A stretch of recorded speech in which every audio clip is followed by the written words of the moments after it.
Get ready for the most glamorous event of the year, the U2B Streets Awards 2025, February 9, 2025 at Laven Midtown, located at 641 West 42nd Street, New York City. Join us at 12 p.m. for the pre-show red carpet extravaganza and a chance to win $500 in our fashion contest.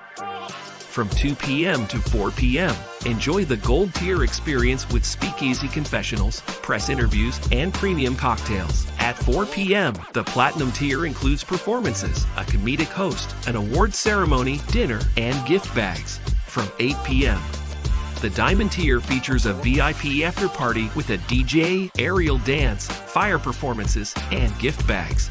24 YouTube categories and many nominees. Can't attend in person?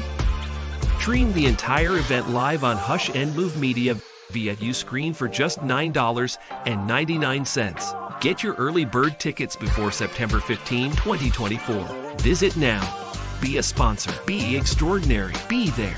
Be great.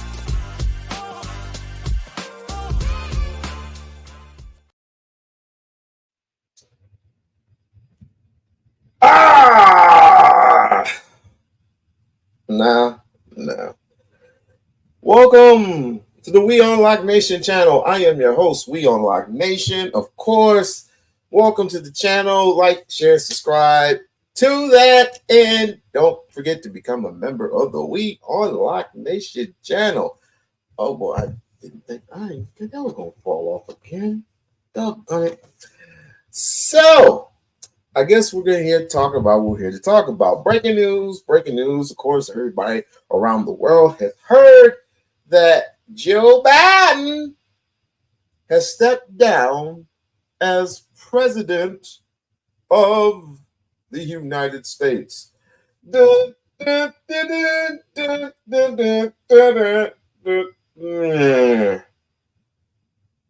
And stepping up to the presidency is Vice President, now candidate, now president, because he has resigned, Kamala Harris. Although some believe to think that Kamala Harris is definitely fit for the job, and there are those who believe that she is not. I say absolutely nothing, because I ain't vote for neither one of these parties. I don't vote for Democrat or Republican. However, I do vote locally. So it's going to be quite interesting for the rest of these months, which is July, August, September, October, November. So you got 5 months, 4.5 months. You got 4.5 months to pick a suitable candidate, quote unquote, a suitable candidate to run for president. Now, I leave it up to you. This is not my vote. This is yours. Who do you think is suitable? Who is a better candidate than Joe Biden, or is a better candidate for Trump? I don't know. You pick. I don't know. You pick. There's this some guy named Hawkins or something like that, some younger brother. Everybody would think to vote a little bit younger, a little bit stronger, a little bit on the go versus these elderly people. Not disrespecting the elderly, but look at Joe Biden's case. He's 81 years old. Can't say a sentence out the Titantron that's right in front of him to save his life. He has to have people to do things for him. I wonder, where's his wife? But anyway, of course, to the right, you have President or former President Trump, who I wouldn't endorse if my life depended on it. But you got people like Hulk Hogan. Let me tell you something, brother. What you gonna do when Donald J. Trump runs wild on you? Now, if that is enough to get your blood boiling, then I feel so sorry for y'all. I do. Where's Dwayne DeWatt Johnson when you need him? Where's Roman Reigns? Where are all these other wrestlers that I would consider a candidate for president? You know who I was? You know what? I just thought of something. I just thought so. I know who could be a suitable candidate for president of the United States of America. You want to know? You want to know who's I mean, I have three in mind. Okay. One would be Halle Berry. Two would be Spike Lee. And hey, check this out now. Yeet. Jey Uso.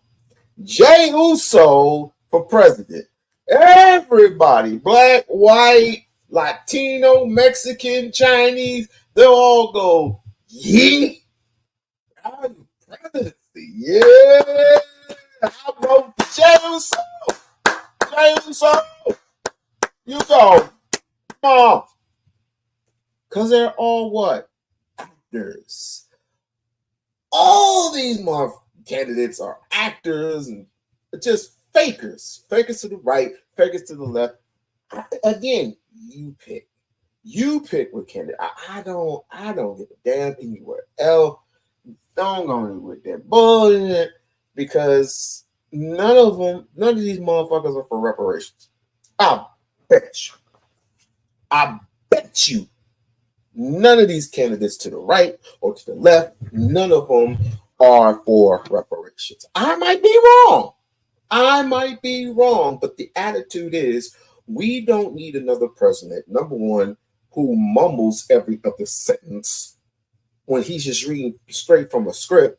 Number two, we can't have a panderer and Donald and all a bunch of Trumps running around, make America great again, and you got all these nipples running around, make America great again. We don't need those. We need some fresh, young, new blood.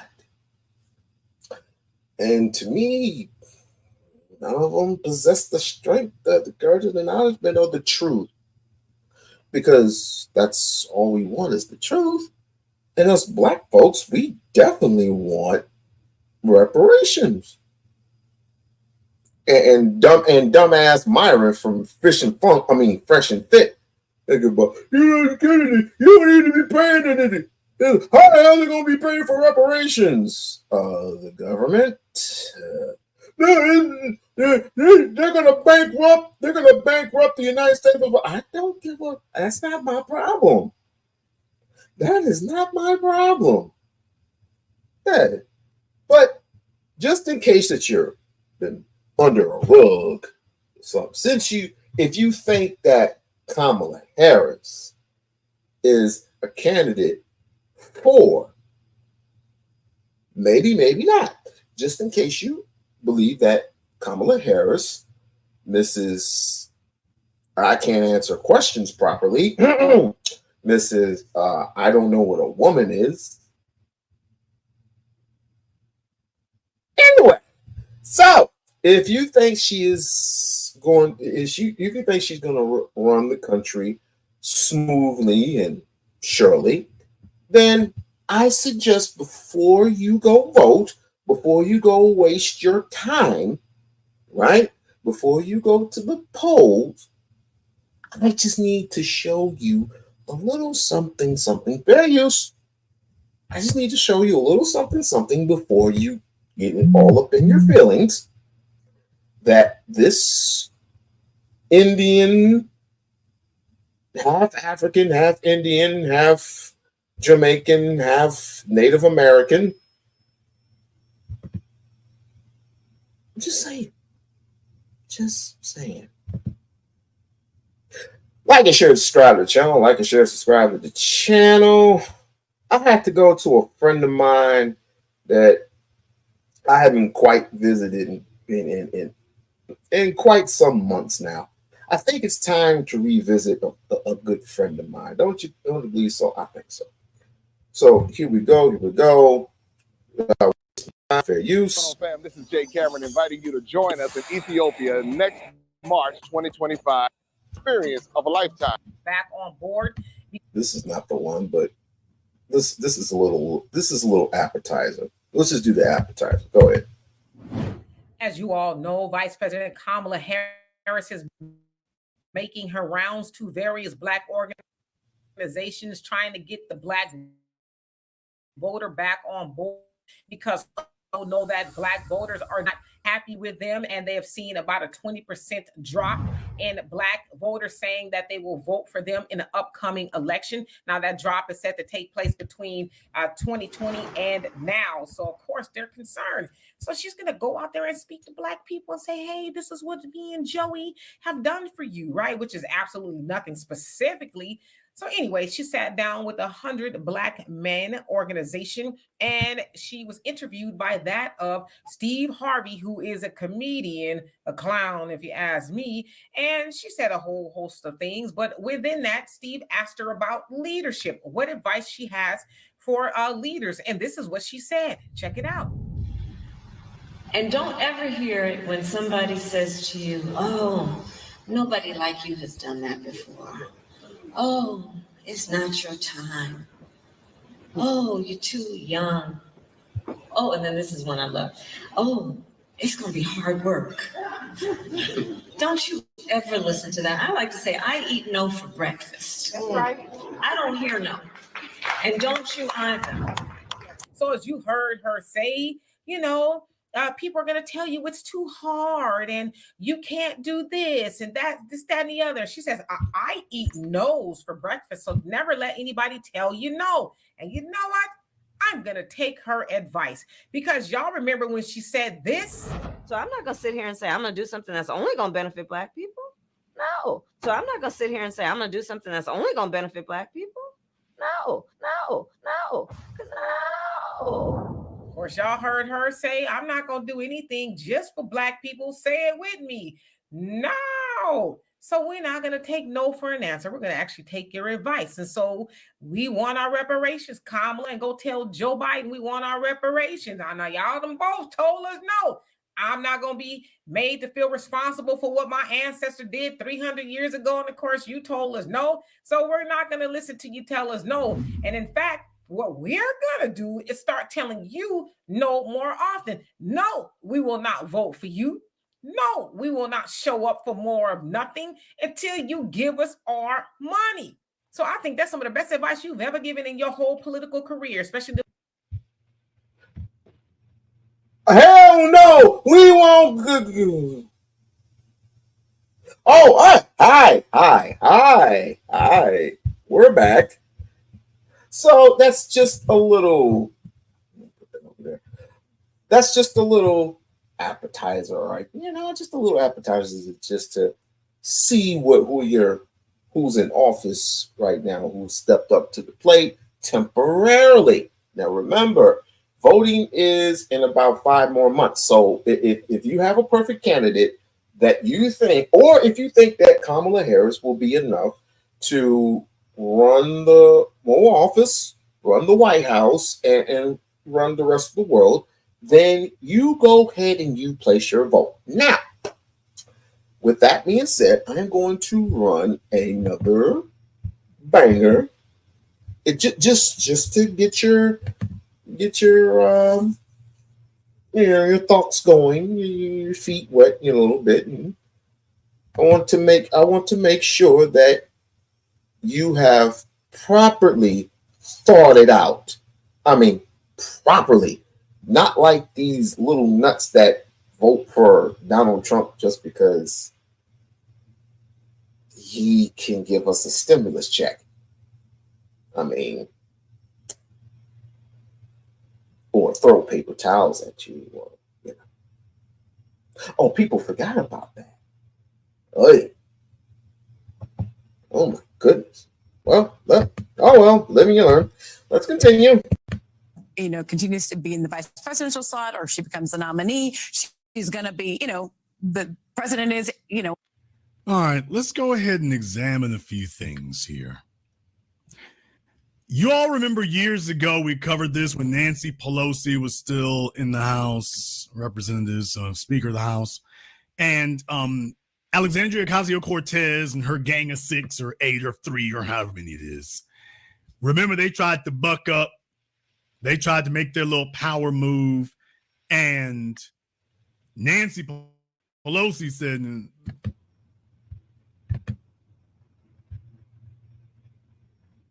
the column and said, hey, this is racist. That is not helpful. That is what they are hoping you will do. They are hoping that you will take the racist content and retweet it so it spreads. You can just say, I mean, here's the thing. She is already, Trump is already starting to come after her. And whether she's continues to be in the vice presidential slot or she becomes the nominee, she's going to be, the president is, All right, let's go ahead and examine a few things here. You all remember years ago we covered this when Nancy Pelosi was still in the House, Representatives, Speaker of the House, and Alexandria Ocasio-Cortez and her gang of 6 or 8 or 3 or however many it is. Remember, they tried to buck up. They tried to make their little power move, and Nancy Pelosi said, AOC isn't leading anything. She's the leader of like 3 people. I mean, smacked her down with no mercy, completely mercilessly. And that's the exact same thing that happened to Kamala Harris. They brought her in specifically for the purposes of hobbling them. They brought them in for that. Now, what I want to do here, I want to show you real quickly the article that the lady on MSNBC there was just referring to.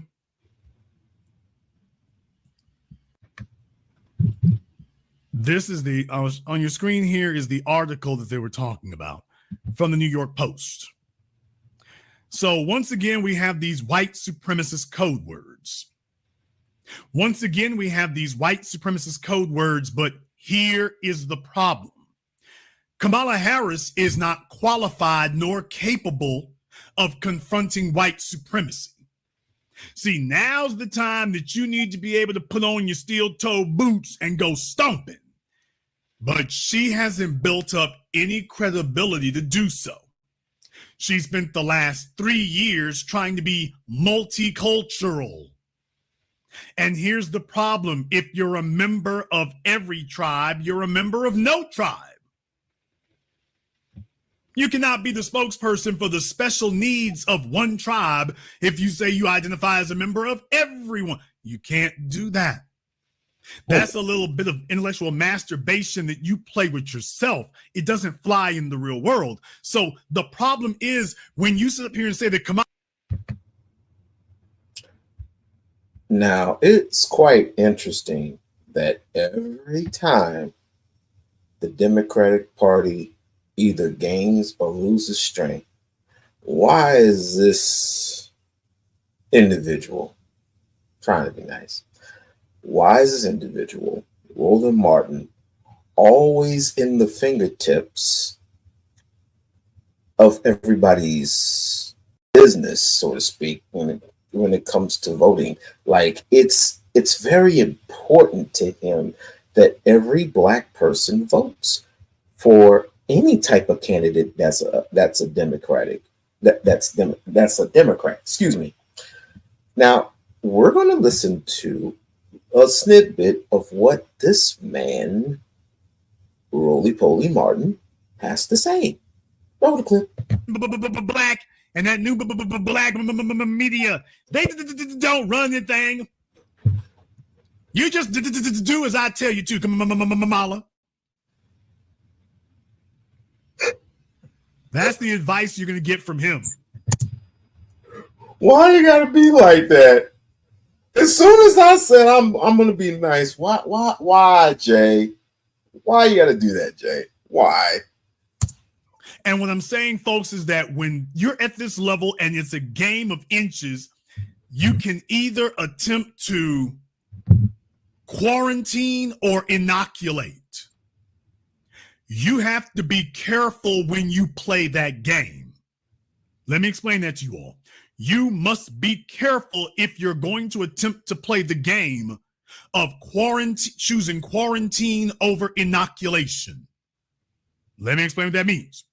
When you identify that there is a disease or an illness, you really only have two options.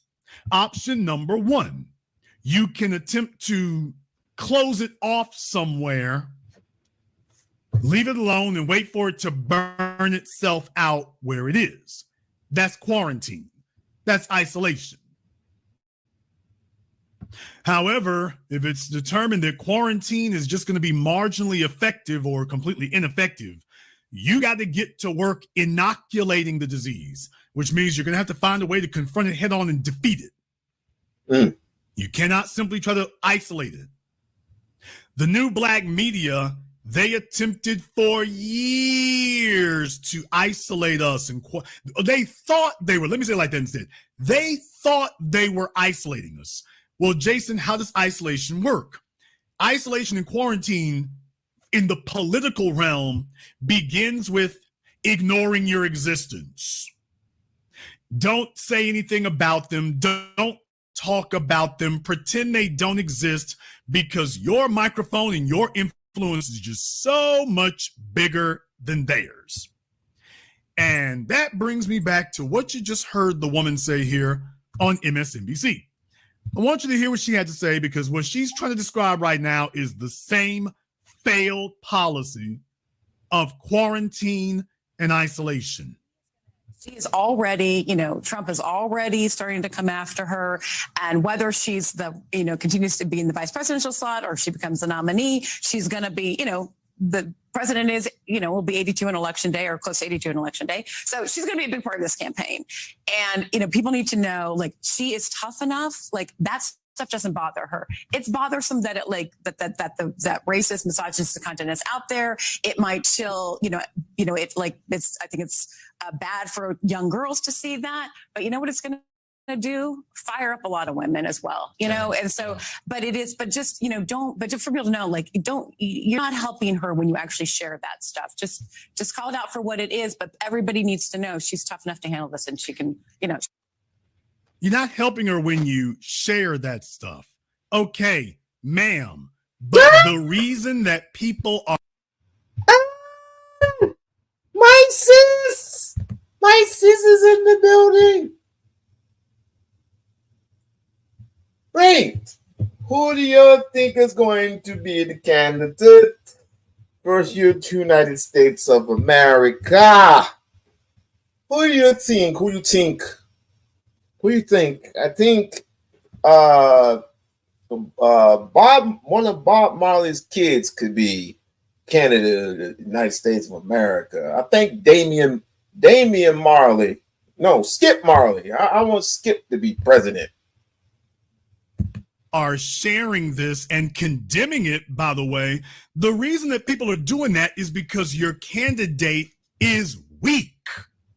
Your candidate has come across as weak and inept. She's not capable of taking these things on. She hasn't shown anybody that she's got the muscle or the aggressiveness to do it. So that's why other folk are doing it for her, because these are blows that are landing and she's not giving an answer. This isn't something for you to ignore.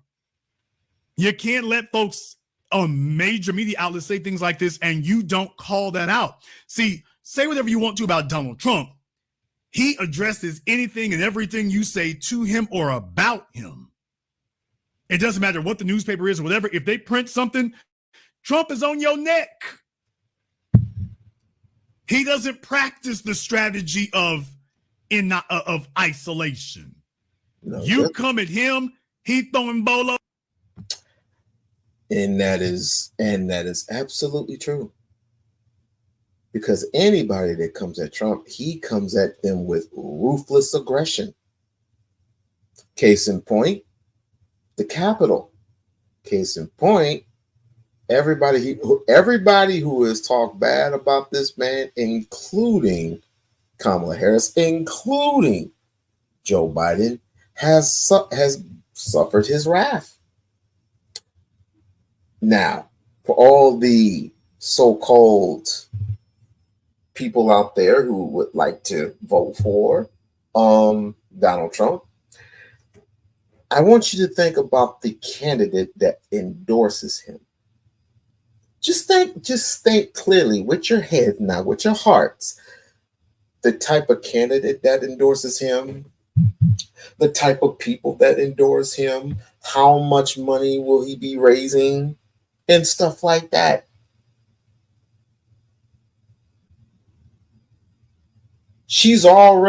Kamala Harris has already, well, because of the simple, I don't even know how that thing goes. But all I know is that the Democratic Party has raised over $90 million. $90 million. And they can't give us a check. They can't give us a check for reparations, even though it's in the trillions. They can't give us one tiny little piece of the dream. And they increase over time. It doesn't matter what party it is. Goes back. He responds to it. Inept, incompetent political advisors and operatives like going to the Breakfast Club. You wouldn't be going to Safe Hours when folks challenge your black credentials. You should have confronted that head on. You should not have attempted to run from it. You see, let me explain something to you here. Little high yellow girl. When you sit up here and live amongst a bunch of white folk, you can sit up here and tell yourself this delusion that those people represent us. Yeah, I know, as absolutely. The baby? Hell no. Hell no, I ain't going for the baby. Hell no. The baby for president? Shit. Contrary is that if the baby is president, then we might as well just elect Suki Hana for vice president, or Sexy Red for vice president. All coochie's gonna be stanking. Everybody gonna get STDs and everything for free. Children are gonna go to Walmart because she is promoting lip gloss for children, and it has the colors of the venereal disease. This is sick. She's been around white people, and she tells herself that white folk actually represent black people's thoughts. So if she's cool around the white folk, she'd get over here with us. Then she goes and hangs out with their hand-picked select Negroes from every boule society there possibly is. She goes and hangs. Nah, wishful thinking. There's number one, people don't even know who they are, first and foremost. Number two, if there was a choice to be Pan-African versus American, all these Americans would jump out the freaking window. Right onto the floor, right onto the damn river, and drown themselves instead of being who they are. Pan-African, it wouldn't be a choice for most Negroes. So, no. Out with them. So you're off in this little bubble that in no way represents the rest of society altogether, much less black society. And you grow completely out of touch. And when it's time to actually discuss black people and talk to black people, you're not suitable to talk to anybody except Doug. That's the only person you can talk to is Doug. You have completely lost the ability to speak to us or converse with us. You lost it. Hell, if you ever actually had it. You hang out with a bunch of handpicked select Negroes and ever since January 6th. Been campaigning. Never got off the trail. Where is it? Kamala Harris should have been Well, Oh, another thing to think about, ladies, and this is one of the hardest things for me, and I'm a man, but one of the hardest things for women is that women would prefer to be per choice, right? I'm pro-life vis-a-vis per choice. I don't like it, and I never will like it if a woman decides to terminate a baby. However, if the woman is being raped or violently, basically deleted, if she's on the verge of being deleted, and the baby, it's a possibility that the baby could not survive. At that particular time, you can do whatever you want.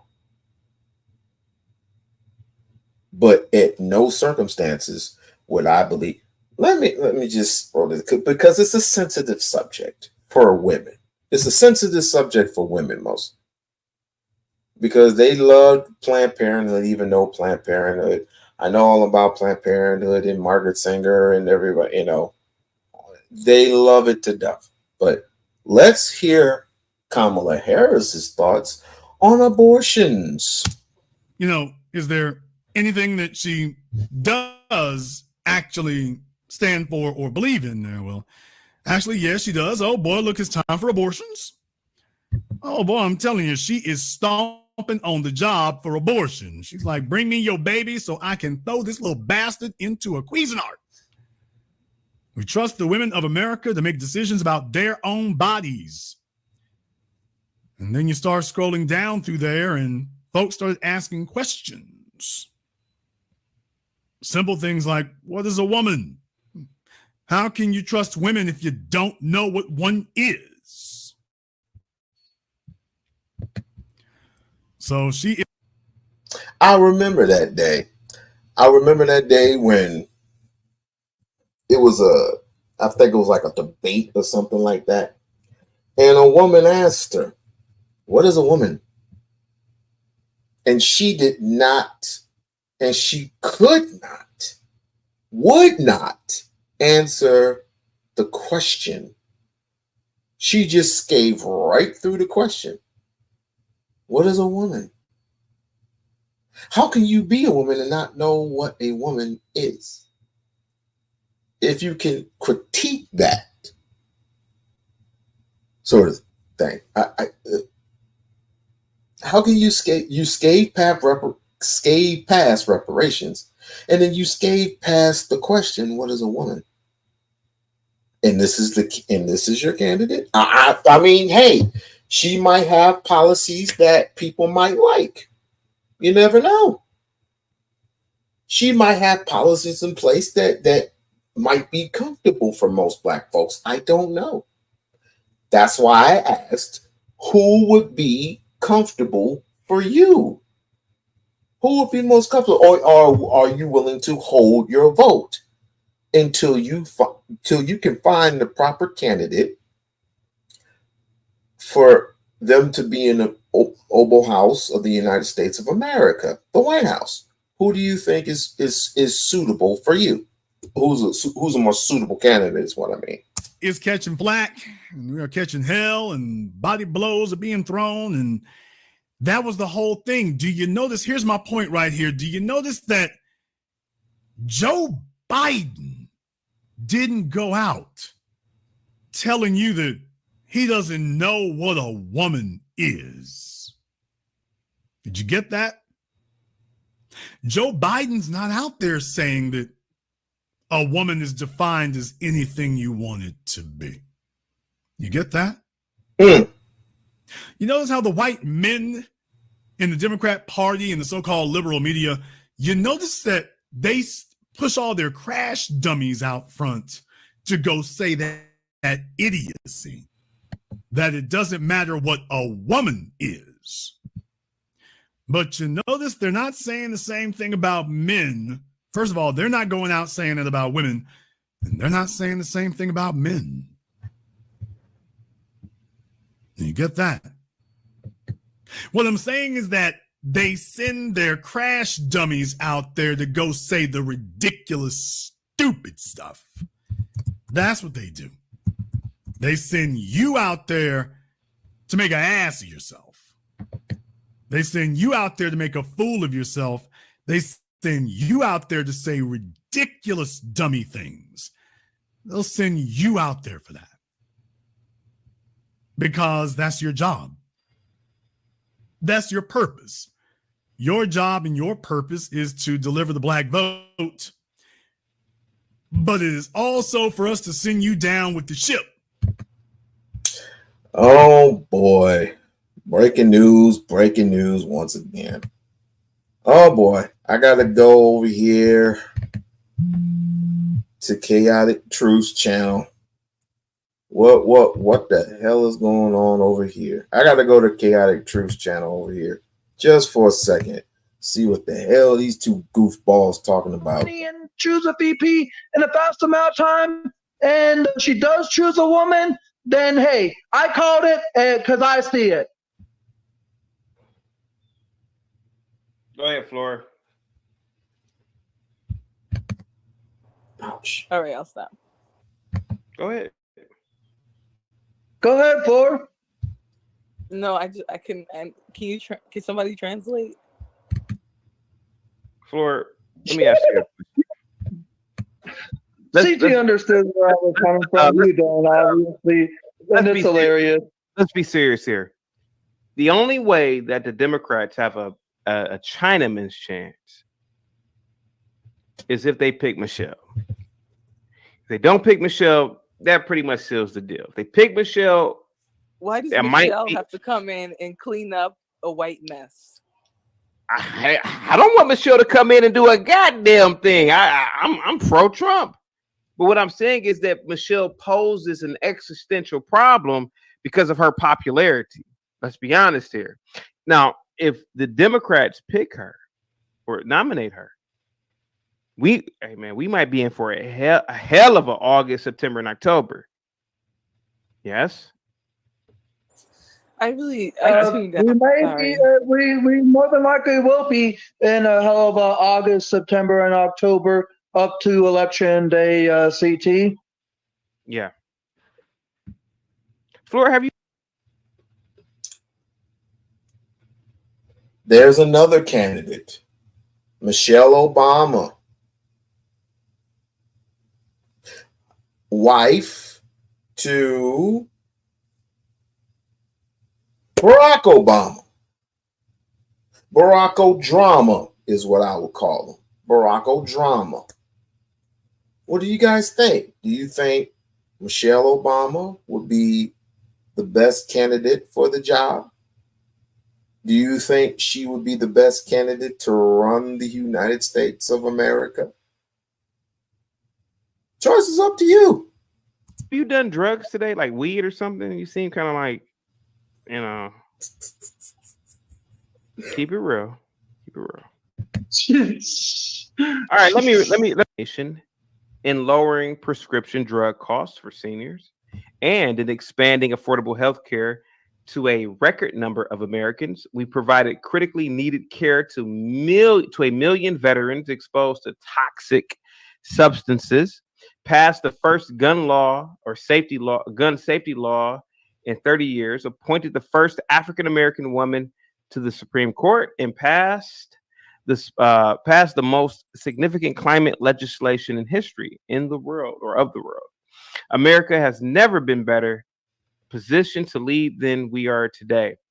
I know none of this could have been done without you, the American people, together. We overcame a once-in-a-century pandemic, and this is the same white man that typically said, if I did not vote for you, then I am not black enough. Who the are you? This is the same man who deputized people from the LGBTQ HIV community and didn't know what it stood for. This is the same man who accepted transgender men and women to go into different bathrooms. So do you mind those who have kids? Do you mind if your daughter goes to the women's restroom and we don't know if it's a man or woman or boy? We don't know who this person, this transgender person, this transformer, to go into the freaking ladies' room where your daughter is using the restroom. Anybody who is a candidate for the United States of America better start making some grand decisions here. Better start making some grand decisions. And the worst economic crisis since the Great Depression. We've protected and preserved our democracy, and we've revitalized and strengthened our alliances around the world. It has been the greatest honor of my life to serve as your president. And while it has been let me express my heartfelt now. So, okay. Either way, listen, I came up here to say that Kamala Harris does not have a chance to win the presidency unless she would choose a Michelle Obama. However, that still doesn't guarantee the presidency, because based off of what Kamala said, a lot of people are not going to be aligned with what she is representing. Michelle Obama would just be a boost, like a booster shot of a shot of adrenaline. That doesn't guarantee the win for the Democrats. However, it would be a better look. It does pose a major problem, V-Dub, if Michelle accepts a nomination. It would pose, but she has come out and said that she doesn't want to be a part of politics. So just like Joe Biden came out and said he wouldn't resign a few weeks ago, right? Yeah, but see now, everybody called them last week. About to do a powwow on you. I could. Putting words in my mouth. You're a failure. Your people are failures. Oh, you put words in other people's mouth. Say what I you said. put words in other people's mouth. Don't put words in my mouth. No, I don't. He's just mad he can't digitally scalp you, bro. That's what he's mad about. Yeah, listen. He's mad he can't go around scalping people anymore. We have rules and laws and regulations against it. You know, that's just crazy. You don't even have a vote, Angel. You're the one with the echo. Black Rocker, you are the one with the echo. Figure that out. Gavin Newsom, but who's going to stand with that? Of course, Biden's going to drop out. People better not pick Gavin Newsom to run, or Corey Beckham, or Corey. Corey, who is that young senator? Who is the young senator? Corey something. That half-wit Negro. Who is that guy? Even if Trump would have got knocked off, he would have still dropped out, because they need to put someone else out there in the spotlight to give someone else the credit. Guessing by your expression, CT. My dad never joined no military, and I don't have to follow his suit for the drunk ass that he was growing up. And yet you want to say, oh, my father fought in the goddamn war. Well, then he fought before your ass was born. If so, then it doesn't matter. And if you never fought his suit, then it doesn't matter. Angel, the point he's trying to make is his ancestors did something for this country and yours did not. My ancestors don't matter. Here's the thing. My ancestors don't matter to me.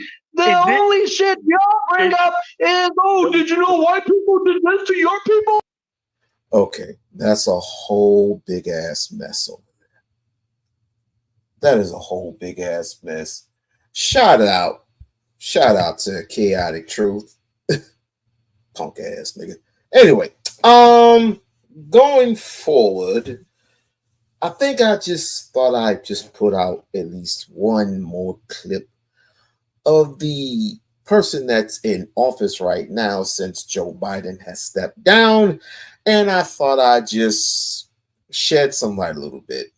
I don't feel sorry for him, not at all. Not only is he a racist, but he's prejudiced as well. The candidate that endorsed him was David Duke. But I got a phone call. I had a phone call about, it was 4 years ago. I feel I had to share this with you real quick. I want to share this with you. 4 years ago, I've gotten a phone call from one of my family members, and she said immediately that I am voting for Joe Biden. And I said, cool, good for you. And they asked me, who did you vote for? I said, I voted for neither one of them motherfuckers. She said in a vicious voice, why? I said, because none of them are a candidate to be in freaking office. None of them are worthy to be in office. I didn't care for who. I've read some of his policies. I can't take Trump serious. I really can't. And she got mad at me. She said, I don't want Donald Trump in office. I don't want Joe Biden in office. I don't want none of these motherfuckers in office. You're doing the one thing that your grandfather and your uncles and your sisters and your brother and blah, blah, blah, blah, blah, blah, blah, blah, blah. I said, well, look at it this way.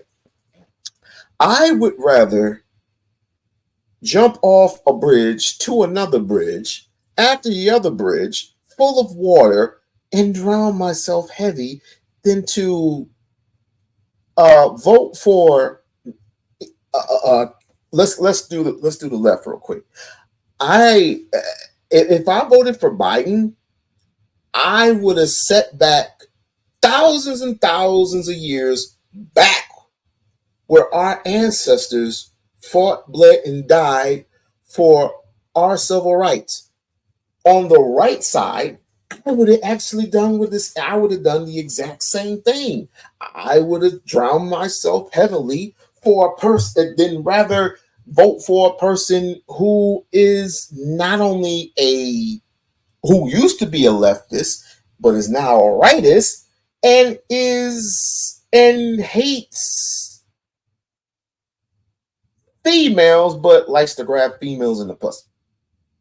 Not only that, but has done so many tremendous things to black folks and Mexicans and shit like that. There have been numerous complaints because he is a realtor and he owns, well, he doesn't exactly own a whole bunch of hotels. Here in the state of Nevada, just because he don't even own he doesn't own the building on the Strip. The corporate people, they take care of that shit over there. If you ever been to Vegas, it just automatically just says Trump, but it's just the name. Just the name, no face. Same as New York. He doesn't even own the building in New York, but he owns other properties. But there's been so many complaints. So many complaints. I ain't voting for no prejudice. I ain't voting for none of them. But then, okay, but of course, she got upset. She got mad. So, weeks later, I got a phone call from my aunt. And she stated that she also was going to vote for the Democratic Party, no matter what it is. I said, I'm holding my vote. She said that is absolutely ridiculous. I said, you can think whatever you want to think. I care for neither one of these bastards. See, people tend to think just because black folks here in America have fought, bled, and died for other whites to strive here in America and to basically kick out other whites from the South, it doesn't mean that you have the rights and the free. You personally yourself, whoever is black, have the rights and the freedom of choice to live free in America. If that were the case, if you were so free in America, how come you have been castrated? How come you have been millions and millions of black people have been decapitated? Millions and millions of black people have become slaves. Millions and millions of black people have tasted the fruits of separation from their loved ones, separation from their family members, separation from their native tongue, separation from the gold, the silver, the coltan in their native land of Africa. Even though there are people in the native land who have completely had sold us for whatever the deal was. Yes, there have been people in Africa, different tribes that have sold Africans over to the slave masters, over to the Europeans. We just have to face what is. But I tell people there are different tribes in Africa, different natives and different tribes in Africa. They all don't speak the same language, right? They don't all speak the same language.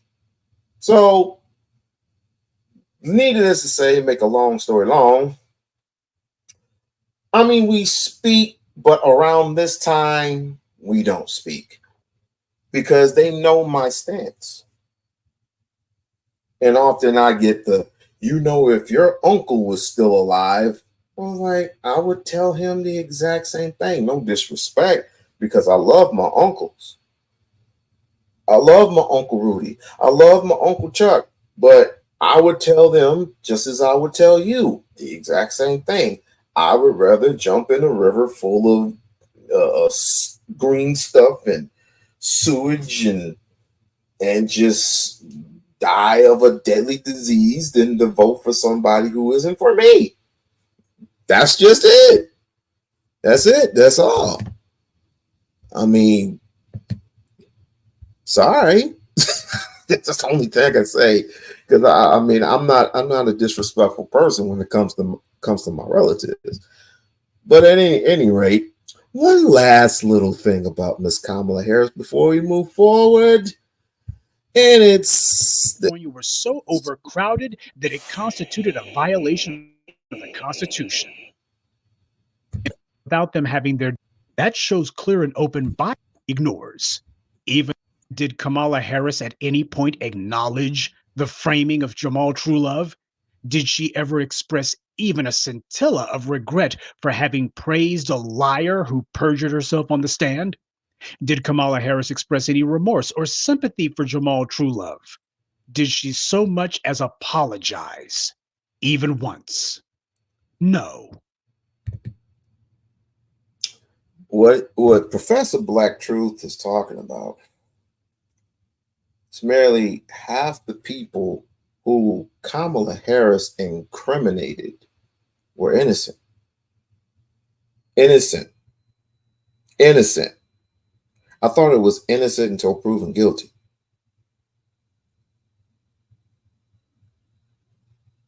She is known for locking up black folks like it was nothing because of the hardcore truth about, the police department, how they should stand firm, right? In the in this thing called justice. What about the justice system works in the United States of America? So we must stand firm on it. How about standing firm on an apology for sending some of these people who had near nothing to do with near any crime and was going to lock up your kids too? No love for the kids, huh? 2011. Kamala Harris runs for California Attorney General and wins. Kevin Cooper, who had been on death row for a murder he didn't commit, had been petitioning the state to allow for advanced DNA testing. Kamala Harris, as Attorney General, refused. It was only in 2018, as she was gearing up for her failed presidential campaign, that a New York Times article shamed her into having to speak on the issue, and she made an insincere and one-time mention that California ought to allow for such DNA testing. She's no longer Attorney General and hence no longer able to do anything about it. She now decides that DNA testing would be a good idea. 2013, Steve Mnuchin's One West Bank ran one of the largest mortgage scams in America. Prosecutors in Kamala Harris's own Attorney General's office had found over 1,000 violations of foreclosure laws and wrote an internal memo to Attorney General Harris recommending that she pursue litigation against Mnuchin. Kamala Harris declined. Steve Mnuchin, as you know, is now the Treasury Secretary of the United States under President Donald Trump. And how often has Kamala Harris, in her role as senator, decided to get into spitball fights with Steve Mnuchin? She hasn't. She declined to challenge Steve Mnuchin. Gee, I wonder why. And speaking of declining to do her job, in March of 2013, Kamala Harris also declined to enforce Proposition 8, the gay marriage ban that had been passed by California voters. And her excuse? She said that as Attorney General, she can use discretion as to what cases she goes to court over and which ones she ignores. Even though there had been no Supreme Court determination on Proposition 8's constitutionality, Kamala Harris, on her own, declared that she felt that Proposition 8 violated the Constitution. Not because the court said so, but because that's what she thought about it. June 2013, after an appeals court rules that Proposition 8 must be suspended pending a Supreme Court ruling, Kamala Harris starts showing what she thinks about gay marriage by officiating gay weddings. It's clear that she's trying to get her gay donor support in a row as she prepares to run for higher office. But I want you to think about that. As Attorney General, she's supposed to be a neutral observer of the law. And she's not supposed to be out in public being a blatant activist for anything. That shows clear and open bias. Any cases that she was involved with ought to have been thrown out because of the fact that this woman clearly is operating with an open bias, but that's not what happened. Now, regardless of what anyone may think about gay marriage, there is no debating the fact that the voters, the people of California, held a plebiscite amongst themselves. It never occurred to Kamala Harris that perhaps to address the fact that when it is a girl, a young girl under the age of 18 who is being trafficked, the law should not require that we prove that she was forced, physically forced to do that thing that she's being essentially forced to do. Did you hear what she said? There's some exciting legislation regarding human trafficking that I could lead the charge to take her down. You wonder why to address the fact I could not wait to get on her case. It's because I know an animal when I see one. Well, human trafficking is a crime that we've been talking a lot about. There's actually some very exciting legislation being proposed right now by Assemblyman Sandre Swanson out of Oakland to address the fact that when it is a girl, a young girl under the age of 18 who is being trafficked, the law should not require that we prove that she was forced, physically forced to do that thing that she's being essentially forced to do. Did you hear what she said? There's I heard everything that she said. I heard everything that she said. I have heard everything that she said. And why is it not pertinent to have a woman, number one, take a rape kit test, which is automatically going to come back positive due to the fact that she has been thrashed. I don't want to have to use that other word. Great, because great, it sounds unrealistic. I'd rather use the R word. So I'm going to use the word thrashed. Number two, why isn't it why isn't it pertinent to tell the truth according to the law?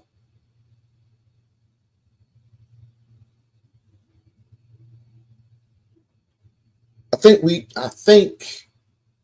we jump to conclusions so much. We just need somebody to go in the office, do the paperwork, and just run the world as we see fit. No, I think we just need smarter candidates. But again, people are going to argue me down. People are going to argue the right that give her a chance, give her a chance, give her this, here in the state of Nevada, she's backed up most of the unions here, which she did back up the unions when it came to the minimum wage, all that, and of course the what was it that she also put her hands in? Oh yeah, health care. So she has given the union a boost for good health care and as well as raises. And we are still struggling. I mean, she did help boost the wage gap a little bit from it being $8.75 an hour to about $13, $14, $15 an hour.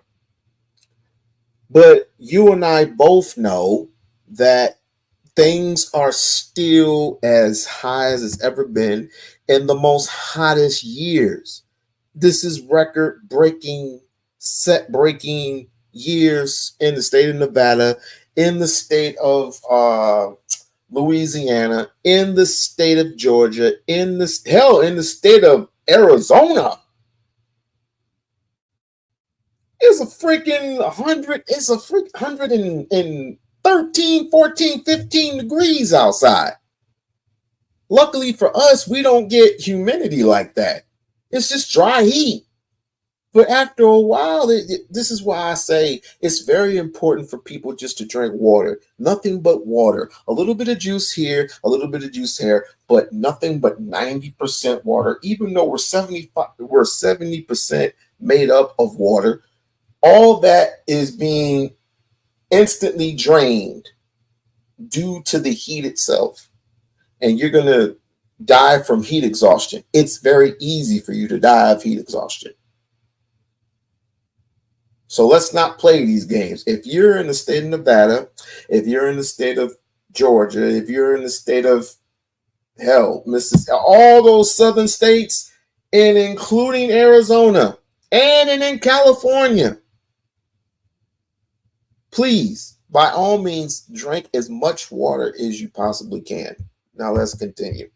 Some exciting legislation regarding human trafficking where we don't have to prove that the victim was forced. Exciting legislation. Typically, whenever you hear some individual standing before a group talking about something, information that's exciting to them, it's usually a scientist saying that there's an exciting breakthrough in the field of medicine or the field of physics.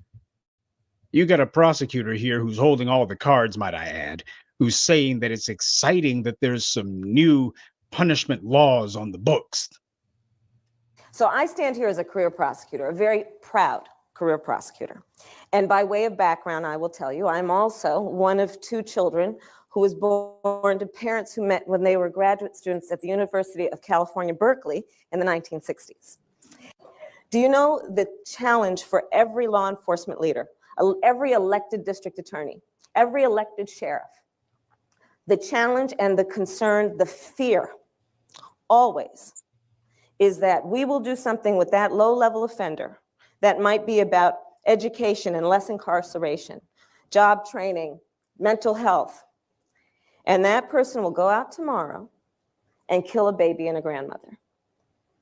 And then everyone will look at us and they will say, Madam District Attorney, Mr. Police Chief, Mr. Sheriff, why did you do something different with them when you had them?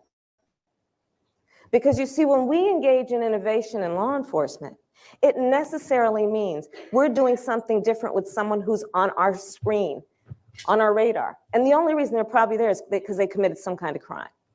Very interesting analyses by then California Attorney General Harris in this case. She talks about the necessity of analyzing these low-level offenders and how every law enforcement official lives in fear that if you try to let some low-level offender off the hook, well, next week they'll turn around and commit an even bigger crime. Now, let's dissect what a low-level offender is. A person who is a person who committed theft, assault, depending, assault. There's assault with deadly weapon. There's assault. It's a different types of assaults. I'm talking about when you use your fist. Yeah. Don't pay taxes. I mean, low levels. That's the only ones I could think of. Off the chart, off the chain.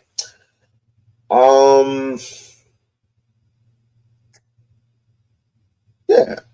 What George Floyd did, that was mainly a low level type of a thing. But is he still alive? No, he's dead. So low level people of society who have committed low level crimes don't get second chances. So it's going to be on. It's not going to be on society. It's going to be mainly on them, which people like that are part of our society. So I would figure, if you don't want them to go back to jail, which ultimately you're going to have to pay for in the end, I think it would be apropos to give these people jobs. But again, this is not my candidate. I didn't vote for Joe nor her. But if you feel a certain way, then if you feel that she is the right candidate, then you go right ahead. But I'm just putting it out there that you might want to think before you react, and you start wasting an hour of your time going to these polls and making the wrong choice. Notice while she's going through all of this kvetching and all of this preemptive worrying, she never talks about the police. She never talks about the police who murder people all the time, who assault and rape people all the time, who frame people all the time. Hey, if you deal with some patrol officer who's being accused of misconduct early, you can stop him before he decides that he's going to kill Oscar Grant, or before they decide to frame someone for a murder they didn't commit.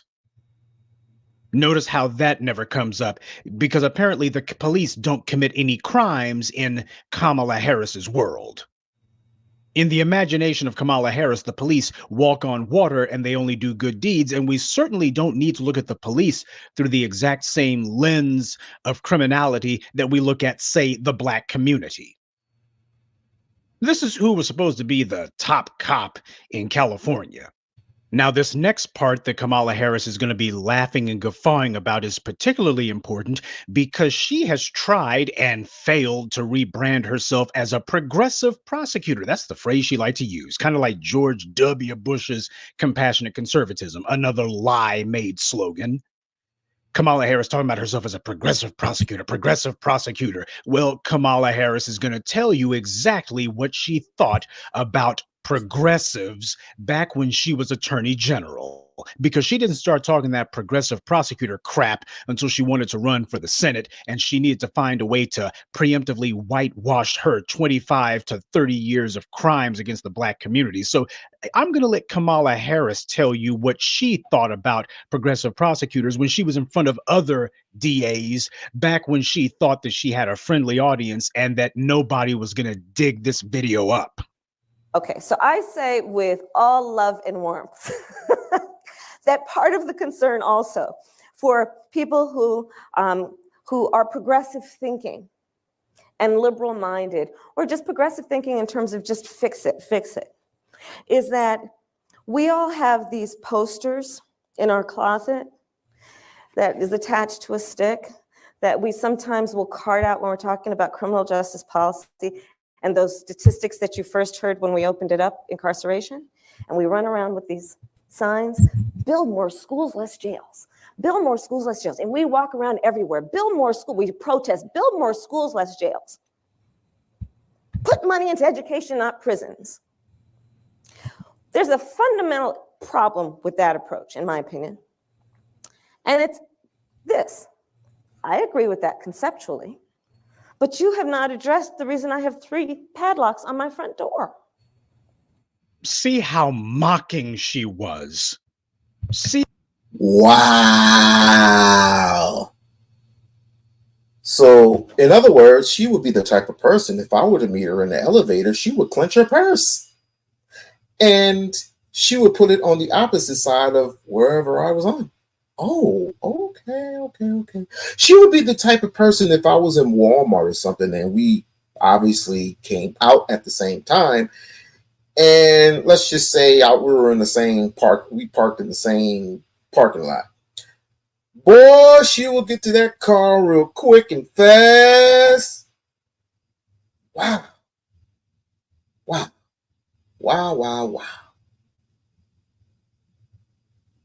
But you want the black folk. That is just so funny. She's very concerned about truancy, but she isn't concerned about building more schools. Though she'll be damned if you're going to tell her that she can't build more jails. After all, where's she going to get her free slave labor to protect the homes of her rich white pals who live up in the hills of California?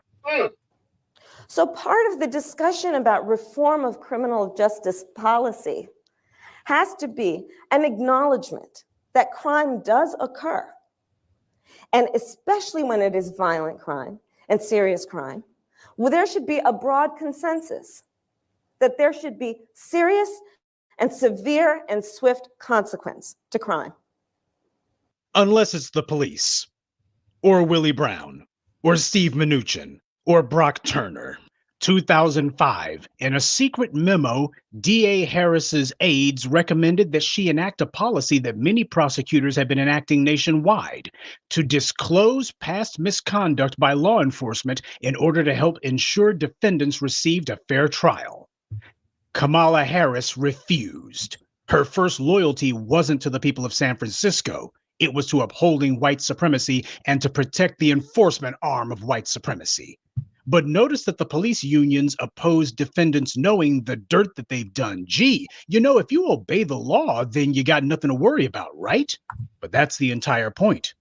Now, the fact that this has not been standard operating procedure nationwide proves the farce of American justice, because the Constitution allegedly gives defendants the right to confront their accusers. And in most cases, especially those where there's only circumstantial evidence, the only accusers are the police, because there's no one else and nothing else to do it. So a defendant ought to know everything they can about their accuser in order to mount a vigorous defense, right? The San Francisco Public Defender's Office had long been demanding that the police's personnel records be open to defense counsel. September 2009, Matrice Richardson is snatched off the streets by LA sheriff's deputies. They claim to have released her in the early morning hours. It would be 4 months before the police and sheriffs finally decide to call for a search to find her. The Bureau of Prisons from prohibiting sex change operations for inmates.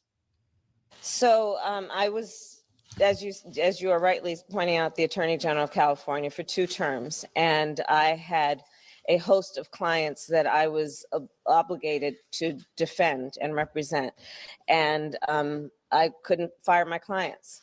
And there were, unfortunately, situations that occurred where my clients took positions that were contrary to my beliefs. And it was an office of a lot of people who would do the work on a daily basis. And Do I wish that sometimes they would have personally consulted me before they wrote the things that they wrote? Yes, I do. But the bottom line is the buck stops with me, and I take full responsibility for what my office did. But on that issue, I will tell you, I vehemently disagree, and in fact worked behind the scenes to ensure that the Department of Corrections would allow transitioning inmates to receive the medical attention that they required, they needed, and deserved. The statement that you just heard Kamala give, that set the frame for exactly how she would respond to everything regarding her time as a prosecutor, from Alameda County to San Francisco DA to California Attorney General. This statement was her own rehearsed practice, very Black people whose votes they desperately needed.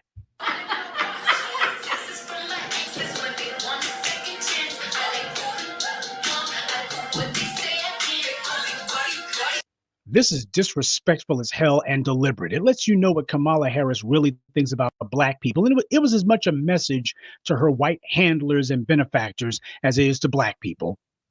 It's to make it clear to them, hey, I'm not really with this, but this is kind of what these Negroes expect. What, you think Hillary Clinton liked dancing a jig with Roly-Poly Martin? No. But this is what Kamala Harris's pasty white handlers told her to do, because this is what's going to fool Black people. We got to do something hip. Don't do anything honest, because honesty is beneath you. But go ahead and do something pandering and see if it works. This stunt was so excruciatingly awful to watch. When I saw it, I cringed so hard, I almost broke my own back. This clown Kamala Harris and her white handlers problem with the Black vote, namely that she wasn't able to get it. So she decided to go on the Breakfast Club, and the three spokescoons who host that sideshow shucked and jived and yucked it up with her. It was a pathetic and totally disgraceful display of their utter contempt and hatred for the Black community, while Black people online were making it clear what our concerns are and that reparations was the word. The Breakfast Schlubs brought Kamala on, laughed as she talked about smoking weed, and pretended that she listened to rappers in college when these guys weren't even in the music business yet, and that would be Ice Cube and Snoop Dogg. Ice Cube just came out of high school before he was born. She was what? She was in college, I believe. No, she was. I don't know how old this woman is, but all I do know, Ice Cube was a mere boy, and Snoop was a little older, so Snoop was in school, and yet he dropped out of school, and yet 1991. I was listening to Snoop Dogg and Ice Cube, and I smoked weed when I was in college. Yay! It's just like when Hillary Clinton pulled out of her purse hot sauce. The next thing you know, I was looking around for the chicken. I said, if these fools start eating chicken and she cracked open that sauce, I'm through. I'm packing up and I'm heading to Africa. Dodge the issue of reparations, and they let her get away with all of that, because after all, that's their job. These steps to slide. She's still above Elizabeth Warren in the polls, but Harris would correct that little oversight just a few days later. February 24th, 2019. It's very rare that you can actually chronicle the exact moment that a politician commits political suicide. This came unglued. Do you support reparations for Black people? The one thing that I need to hear from candidates, the only thing that I need to hear from candidates, the one mere purpose of why we should be going to the polls, in my opinion, is it Are you or are you not for reparations for African Americans? Buckle up, people. Buckle up. This is going to be painful, yet this is what people need to hear. Here we go. Pray first. Well, listen, again, we had over 200 years of slavery. We had Jim Crow for almost a century. We had legalized discrimination, segregation, and now we have segregation and discrimination that is not legal but still exists and is a barrier to progress. We have disparities around housing. We have disparities around education. We have disparities around income. And we have to recognize that everybody did not start out on an equal footing in this country. And in particular, Black people have not. And so we have got to recognize that and do something about that and give folks a lift up. That's why, for example, I'm proposing the LIFT Act. Give people who are making $100,000 or less as a family a tax credit, which will benefit and uplift 60% of Black families who are in poverty. So by default, it affects Black families, but there's not a particular policy for African Americans that you would explore. But no, if you look at the reality of who will benefit from certain policies, when you take into account that they're not starting at the same place and they're not starting on equal footing, it will directly benefit Black children, Black families, Black homeowners, because the disparities are so significant. So if we focus on the specific issues that have resulted in the greatest disparities, and we understand that that's part of why we're doing it. Yep, she tiptoed and tap danced around the issue. So there you have it, folks. There you have it, folks. She's just, I mean, I'm sorry to say, but she's just like any other candidate that I know. Like, share, and subscribe to the channel. Like, share, and subscribe to the channel. Become a member of the We-On-Loc Nation channel. And if you be so kind to pour out of your hard-earned wallets and purses and whatnot and offer a brother a Pepsi Zero.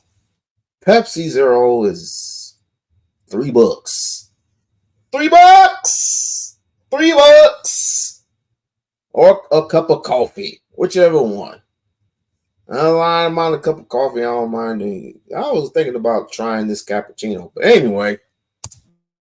Listen, the reality also is this: any policy that will benefit Black people will benefit all of society. Let's be clear about that. Let's really be clear about that. So I'm not going to sit here and say I'm going to do something that's only going to benefit Black people. No, because whatever benefits that Black family will benefit that community and society as a whole in the country, right? Wow. She began stammering and stuttering and splaining. You can tell that she was deathly aware that her white donors and Democratic Party over. And so being raised in this environment, in this community, and with my Uncle Sherman as one of my heroes, I decided I wanted to be that person that people would call on, that people would look to for help and to solve their problems. I wanted to be somebody who could have a role that would be about protecting people and fixing what went wrong. I know, and I knew then, prosecutors have not always done the work of justice. There have been prosecutors that refused to seat Black jurors, refused to prosecute lynchings, disproportionately condemned young Black men to death row, and looked the other way in the face of police brutality. I was clear-eyed that prosecutors were largely not people who looked like me or my Uncle Sherman or the people who grew up in our neighborhood. In fact, when I became a prosecutor, I was only one of a handful of Black prosecutors in that office, the Alameda County DA's office. And when I was elected district attorney of San Francisco in 2003, there were only 3 Black elected DAs in the entire country. Yeah, of course. I noticed how she changed her speech, but every time she talks, it's pretty much a headache that I really don't want to get into right now. But trust me, after this whole thing is going to change. We're going to take a little minute break and take a little water break because I definitely need some water. But like I said, everybody who lives on the countryside where it's damn near hot, anybody who's on the Pacific, the West Coast, y'all really need some water. Just take a minute, take a water break, a bathroom break, and just drink nothing but freaking water. Let's continue. And when I was elected Attorney General of the state of California, a state of 40 million people, there was no other Black Attorney General anywhere else in the country.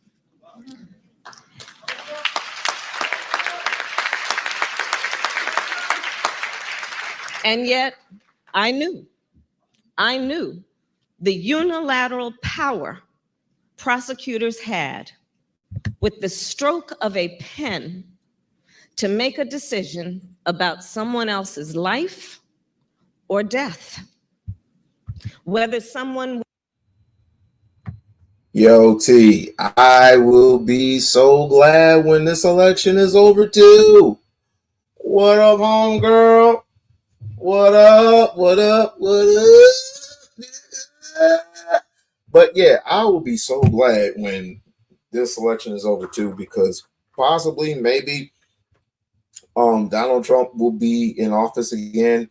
But then again, they might put in some Black person, some young gun that is inexperienced and stuff like that, or they just put in Dr. Cornel West. Now, if you think that Cornel West,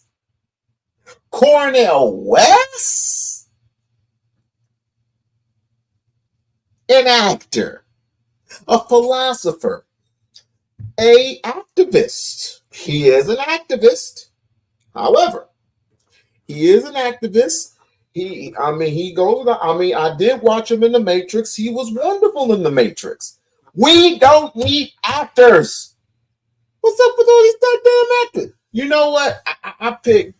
Hey, Lisa, guess what? I picked 3 candidates. You want to know what candidate that I picked? Okay. I picked 3 candidates. All right. You want to hear them? Here it goes. 3 candidates for president of the United States. I picked Grace Jones. Grace Jones is 1. James Earl Jones is 2. You're going to love this one. You're going to love this one. Samuel L. Jackson.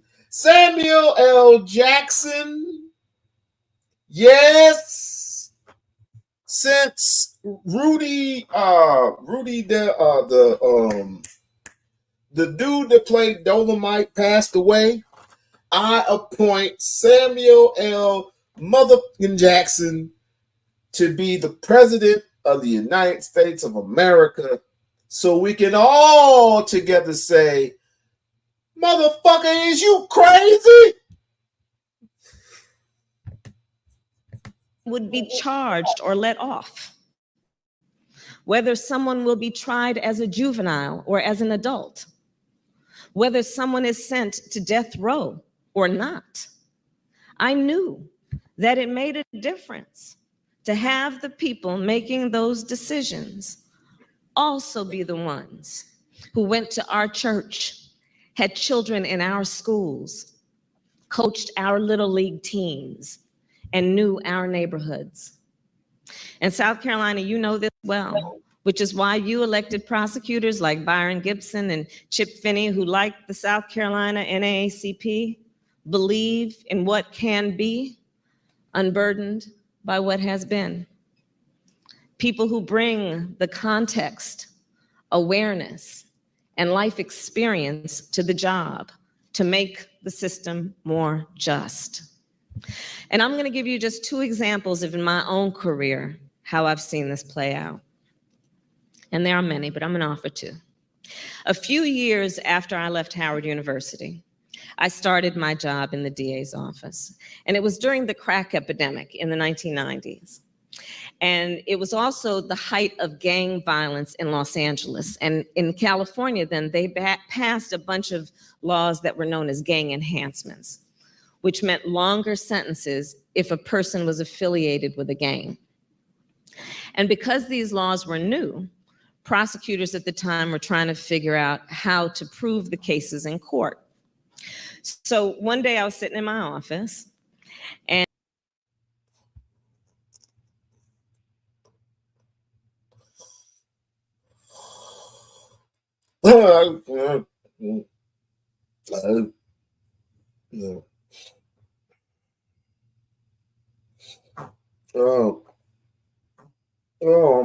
My bad, yo. I'm allergic to bullshit. So we're gonna take a pause for the cause. We're gonna take a pause for the cause for a minute. Like I said, like, share, subscribe to the channel. Like, share, subscribe. I do have a wound.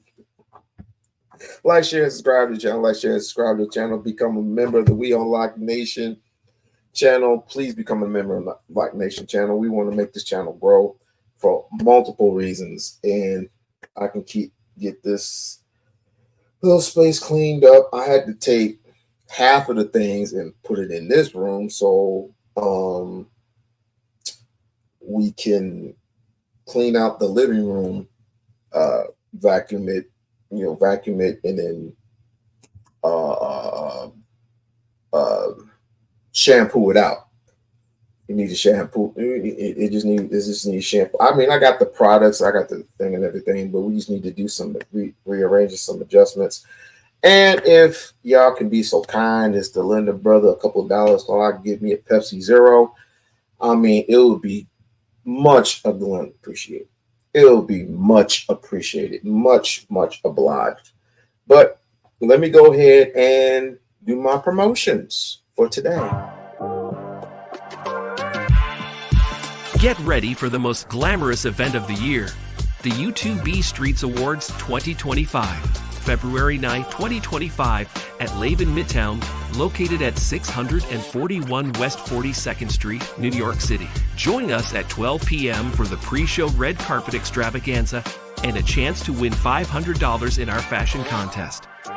From 2 p.m. to 4 p.m., enjoy the gold tier experience with speakeasy confessionals, press interviews, and premium cocktails. At 4 p.m., the platinum tier includes performances, a comedic host, an award ceremony, dinner, and gift bags. From 8 p.m., the diamond tier features a VIP after party with a DJ, aerial dance, fire performances, and gift bags.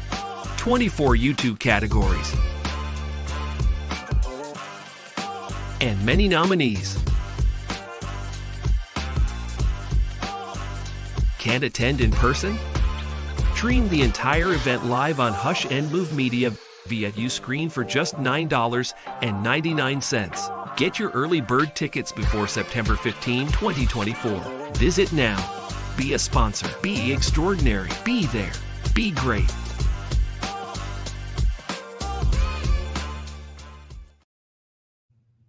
All right, we're going to go into phase two.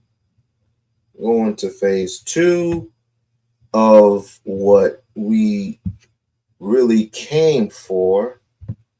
And I did not know that before I even get this thing is all the way just messed up. But anyway, we're going into phase two, where Dr. Ifatunde is having a conversation with one of the most famous comedians, in my opinion, who has really gotten it out the mud. I mean, this man was homeless at one point, and he was doing stuff in somewhere in California around a whole bunch of people. And now it's like the the sky's the limit for this man. And I love Michael Koya. I love me some Michael Koya. But I never thought to this very day that Dr. Umar and Michael Koya would get together and chop it up. It would be one of my wildest dreams if he were him and Corey Holcomb. I don't think that's gonna happen, but it will be in my lifetime if Dr. Umar and Corey Holcomb would chop it up. But I know how serious the movement is with Dr. Umar, and of course Corey's a comedian. He's gonna joke all day. I mean, he might get away with it. It might get away with it with other comedians, but I mean, it is what it is. But you never know. You never know. But here we go. That he always wanted, that his daddy never gave him and the industry never gave him. He was always just a puppet boy who daddy gave him money, and so he can, boast that he's doing this and that, but now it's been accepted into the high society. This gets him in that door, and what Barack did to him that night was just beautifully brutal, and I almost could have guessed that this fool would run after that. But I don't know about necessary as much as I would say it made it possible. It made other white folks say, oh, we may have our leader here. We may, because I'm telling you, he was just inches. When he threw his fist up and get shot in the air, he was just inches from going see Kyle, and I okay. But we can agree. Add to Barack Obama was as popular as the media made him, and is as unpopular as the media attempted to make him. President Obama's victory over Senator McCain during the first race. It may have been a little wider during the second, but during the popular vote, he only him by about 3 million popular votes, which would be the size of a small American state. The victory of people was not as wide as the media made it appear. And the same thing for President Trump. In the popularity polls amongst the American public, they made it appear that he was popular than he actually was. And a lot of that has to do with, as you mentioned earlier, the power structure, the hidden government, and who they actually needed to ascend to that office. Barack Obama was necessary because of the mistakes that President George Bush made. George Bush destroyed America's relationship with Africa.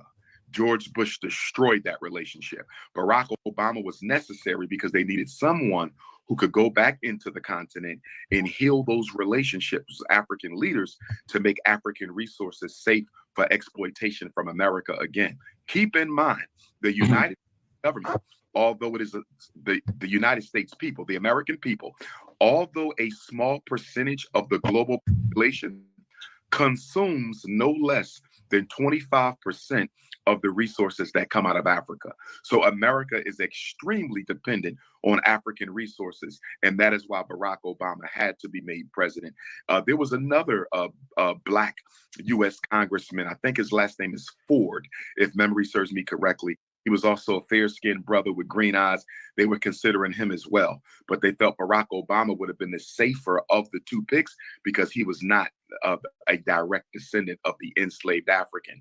And so the power structure felt that he would not have the loyalty to Black America that someone else would have had they been a descendant of an enslaved African. And the other Obama was made president is because he had the psychosexual agenda against Black public schools. Lisa, if you could you put the fair use sign up? Something wrong with it. Could you put up the fair use sign, please? Thank you.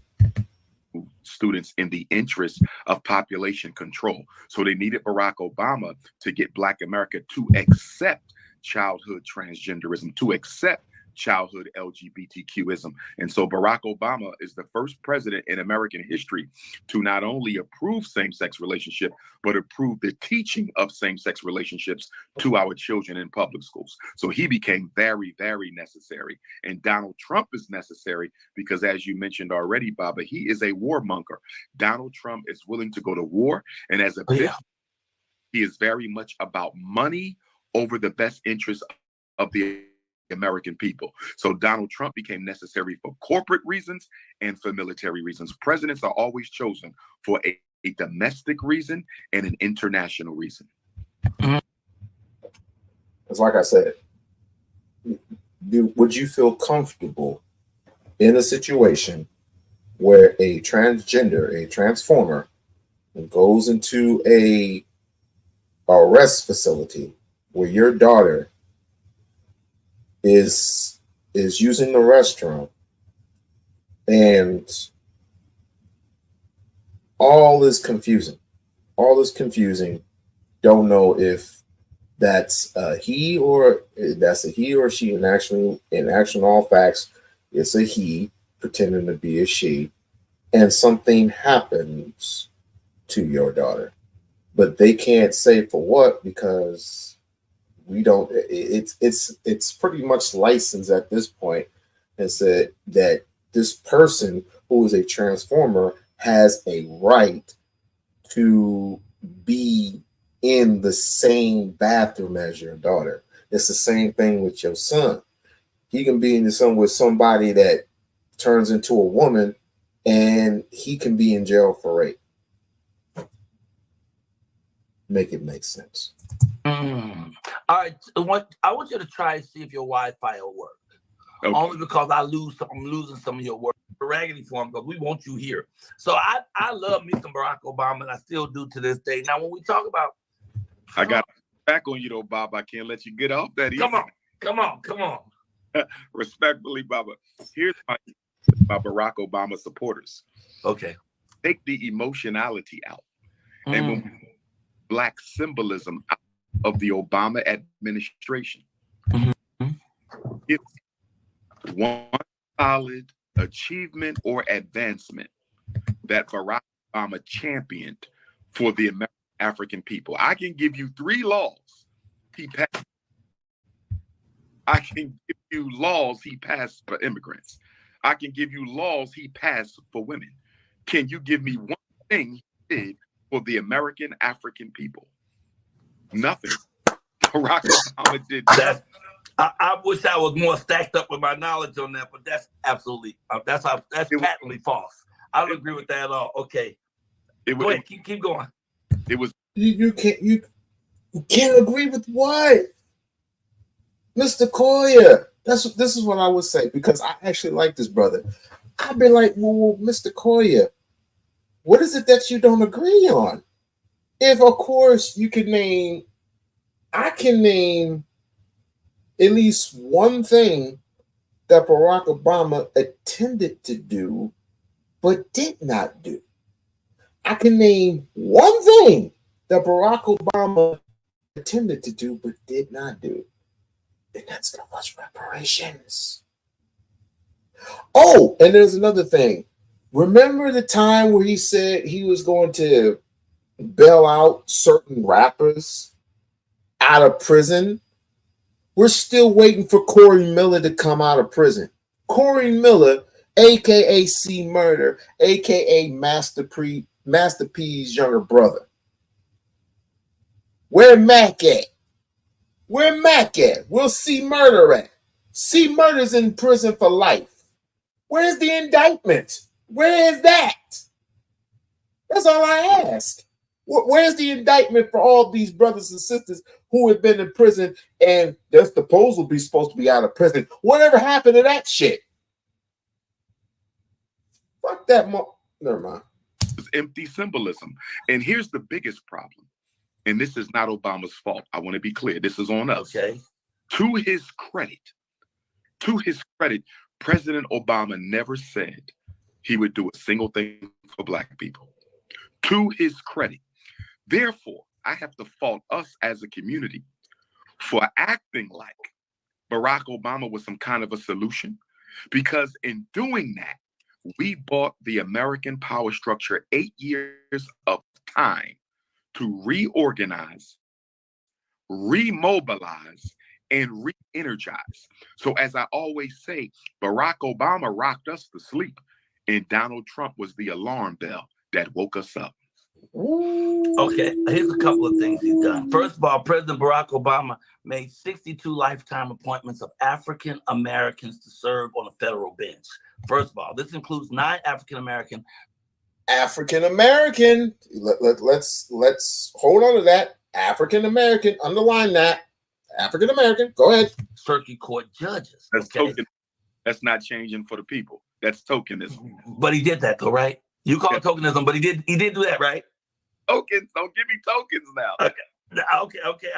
In foreign policy, he increased the U.S. troops levels in Afghanistan, reduced nuclear weapons in the United States. That is not affecting Black America, Baba. So when we go to war, you think they just gonna kill the white people, or they gonna kill the niggas too? When we go to war, you know the first people to go in is gonna be the minorities. We're the first ones. There ain't no politicians' kids going. So if we're staying out of war, that doesn't help the Black people. Oh my goodness. You're giving me at best, Baba, secondary, indirect issues that could impact Black America. But my challenge to that would be homosexuals didn't have to receive secondary gain. Immigrants didn't have to receive secondary gain. White women didn't. What up, Ronnie? Barack Obama did nothing for the black Americans, but did everything for the alphabet community. Oh,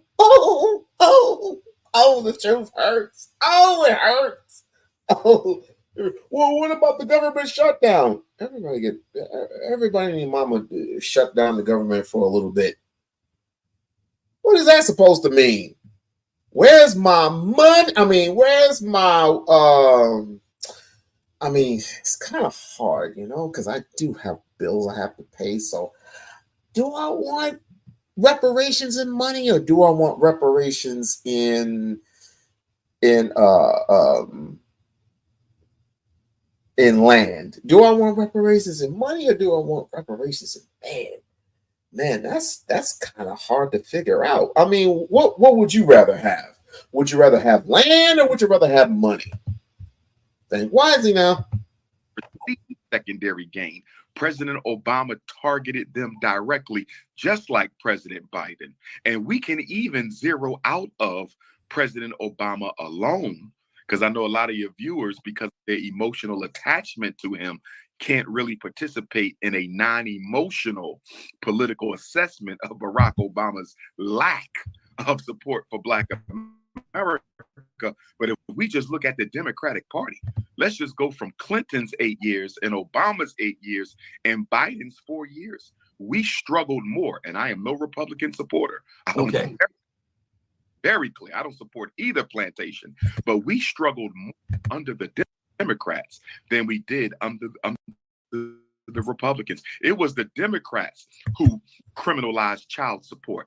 It was the Democrats who kicked millions of Black women with children off of welfare. It was the Democrats who gave us the crime bill. It was the Democrats who took Black people's civil rights gains that our ancestors fought for and gave them to the homosexuals and immigrants. It was the Democrats who gave us the anti-Asian hate crime bill and anti-transgender crime bill and gave Black people absolutely nothing. All of this took place under the Democrats. We struggled more under the blue than we have under the red. Well, I don't know about the blue or the red. I know I've always voted Democrat, but are you telling me that Trump is doing good stuff for Black people? No. Here's what I'm saying. Again, for neither party. Neither party. What I'm saying is we are. What's that again? It went out. I got you, Baba. We are making a mistake as a people by ourselves with either party in a permanent fashion. We have been Democrat since FDR 1933. This is 1924. So now, Baba, we would have voted overwhelmingly Democrat for an entire century. And my question is, What has the Democratic Party done for the American African people to justify 100 years of loyalty? When you are, let's go ahead and represent. Let's go ahead and just go ahead and represent the B Sector 8. Let's go ahead and represent the B Sector 8. And the B Sector 8 is there is no beef. Absolutely no beef whatsoever. Let's represent. Let's go. align yourself with people who don't do anything, you're asking for exploitation and abuse. And when you don't have a conversation with the people in the other party sitting across the hall, they won't take it seriously either, because everybody knows Black America is going to vote Democrat because the Black bourgeoisie has brainwashed them into thinking that the Democrats are always on their side. And not. We have to get out the dichotomy, Baba Mike. Jump this Democrat and Republican tug of war. That's not our fight. Our fight is for our empowerment. So let's have a conversation with Joe Biden. Let's have a conversation with Donald Trump. And let's say, what are you willing to give us for our collective Black vote? I remember a very long time ago that, again, Ice Cube had an actual plan, had it all written out in stone.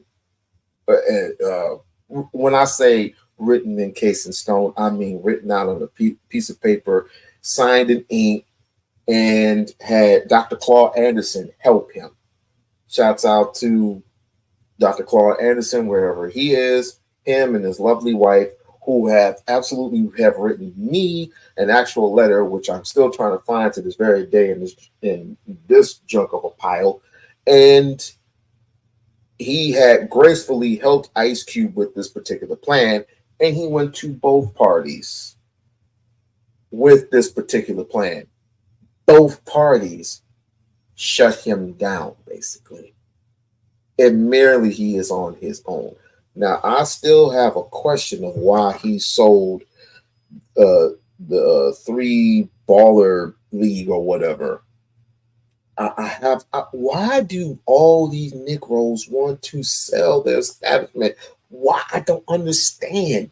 The whole purpose of owning and controlling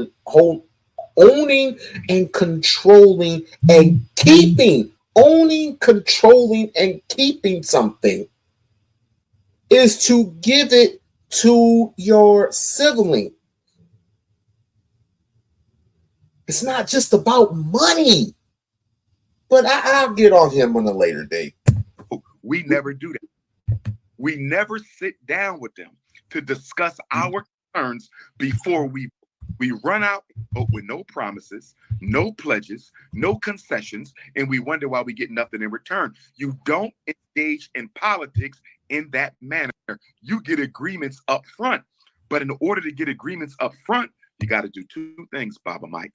One, organize the Black vote. The Black vote is disorganized, Baba Mike. Okay. Nobody organized. Why doesn't the Black church want a Black organized vote? Why doesn't our Black elected officials want to organize Black vote? Why doesn't the Democratic Party want to organize Black vote? Why doesn't the Republican Party want to organize Black vote? You know why, Baba Mike? If we don't want the Black vote. We hold people accountable. An organized Black vote can make the governor do what he don't want to do. An organized Black vote can make the president do what he doesn't want to do. This is why they always tell us, just go vote. Why they never say organize it first? Just go vote. Because if you just go vote, Baba Mike, you can't. So trapped into voting as a disorganized people. But Baba Umar, so they're not organizing white folks. White folks aren't organizing and being told what they're gonna get in return. How come we? Oh yes, they are. Oh, they are. Tell me. Give me an example. Tell me how.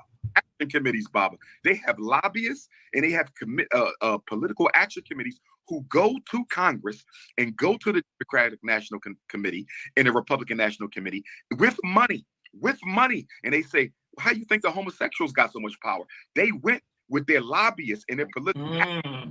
This is what the pharmaceutical industry does. This is what the agricultural industry does. This is what the European Jews do. It's what Latinos do. It's what feminists do. They organize their votes and they organize their money and they send their lobbyists and their political action committees to Washington, D.C. Baba. Taking calls for the pause. Ronnie says because Black Americans need validation from other oppressors, the white man. Like we didn't know that. But Lisa had a very interesting question. A very interesting question indeed. And that is, what has any party done for us? What has any party done for any one of us? Even poor white folks. Poor white folks who proclaim that this world is nothing but a melting pot full of, I don't even want to say the word, but I know a comedian here that will answer your questions. May he rest in peace, George Carlin. I hope that answers your question. I truly do. I hope that does answer your question. Well, let's get back into Dr. Ifa and Michael Collin. Mike, where is our political action committee to improve the schools? Where is our committee passing immigration? Where is our action committee against gentrification? Where's our political action committee against police genocide? Where's our political action committee against economic apartheid? Baba Mike, all the money we have. We are a $2 trillion people, Baba Mike. It makes no sense for us to be politically disorganized. We should be leveraging our money and weaponizing our influence to make change in Washington, D.C. that all Black people can benefit from, not just the Black bourgeoisie. So, but is that possible? Yes. How do we go about that? Because we've been here all this time and no one's put that together. How do we go about it? Here's a big issue we have, Baba Mike, and I'm sure you know. Okay. Wait, say that again, because we losing your sound a lot. So say it again. Let me try that Wi-Fi one more time. Try that Wi-Fi one more time. Let me try that one more time. Let me try that one more time. I can still speak though, Baba, if you can. No problem, Baba Mike. Let me say this, Baba Mike. We approach our politics the same way that we approach our religion. And what I mean by that, Baba Mike, we vote for people because we like them. We don't vote for people based on policy. We vote for people on how they talk. That's what you do in church. You choose your church because you like the pastor. You choose your church because you like the sermons that the pastor gives. You like the way he presents and the way he articulates. That's okay for religion, Baba Mike. It's not okay for politics. No, Dr. Umar. No, we like to go to church. You know what you're talking about, Dr. Umar. You don't know what the hell you're talking about, sir.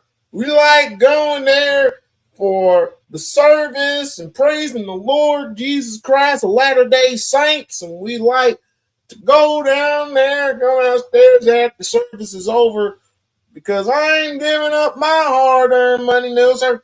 I'm not giving up my hard-earned money because I earned that money. Me and my wife, Latterdale, she's a good old thing. She can suck a golf ball through a garden. Anyway, we go down there. We have some fried chicken. I'm telling you, we have some fried chicken and some collard greens down there. And this black guy or Mr.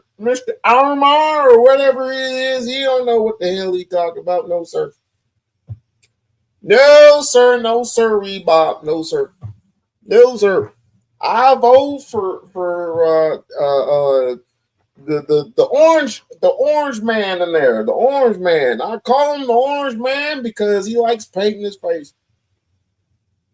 That Kamala Harris, she need to go back to India, wherever she came from. We don't tolerate none of that. Kamala up in here. Congregators rise. Congregators rise sound like a Mexican dish. Why don't we just send her on back over there in Mexico and let her deal with the Mexicans over there, since they keep sneaking out in their country? Why don't you go ahead and just do that there?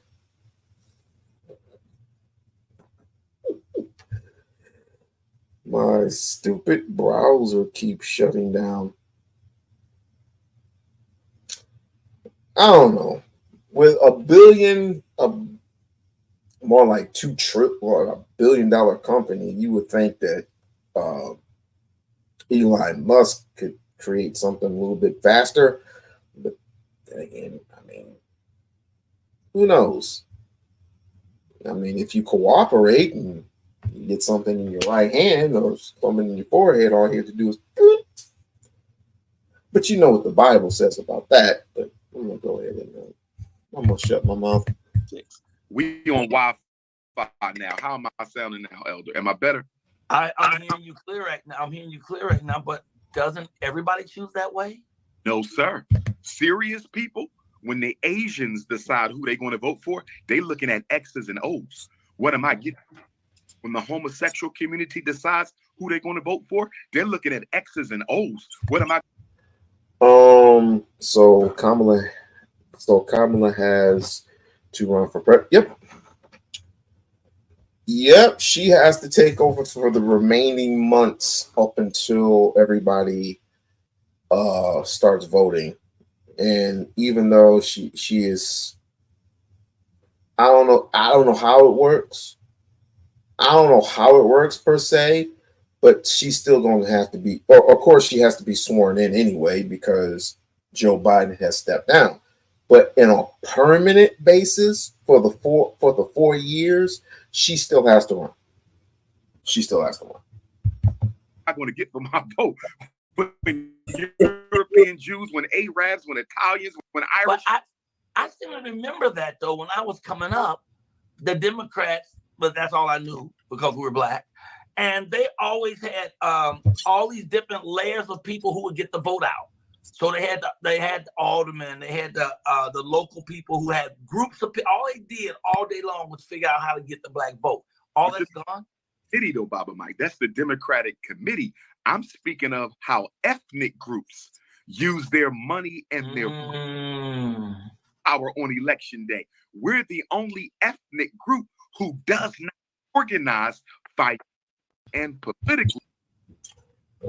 When I talked about people all day, when he came up with, well, not just him per se, but other people involving themselves in organizing an independent black political group, I often said that it is apropos for us to actually be independent that way, and we can vote anybody we want, whether it be Republican or Democrat.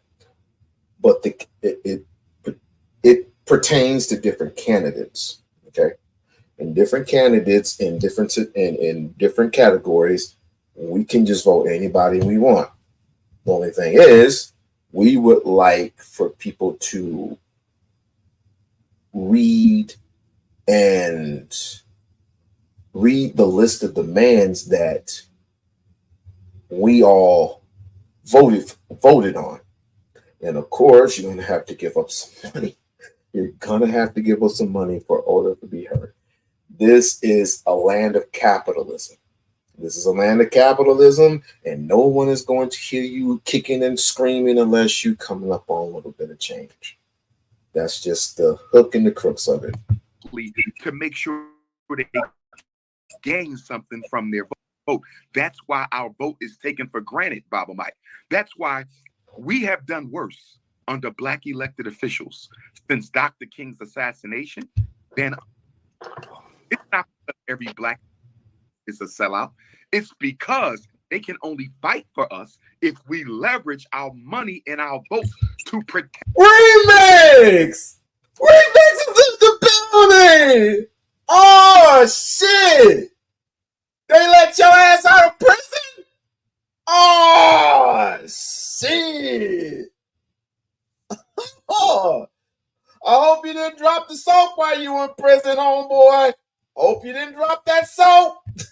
Them, which we never do. So the average black elected official is out there by themselves because although voted them into office, we didn't leverage our money to keep them economically independent. Remember, in a capitalist society are the politicians themselves. How many people around here really think that this is a democracy? It's not a democracy. It's not a democracy. And people keep on saying, we got to keep our democracy strong. This is not a democracy. It's a republic. Capitalism and democracy cannot coexist. That is the fundamental contradiction of American society. Capitalism is the ownership of the essential means of production by a few people. You can't have the top 1% of America owning more wealth than the bottom 99. Let me say that again. The top 1% of Americans own more wealth than the bottom 99%. If I had it, listen, all you have to do is convince, say, this is how I would do it. If I had a younger brother, biological brother, I would definitely he wasn't perfect. I'll deal with him later. But right now, look, check this out. If I had a younger brother, I would start with him, right? Or I would, younger brother or younger sister, and I would ask them if they would be, if they were to, if we had a candidate in mind, we would actually go to that particular candidate and we would talk to that particular person first if we had a particular candidate. Okay. So with that being said, we would involve everybody that's in our inner circle. People that were my friends and his friends or her friends or whatever. And then depending on how many they are, we start off with that. Then we would come to the table and of course present our ideas and whatever have you. Abortions, jobs, wages, shit like that. So with that in mind, of course, we would say, well, how much money do you think this person is worth? Then we put our little 2 cents together and boom, we go to that person with a list of demands and everybody is included in that. Whatever we want, we have to vote on. And if we can vote, if we can agree to the one thing, because we're all going to agree to disagree. If we agree to this one little thing, then it'd be on our list. And of course, if that person cannot abide to our list of demands, then we go to another candidate. That's all. Now to this, to Mrs. Remix. Man, where you been at, bruh? Where you been at? You still over there in buttfuck land? Over there with the AFWs? You still over there with Leonardo? You still bobbing your head because you can see them. Get it? Bobbing your head because you can see them. You still over there with that low life son, bitch? You still with that fruit flaming agate? What you doing over here? Listen, no means no. No means no. Don't Baba Yaga. They're gonna send Baba Yaga on you, man. I'm telling you. I mean, you've been out of prison for far too long. You've been out of prison. I hope they rehabilitate your ass. I'm telling you, life is hard out here. Life is hard, but I'm glad you're out of prison. I'm glad. You don't need to be in the system. There's no way you can have that type of distribution of power and then say everybody has equal say. It's impossible. We can't all have equal say when we're working in slavery. That's true. The deck was stacked like that from the very beginning. And you're right, but let me ask you this then. Are we stuck then? And this is my last question before we go to break and bring people in. are we stuck with voting for the lesser evil? Because neither one of them seem like they're going to bring anything that's going to help our people. That's because we haven't held them accountable, which we can only do with organization and solidarity. So are we stuck because we waited so late? Kind of. But my question is, are we going to learn from this? Because this ain't the first presidential election, and it ain't the last one either. So the question is, are we going to learn from this so we can do something different? It could be the last, though. I mean, the way Trump is moving, he's turned it into a dictatorship. When you break our three, Trump is on what? Face. He's the face, but he's not the system. So we got to make sure we don't reduce this to Trump. He's the face. Joe Biden is the face on the machine. They are not the machine. I like that. I like looking at that. But here's a guy who has sacked the Supreme Court because he put the three folks in to help. He is the face, but he's not the machine. Trump don't make decisions. No president ever had. He might be the face, but he's not the actual system itself. The system makes decisions. Trump just basically does what's in his best interest. They have a table full of people that absolutely have decisions that he can just say yes to or no to, right? But they basically make the decisions. But let's continue. So that when he goes to Supreme Court, he can get whatever he wants. Supreme Court has come out and said that this man, if you're president, you can get away with anything as long as you say that it comes under your presidential realm. Huh? Yeah, and the worst thing about complete immunity, first thing he's talking about is complete immunity for police. Ladies, let's get back to our regular scheduled program. I know these people. People come in and I'll let them do their thing for a little while, and then I usually press a button. But I'm glad to see Remix. I mean, he's like I said. I mean, him and his wife. I mean, he's been in prison for so long that he had to leave his wife in prison. You know, Baba. Don't come and talk Remix. I got a lot of shit that I've been holding on for so fucking long. Don't come over here and start no shit. I'm actually giving grace and saying what's happening because I haven't seen you in a while. But you always think this is the Umar sector. This is not the Umar sector. It's not. So over there, that works over there. It doesn't work over here, bruh. Calm down. Relax. Go ahead and subscribe. Go ahead and subscribe so you can come up here and I can cuss your ass out. Or anywhere, however you want to go. But come on, bruh. Relax. I haven't seen you in a little bit.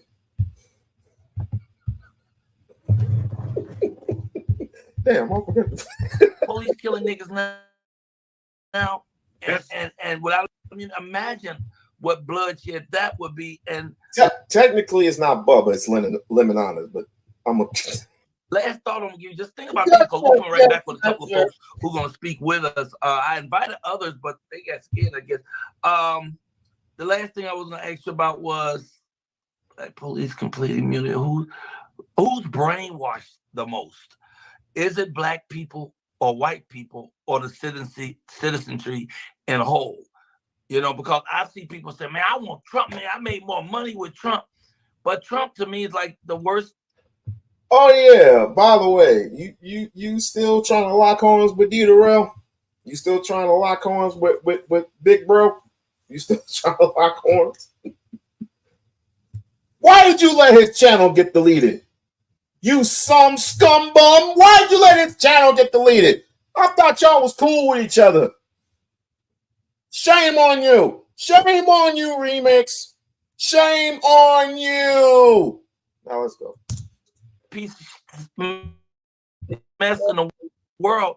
Yeah, I mean, they're trying to put 10 commandments back in school. This guy broke all 10 of them. I mean, it's like it doesn't matter what he says. If he can get away with this and become president again, he could make himself president emeritus. He could be president for life, you know, and there may never be another president if he gets this kind of power. And I agree with you there, Baba, but we also got to keep in mind, okay, change faces all they want, but they will never change policy. And we have to make sure we don't get face and the personality. Focus on the policy. What is policy? Not if you go to your legislators, excuse me. And like I said, with a plan in mind, number one, that makes sense. Number two, that we can all agree on. And number three, how much money you think this is going to be worth. Number one policy that we can agree on. Number two, how much is this worth? And number three, I forgot what number three was. How much is this worth? How much is it? Okay. What can we agree on? Same principle, pretty much. Same principle. Same principle. But I often ask myself, what can we agree on? Because again, what policy is there, and the thing that makes it uncomfortable, and this is why I like to involve the ladies when it comes to these certain issues, these horizontal issues, and that is the abortion part. I usually let women handle the independency and the abortion stuff. I don't touch those because it's too super sensitive to some people. I don't like touching on those issues. Like I would let Lisa or I would let Bridget handle those. Don't ask me anything because I have, number one, I have my kids. I would never abandon, separate, nor delete none of my children. If me and my wife were decided to have children again, it was like, oh, I made a mistake. No, there ain't no mistakes. Ain't no such thing as a mistake. You brave enough to lay down with her. You're brave enough to have a kid with her. You're brave enough to lay down with her and have sex with her. She's brave enough to open up her legs to you. And you're brave enough to basically take her virginity away. Take her, I'm trying to be subtle with this. I'm trying to be subtle with it. I'm not like these other idiots online that like say the P words and I try to refrain from that. I try to refrain from using the P words and the C words. You know what I mean? But you know what I mean when I say, certain Negroes take advantage of women. And I would say women take advantage of men too. I mean, when it comes if you want this money, all right, I give you this money, you give me your time. That's an exchange. A very dangerous exchange, I would say, but in a world we live in where we don't care if we get certain diseases, and we name diseases out of lip gloss and lipstick and everything else, it's like, ugh, God.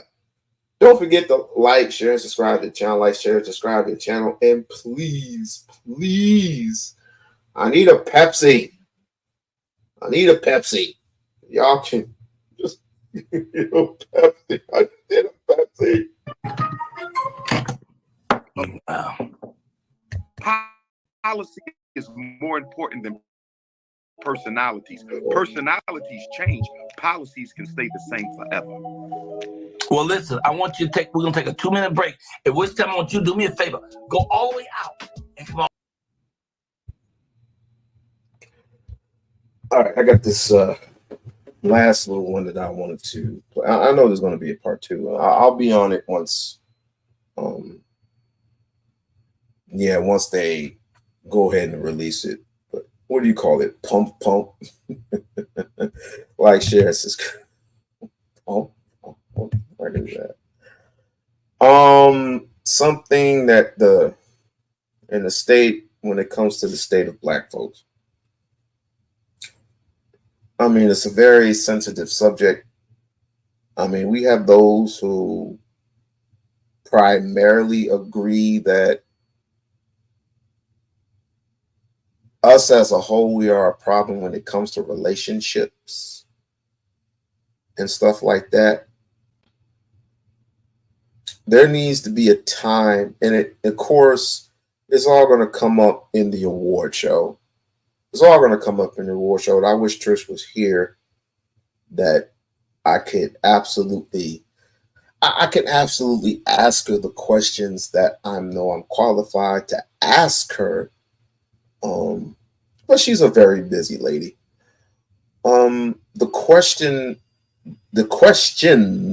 that need to be asked when it comes to the state of emergency with Black folks, it's very critical, and it's not just therapy that we need, to be perfectly honest with you.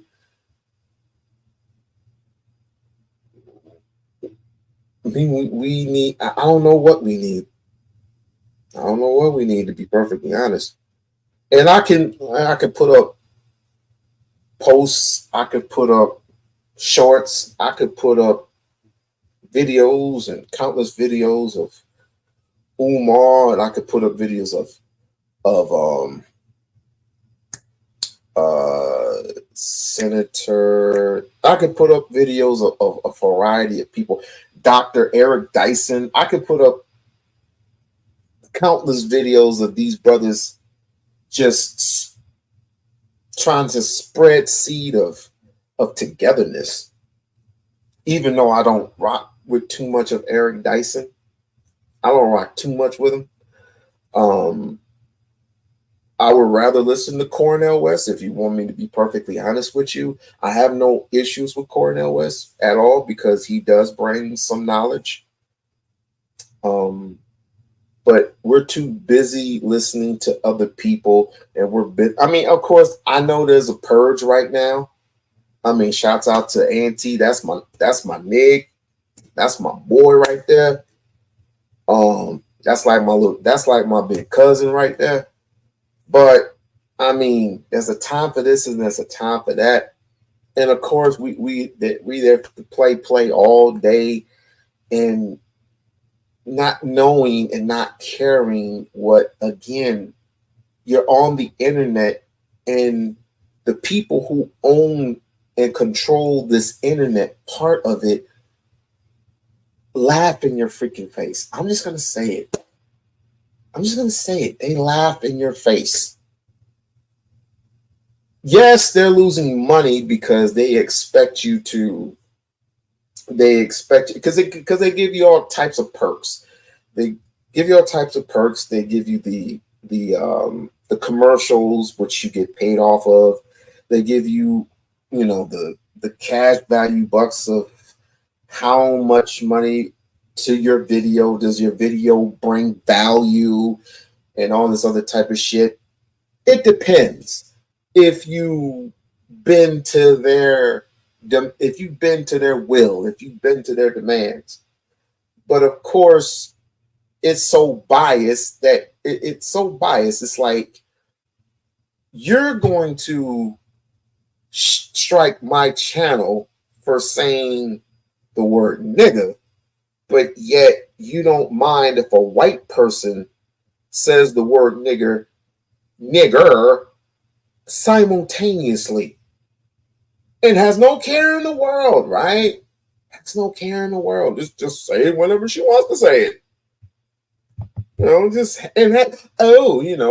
My father and I, we talk about him all the time. There's a whole bunch of niggers and just laugh it up and chalk it up, and no one does anything. But I get struck for saying the word, and plus I get struck for other things. So it's just like, what do you do? The music that I play, it's like, It's your music. It's your non-copyright music that I play, but yet I get dinged for it. So it's like it again, there is no escape with the power structure. There's no escape with it. I mean, and then people they do they do what they can. They just do what they can to survive in this type of a world. But I ask, what state are we in as Black people? I ask of you. Because right now there's a purge. B1. What state are we in? I often ask of you. And the only thing I can do is find something. I mean, I could tell you, but of course, there's your beliefs, and then there's mine. We might have the same beliefs, but then again, we may not have the same beliefs. And this is the reason why we should have these conversations other than, Black women all day. It's disgusting. But let me go in and put up this one last little clip. Healthy life despite the stresses. And for those listening, please explain what you mean by organic life. By organic, we're going to have to change our diet. We're going to have to change our relationship to each other as men, because I think we lead too much with the diet part. There are some things. It all goes with the mind.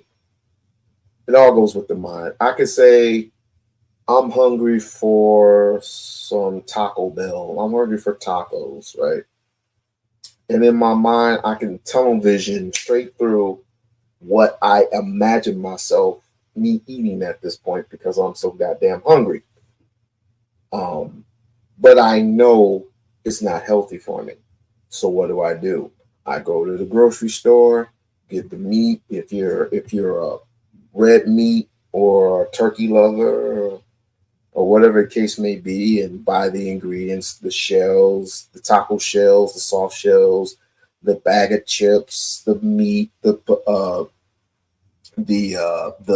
vegetables, and whatever else. And I can do it that way. That's the smarter way, right? But sometimes we're just so lazy that we just don't want to cook. I mean, it's more healthier. I said it's more healthier. I didn't say it was the healthy choice, but I said it's healthier to cook at home rather than go out on the street. But every once in a good while, you can go out and get you a burger or whatever, even though you don't know where your burgers come from, but I'm not going to even go there.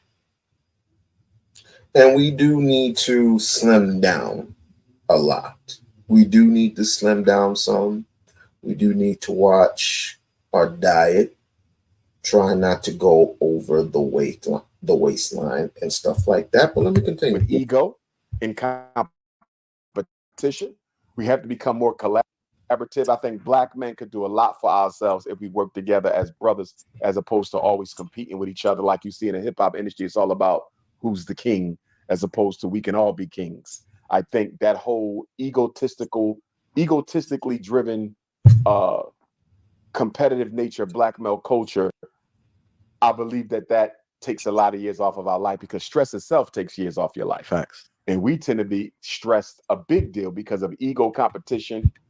I often said that the more arguing that we do, the more stressed out we are. The more stressed out we are, the more older we become, right? And that's not a good thing. I would rather grow old naturally than to find myself stressed out and have to end up in the hospital somewhere. Young people tend to think that just because I'm young and I'm 25, I'm 27 years old, you don't think you can have a heart attack? That's delusion for you. We really need some help. Constantly having to confront racism, constantly judging ourselves by a standard the white man has set. And then with our women, you know, men suffer more from divorce physically. Women, they say, suffer more financially, but men suffer more physically. So we do need our women. I don't know how well off we can be without a good relationship with our sister as a companion. But simply put, Black men got to renegotiate our relationship with each other as brothers. We got to renegotiate a relationship with our women. We got to renegotiate a relationship with our body and our health, because too many of us are dying early. Like, I know so many people who lost people in their 40s to heart attacks and strokes and diabetic. It's the norm. It's the norm. It's almost the norm. You look at all the dialysis centers popping up in our community. There's almost as many dialysis centers as liquor stores now, right? Kidney failure, poor food. Renegotiate your relationship with your body and your diet. Renegotiate our relationship with each other. Renegotiate our relationship with our women in our community. And then the fourth, I'm going to say we got to renegotiate our relationship with our ancestors in supreme consciousness, because I don't think a lot of Black men have a good relationship with supreme consciousness. How often than not, do we celebrate our ancestors' birthday? How often do we do that? How often do we sit around and say, you know, my big sister who passed away 1 year ago, 2 years ago, 3 years ago? How often do we celebrate our big sister? How often do we celebrate grandmama? How often do we celebrate papa? How often do we celebrate young bro that just, you know, got hit by a car or something? Right? They're not ancestor, but they're ancestry once they pass on to the heavens. Because clearly, according to the Bible, children are innocent. Children are innocent, so they automatically have a place in the heavenly glory, if you believe in that sort of thing. They may belong to a religion. They don't have that spiritual connection. They ain't got the spiritual connection. You need that, because without that, you ain't going to reduce that stress. Without that, what channel? And you know what? And this is where I agree with Truth on this. This is where I agree with Truth. Did anybody often talk about God? Nobody in these spaces ever talks about God but us. Me and Truth are the only two people in these spaces, seriously, who talk about the Lord. I often say, without God, none of us would exist, would cease to exist. And we take that for granted all the time. I mean, we could talk about this, we could talk about that, we could talk about sports, we could talk about presidency, we could talk about females, we could talk about gonorrhea, we could talk about syphilis, we could talk about HIV, we could talk about herpes, we could talk about sexy red, but we can't talk about,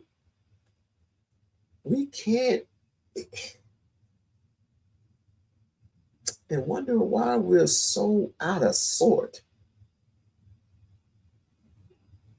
At least when white people they talk about, Joyce Myers is being talked about, but then again, we got preachers talking about other preachers. That's bad enough. But when you have a male preacher marrying another male preacher, that's a sign that said we need the Lord more than ever before. And I'm not religious like that.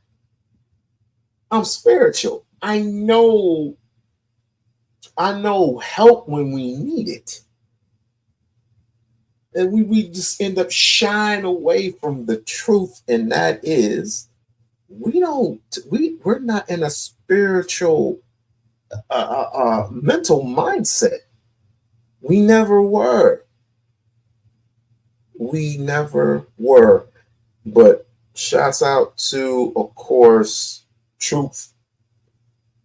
Shouts out to Truth, of course. Now let me continue this video. You won't get carried through the hard times. And there are two more things I want to add to it. I want to hear what you have to say. One is I don't really like. As I've gotten more mature, I've moved away from criticizing because I understand a lot of behaviors come from lack of education. Mm-hmm. A lot of brothers need to learn different forms of stress management, which we're not taught. We're not. Things, we're not. And it's like a key component for survival. I agree. Right? I agree. So, but another aspect I wanted to talk to, I believe that what stresses brothers out a lot, and we don't talk about this, is being happy for the success of another brother. I think jealousy is causing. I agree. A lot of heart disease. You know, what's the name was on here? The dude Yaki. He didn't say jealousy was causing heart disease. He was saying it was causing diabetes or something. But I just observed brothers carry so much hate in their heart for another brother winning. They do. It destroys them. They do. Plantation psychology. And I feel like if you can learn, like I could speak for myself. I'm genuinely happy for other brothers. So am I. And it I just think it's a blessing to my life, and things happen to me because I'm genuinely happy for another brother. I don't have that wasted frequency on being like hating on somebody. A lot of these brothers out here, bro, they carry so much hate in their heart for people winning. They do. It's killing them, bro. They do. I've seen it. I see it in the conscious community. You know, as I travel and speak, a lot of times there'll be other guys there who may be known nationally, but when they see the Umar effect, you know, it's like nobody. I'm just being honest. It's like my followership is unmatched by anybody else in Black consciousness. And when other brothers show up and see that, they're like, "Damn, he really is King Kong." You know what I mean? You can see the envy a lot of times. I've had people turn microphones off on me when right before it was time for me to speak, and sabotage my order, sabotage my amount of time to speak. I've had elders do it too, where the elders came together and cut me out of a whole conference because they knew once I took the mic, it was over. You know what I mean? And so it's like, damn, why y'all can't be happy for me? I'm doing the work of the people. I big y'all up because, I'm one of them brothers. I'm going to show love anyway. Even if I know you're a little hater, brother about to speak, I'm going to big him up because he's still a brother. You know what I'm saying? So that's something that, because for me, I think ego has played too big of a role in Black consciousness and in the Black community. I look at leaders who were, sabotaged over jealousy. W.E.B. Du Bois, rest in peace. He did some great things. A. Philip Randolph, rest in peace. He did some great things. Chandler Owens, Cyril Briggs, rest in peace. They did some great things, but they were extremely jealous of the Honorable Marcus Garvey, and they sabotaged them. Malcolm X was sabotaged because of jealousy. Patrice Lumumba, Mobutu envied him for that position. Thomas Sankara, the brother who had him assassinated, his parents raised him in his house like a brother, envied him. This is your brother, and you murdered him. That's right, power. Man. You know what I mean? So one day somebody have to do a book on the role of the HNIC, the head Negro in charge in the Black community, because it has been a big reason for why many of our leaders were killed. You go over to LA with the situation that happened between Milana Karenga and the US organization versus the Panthers that led to the death of our apprentice Bunchy Carter and John Huggins. That was all ego. Yeah, the COINTELPRO was involved, but if we would have handled the egos, that would have never happened. And so for me, one of the things I try to do is live my life in a way where I ain't got to worry about leaving here early over no ego, because people always got something to say about me, and I'm used to it. It don't bother me. I let it roll off. But then you get them people who want to see the conflict. You know what I mean? So my thing is I got to discipline myself away from responding with ego and just say, if that's what they feel, that's what they feel. Let them stay in their lane, and I'm going to stay in mine, But we got to, you're right. I see it all the time. I see it on the street level. I see it in the conscious community. And I remember something one of my elders told me. I have to say this. I have to say this sometime. I feel what he's saying. Move that banner. I feel what he's saying. That there's not one time There's not going to be one time where he goes upon his life and everybody talks about him. Everybody talks about him and the school. Where's the school? Where's the school? Where's the school? Where's the school? It's not going to open it. It's not going to be up to code. Blah, blah, blah, blah, blah, blah, blah, blah, blah.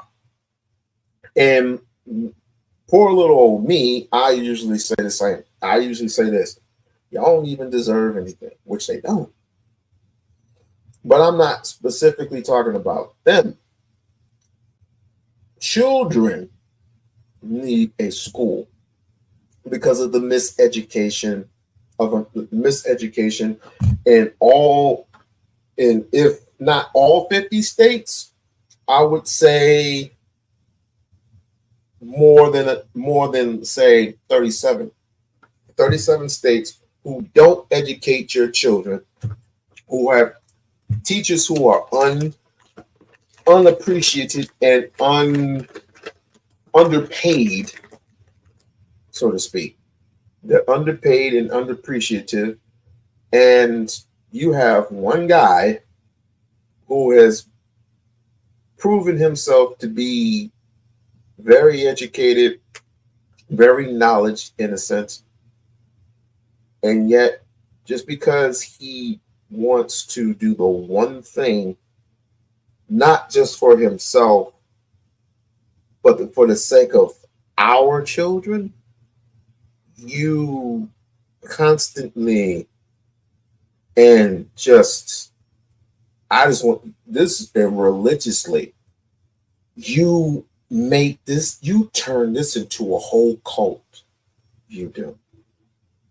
All these some bitches turn this whole thing about Umar not doing what they want him to do. I mean, let's keep it real. The arguments about Lloyd Jamar, he tried to help him out. That's a whole bunch of bullshit. Lloyd Jamar wanted him to do what Lloyd Jamar wanted him to do. Just like a lot of you Negroes. A lot of you Negroes want him to do what you want him to do. Whatever happened to wanting Umar wants to do what Umar wants to do with the school? If you want better, then pay for better.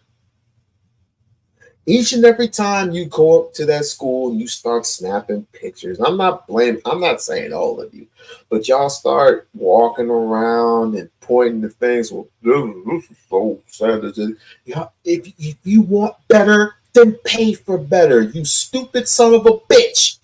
If you want better, then pay for better. Put it in his hands and make sure he does right by you. Make sure he does right by you. What am I hearing? Another paint day. What the fuck? Help him out. Nah, it's too much like right. So, I mean, I don't know why I'm taking the boat of it, but it's just that it's not that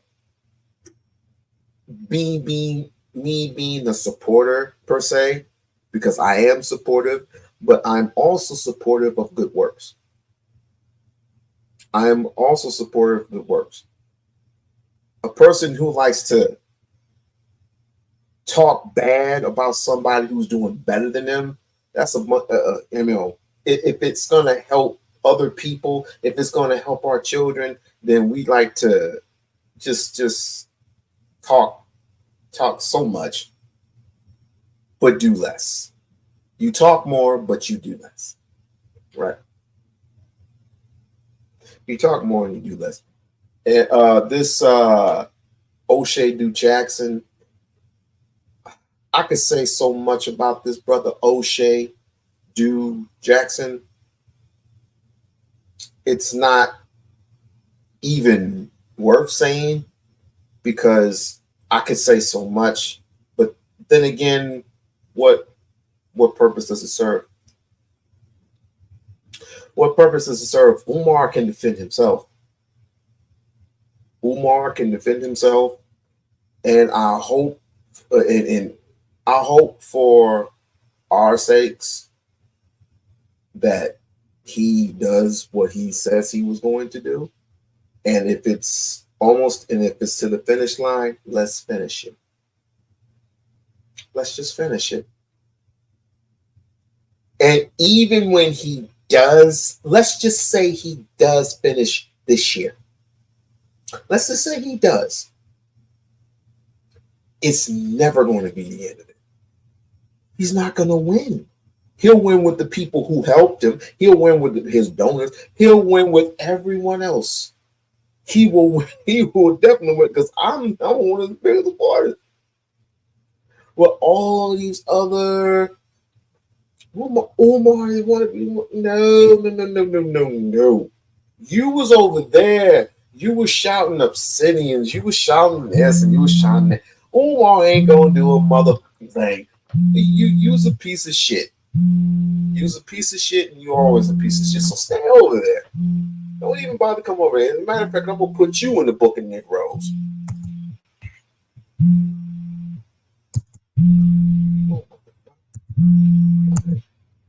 Press the button. In the Garvey movement, Elder Johnny Gossett, he's an ancestor now. He's the first person I met who actually invited me into the Garvey meeting many, many years ago. He said, listen, you got to be patient with these brothers who be hating, because he said, you were blessed with the ability to do what you do.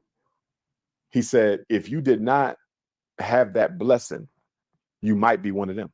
You might be a hater yourself. So you need to practice patience with these guys, because, you know, they have to come to terms with the fact that you were chosen to do this. You have to come to terms with the fact that if you were not chosen to do this, you might be a hater yourself. And that really humbled me. And that's what really, you know, and he said that to me like 20 years ago, but that's what really put me in a position where even now, you know what I'm saying, I don't see myself as greater than nobody. And to be honest with you, I think that's why I get the love that I get. I think more than anything else, I think it's because when the people see me, they see he's real, he's down to earth, he's one of us. He don't think he's better than nobody. I remember one time I did the speaking event, and the host said, do you mind taking pictures at the end? I said, I always take pictures at the end. I said, that's expected of me. At the end of every lecture, they know they're going to get their pictures and get their book signed. And she said, well, I only had to ask that because we had such and such, and we had such and such, and they made them pay to take a picture. You know what I mean? And I just said, I can't speak to them, but I don't charge people to take pictures. This is not something that I do. You know what I mean? So your picture's wild on IG, bro. I'm telling you right now. Wow, guy.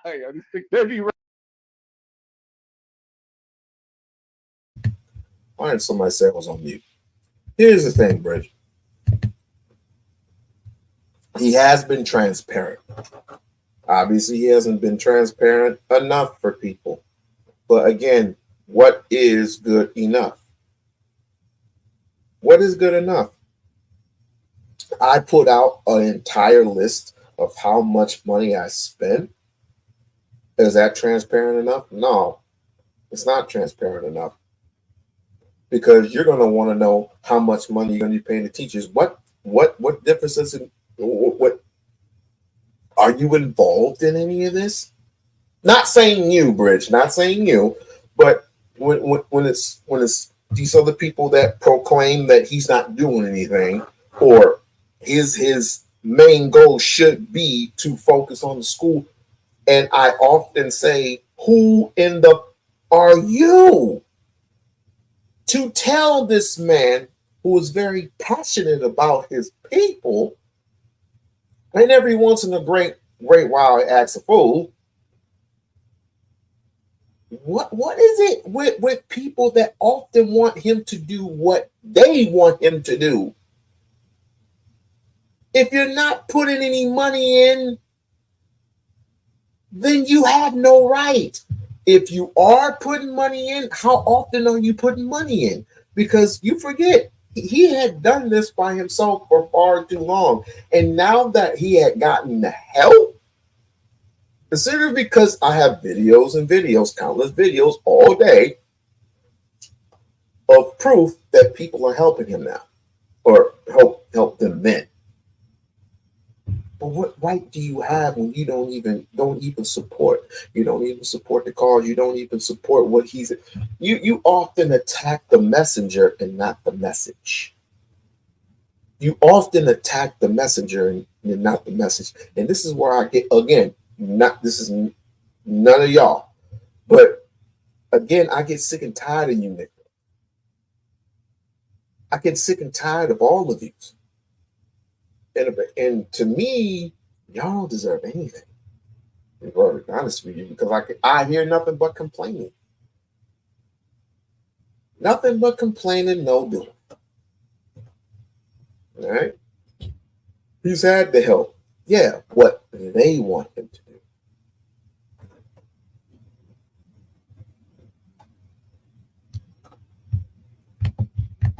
Regular photos. The regular photos, man. This guy is regular crazy. photos. Those pictures on IG is wild. They be going crazy. They be like, that must be the wife.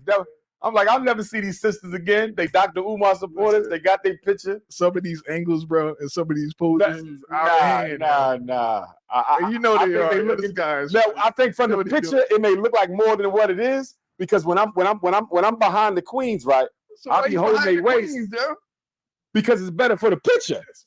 Because if I'm wide body, she got a little wide body. It's just better this way. But I'm not even touching them though. You feel me? I'm not even touching them from behind. I hear you. You know what I mean? It look away though. I know. But it don't be that though. It don't be that. I just want to jump back. You know, in the future, I plan on having a program with the young brothers, like a rite of passage. Okay. But one of the key components, I'm not sure how it would be executed, but one of the key components, man, is learning to be happy for the success of your brothers, bro. Oh, it better be. I think if you get that, your life is in a totally different plane. And I am telling you, brothers are out here stressing themselves out, worrying about what other brothers are doing. And worrying about what other people think too.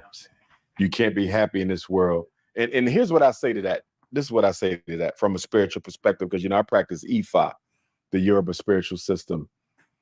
We come into this world with an agreement on what our purpose is for this life, for this incarnation. You have a destiny. I can't compare my life to yours because I don't know what your destiny is. I can't compare my life to his because I don't know what his destiny is. To me, it's unfair to our spirit to compare ourselves to the success of another person. You can't look at Jay-Z and envy him for being a billionaire where he at. You don't know what he went through his last life, and you don't know what the hell he's going to go through his next life. You see what I'm saying? And so for me, I tell people, put it in perspective. You are here for a purpose. Me, I know I came to shake shit up. That's why I'm here, to shake it up, to fight for our people's liberation, to educate the kids. I'm here for that. I don't know what next life is. I don't know what last life was. And if you just keep in perspective that the things that you have and the things that you're going through some degree is a result of your karma and are specially designed because of the destiny you have to fulfill in this life, then maybe you would appreciate what you have and where you are versus comparing yourself to other people. And my man always observing the school situations, specifically public schools. And I've come to the conclusion, right? In some school districts, young man, he was mentally gifted his whole career. Let's look at the other criteria. He meets every other criteria. The only issue of but my point is this: the school district, when that child is about to graduate his classes, but you're not getting work that is necessary in order to make it. I tell children all the time, you have to learn how to do what you don't like so you can be in a position to do what you want. Half of all life is doing what you don't want to do.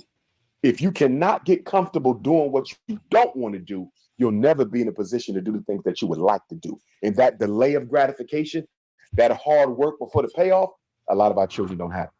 There's a brilliant brother we spoke to. His name is Dr. Jermaine McAlpin, right? He's the chair of African and African American Studies at New Jersey City University. He was breaking down genocide, right? He was giving us the history. Polish Jewish lawyer Raphael Lemkin introduced the word genocide in 1944, right? Based on his observation of what was going on in Armenia. There are 5 key points to genocide. I'm pretty sure you're aware of them. But there's one that really struck me, right? It says deliberately creating conditions of life calculated to bring about their physical destruction in whole and in part. Mm-hmm. And when I think about this particular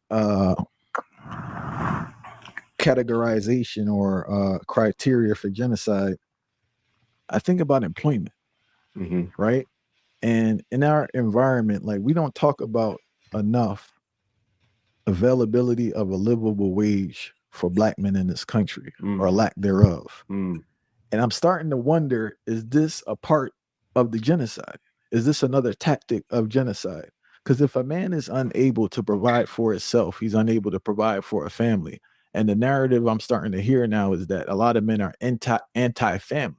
And I think they're discouraging people from family life through economics. Because it seems that it's just too hard to have a family, and brothers are analyzing the scope and staying, as well as you said, checking out on life, but also I don't see the point of being in the family. I know it's all this talk online, but I think one of it is economics, people understanding that they generally, even if they are working, for the brothers that are working and trying, they can't afford to sustain a family in this environment economically. I agree with you.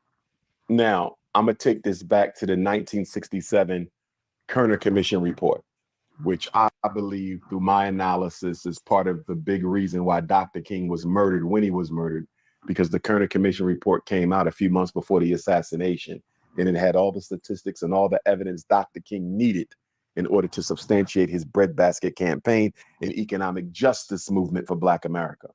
In the Kerner Commission, one of the main recommendations to President Lyndon Baines Johnson in the U.S. Congress was to create jobs for Black America. It was one of the biggest recommendations. If we do not create jobs, we will never be able to alleviate poverty.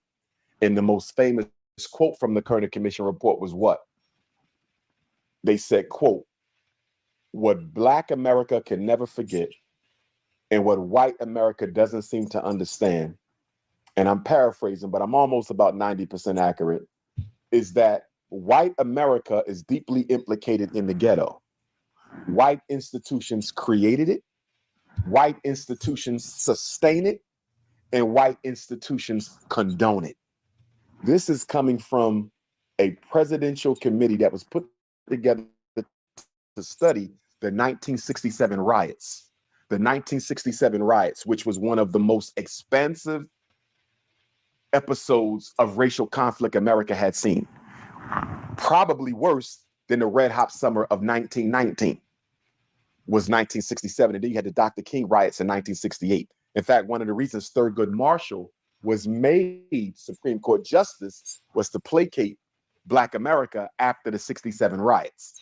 One of the reasons Supreme Court Justice Clarence Thomas was made Supreme Court Justice was to placate Black America after Rodney King, you see. So that's why that was done. But the Kerner Commission really hit it on the money with unemployment. Now, economics as a weapon, unemployment as a weapon, Black men don't get married, to your point, if they don't feel that they can sustain a family. Half the Black men in Well, it's kind of hard to be an entrepreneurship when you're not being taught the criteria. And it's also hard when you have programs in place, which at one point in time we did have, and it was for everybody. It was for Blacks and whites of all kinds. But pretty soon, new government starts to take over, and they have this whole thing of we don't have enough money to sustain, our pockets, whatever, and they end up going to, well, what's absolutely taken away from our little funding? We got to make our buddies rich. They said the programs that we get to these little poor bastards out here. And it's like, oh, okay, so they defund the programming, and this is how you get genocide. This is how you get genocide. The particular programs that I talk about are the blue collar ones. I'm talking about, the STEM programs, the blue collar programs. You're working in certain places where you don't have to lift anything, and you make about 30,000. You make about 50 to 60,000 a year, depending upon your status. I'm talking about those well-to-do jobs that a lot of people don't want to, you know what I'm saying, grasp on, the HVAC positions, the carpentry positions, the electricians to become electricians, to become doctors, to become lawyers. A lot of people come to these ideas that they don't need a plan B or a plan C. They always want to go to plan A, become a basketball player, become a football player. Well, you can become those things. The only problem is, and often teachers don't teach shit, so they become tunnel visioned. They become tunnel visioned in a sense where I can do anything I want, and basketball is my number one sport. So I'm going into a league and I'm doing whatever I can to enter into this program. But yet, once you go into college and let's just say you do good in college. Out of 1 million people, only one can go number one. Only 1% of people who play basketball make it into the NBA. Just because you're LeBron James's son, Bronny, doesn't mean that you're obviously going to be successful, because everybody's looking at you under a microscope. And for the simple fact that anything could happen in the league like that. You can blow out a knee, you can sever a leg, which I've seen many legs be severed. And you try to recover, but it's like, what do I do in the situation when I'm trying to, when I'm trying to gain status? It's like, I can't feed off of my daddy's name just because it's LeBron or Michael Jordan or Scottie Pippen or Dirk Nowitzki. I'm none of these things. So you try your best to go back into the league. So you end up going to Japan for a couple of years. And we all often said he should go into the G League for a couple of years and develop his skills that way.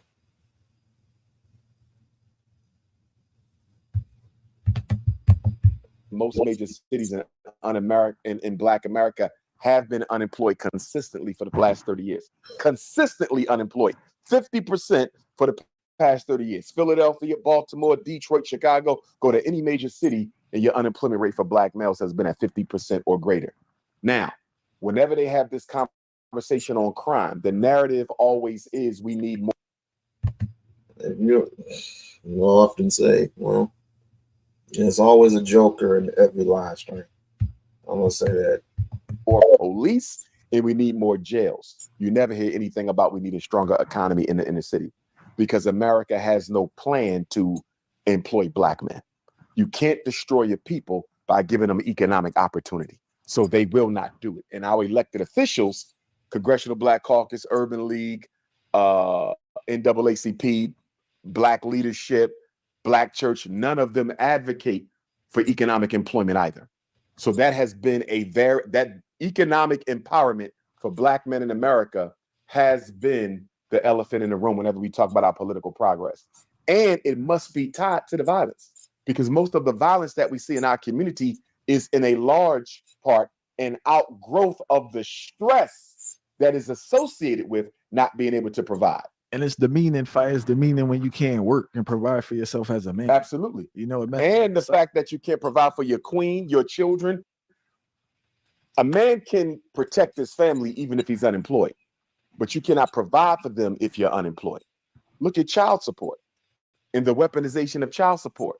Bill Clinton, with the bill that he passed years ago, that basically said we're going to go after these deadbeats who don't pay, and if we catch you across state lines, you're going to be charged with a federal crime of trying to evade child support. He criminalized child support in the aftermath of the 1994 crime bill, and nobody paid any attention to the fact that that bill he passed after the crime bill that criminalized child support was in large respects an agenda to bring all Black men with a child support case under the direct supervision of the criminal justice system. So in many respects, if you pay child support, you're almost on a sort of a probation of sorts, because if you default on your child support, you're going to go to jail. And that makes no sense, because if you're in jail, that kills your earning potential. That's supposed to help the child. And your child support continues to go up. And when you get out and go back to the judge, right, the judge is going to say, I need $1,000, or I got to bump you back to jail. I just got out of jail. You got 30 days to come up with $1,000. What is the judge telling you to do? You ain't got no credentials. You got a felony on your record. He needs $1,000 in his hand, cash, in 30 days. He just told you to go rob.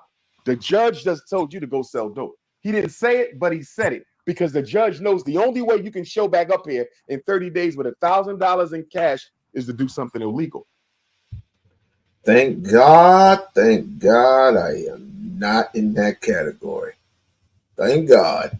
And a lot of that is the desperation that is behind all of these crimes. These crimes that are being committed, nearly every one of them have an economic aspect, even if it's domestic violence, because that stress of unemployment, that stress of not being able to pay the bills, that adds to the conflict between the black man and the black woman, the romance without finance. And unfortunately, our celebrity class and our well-to-do American African community, they haven't done enough to invest back into their own.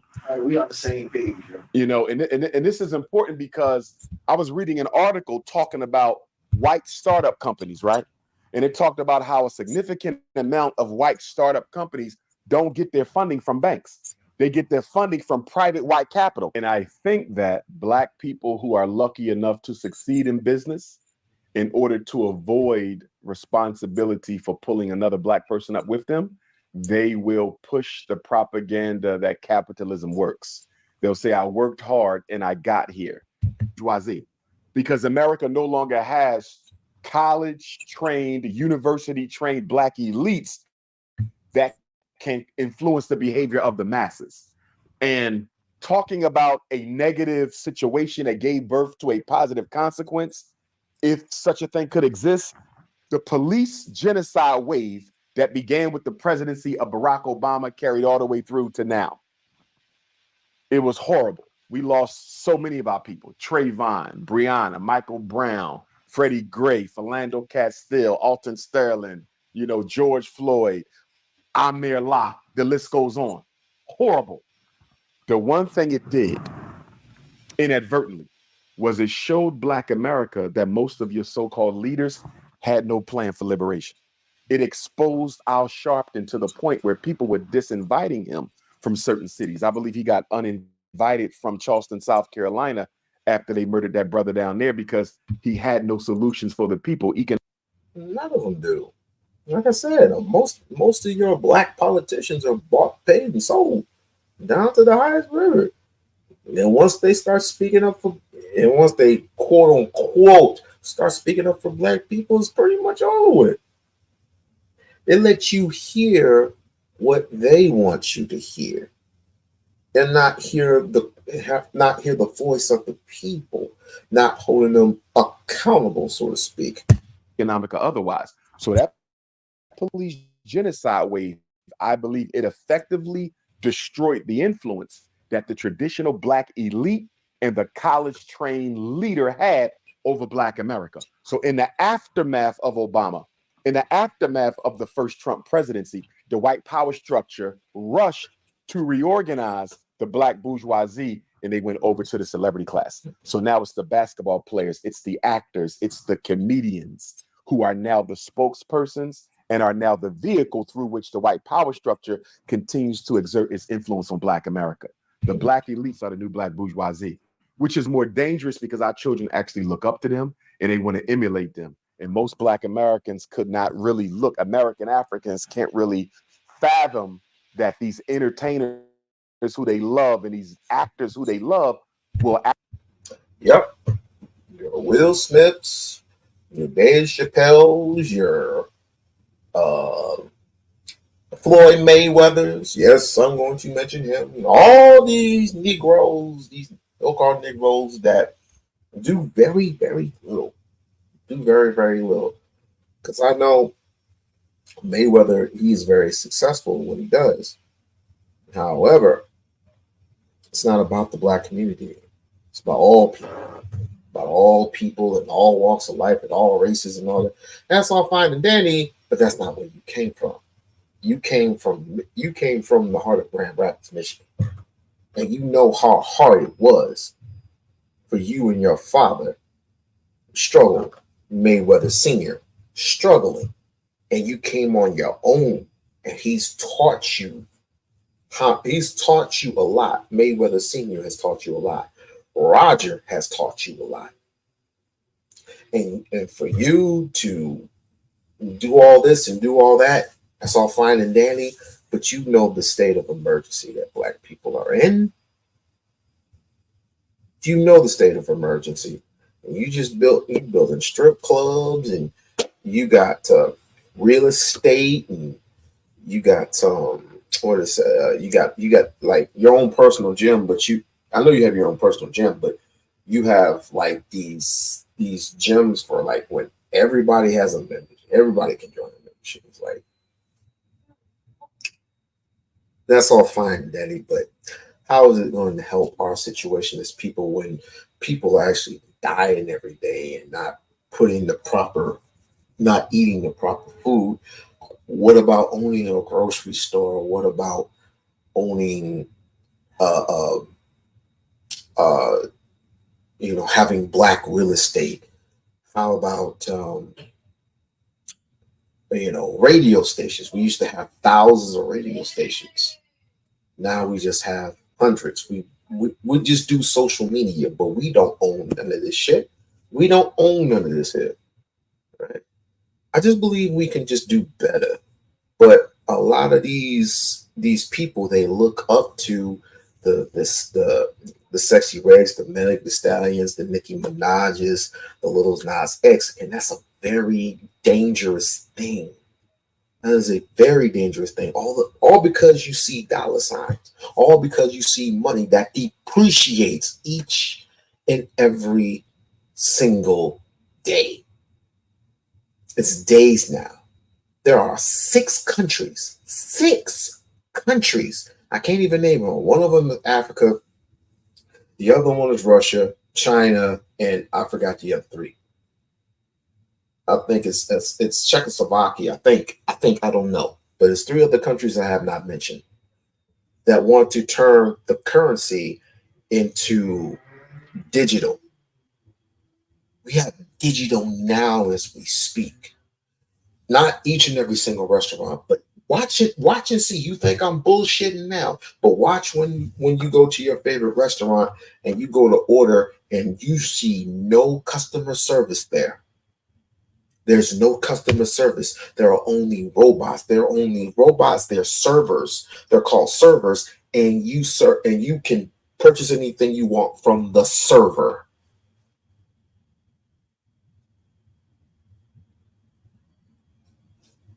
Actually work against their own best interest if they're called to do so. Yeah, and there's an all right. So we interviewed Shahrazad Ali last year, and she said something that really like went over people's heads. She said, we are normalizing our captivity, right? And it was a powerful statement because based on what you just said, it seems Black people are delusional about their current state in America. They have to be. Post-traumatic slavery disease dictates it, but go ahead. The media has done a great job. As you said, we're creating this idea of what you can achieve. And I take it there's still over 30 million Black people. And we're actually using maybe 50 people as the criteria of success. Yep. I'm not a mathematician, but I don't think that's a good percentage with a high probability, right? Yep. And those 50 people you're using are working against you. Not only that, they're all in professions that require a lot more luck than skill to succeed in.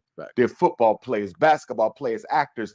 These are not careers that you are guaranteed to succeed in just because you have talent. You still have to be at the right place at the right time, chosen by the right person. In other words, these are not realistic careers. You have a greater chance of being struck by lightning than becoming a multi-million-dollar Black celebrity. So from a reality perspective, how can you expect our children to base their future ambitions off of the success of these Negroes, all of whom belong in industries that you got to be lucky to succeed in? And I'm glad you said that, man, because the consistent narrative is that, you can be the next LeBron, you could be this thing. And it's just like, no, you can't. These are freaks of nature, Yes, like it that is. came Yes, around they like are. maybe once in 1,000 years. And it's also not only that, are they extremely talented athletes that are once in a lifetime type players? The power structure is set up to only allow one in a particular industry to succeed at an elite level at a time. There was Michael Jordan alone, Magic Johnson alone before Mike, Kobe Bryant almost alone till he got hit with the rape case. See, the reason why Kobe Bryant is not included in the argument for greatest of all time is the NBA cannot afford for the greatest basketball player of all time to have been accused of raping a white woman. So this is why it's MJ and LeBron. No, it's not. It's MJ and Kobe. But Kobe got accused of rape. Man, often you ain't gonna hear me say it, but I'm gonna say it now. Kobe is the greatest, man. Kobe is definitely the greatest. Even though he stole a lot of shit from Michael Jordan, I would say definitely he is the greatest of all time. One of the greatest of all time. Therefore, nobody's allowed to bring him up for the GOAT conversation. So Kobe kind of disqualified himself with that situation. But it's LeBron alone. Go to football. Patrick Mahomes alone. Now, you do have a satellite of other players, but there's only one sun, and the other 9 planets revolve around that sun. That's how it is in comedy. Kevin Hart alone with the satellite of other stars. LeBron James alone with a satellite of other stars. Even in acting, it's Denzel at the top with a satellite of other stars. If you notice, they never allow you really, genuinely 2 greats at the same time. They control it by keeping you to one a generation. You know, a great example of that, man, is the Gabrielle Union period. Then they transferred to what's her name, Taraji P. Henson. And she was in, it's like, you're very true. Yes, that, man. they Like, pass it down. Only one at a time because they have to control Black people's domination of a particular industry. It's about the control of the influx because they know once they let us in, we're going to take it over. So we have to make sure we only mark. You like basketball, let them stay with it. Regards to even this whole idea of buying my mother a house, or, you know, I want to get this when you reach a certain thing, is kind of tricky. The child now, for a lot of brothers, their self-worth and the only attention they get from their community and their parents is through the sports, not through academics. I've seen that. So that kind of plays a role why they kind of go there, right? I believe we set our children up for failure by letting them entertain this belief that you're going to be a multi-million-dollar athlete, and to let them have that belief so early in life that it drives every waking moment of their existence. And I believe it's gotten to a point where it could be called a psychopathology in our community. The pursuit of sports success among student age. Well, while we're continuously playing this video, like, share, and subscribe to the channel. Like, share, and subscribe to the channel. Don't kill the messenger. Kill the message. Don't kill the messenger. Kill the message. Don't attack the messenger. Attack the message. What is he? What is Dr. What is Ifatunde saying that it is not correct?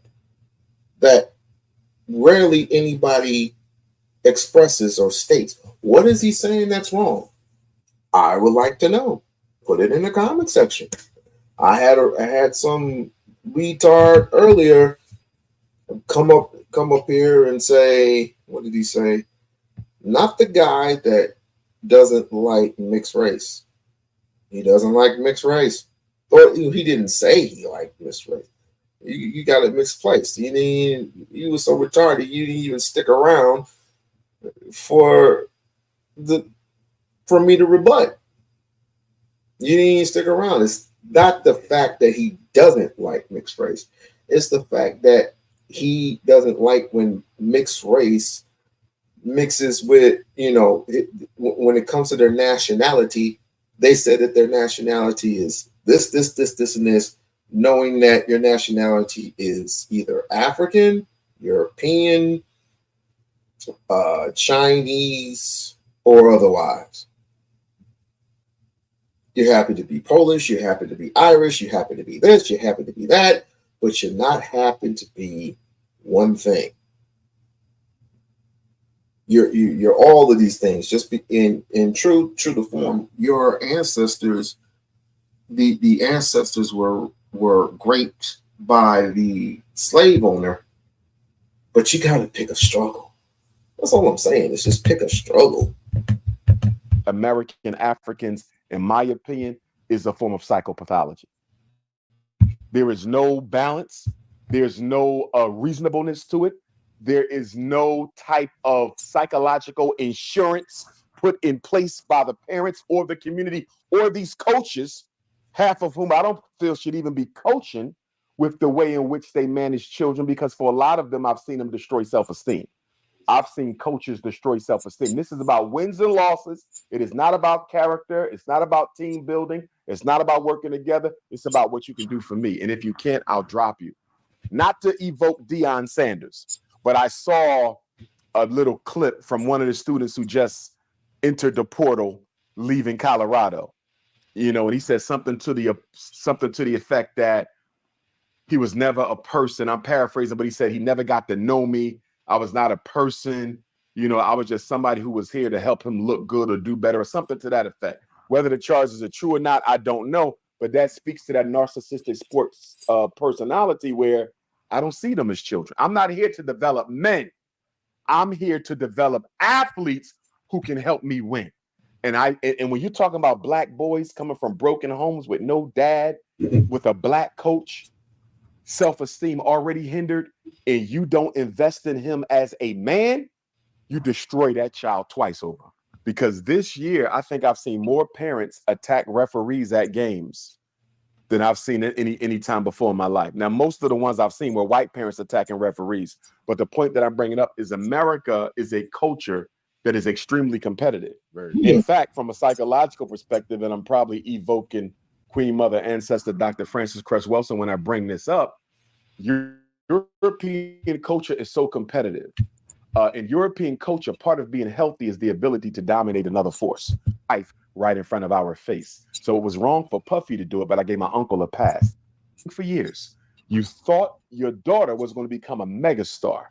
And when it did not happen, now this is behavior amongst children in see schools. I get the reports. I get and I've always been talking about this race war that's coming from in 2042. They've been saying this since like the 90s, right? Okay. And the reason they say is that because at that point, I guess the population would exceed, they were officially become the minority.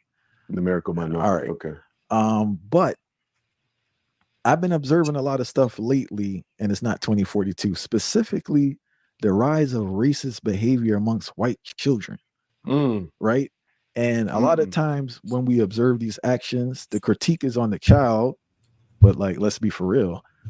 We're not focusing enough on the parent who set the tone for this type of behavior. Have you been hearing reports of rise of racist behavior amongst children in schools? I get the reports. I get text messages directly from parents.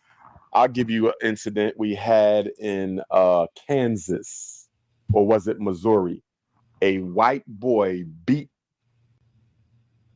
this black girl mercilessly, and he was only sentenced, I believe, to 1 year in juvenile hall. This is recent. He just got sentenced like last week. Broke her nose, messed her eye up. I reached out to the parents because I say, hey, we could turn this into a serious protest. We could turn this into a serious push for some legislation by your state legislatures. They never called me back. They didn't want no smoke because they lived in a predominantly white neighborhood. I guess they feared that, and they probably thought I would bring too much attention to the situation. That's one. I know another one, another young sister. These are cases of white boys in high school beating up black sisters like they're animals. This was a case where a white boy attacked a black sister near Pitt. And y'all don't mind that. Y'all don't mind when the sisters get attacked.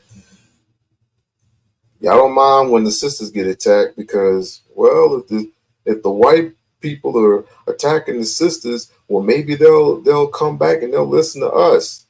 That's just so childish. That is just so damn childish.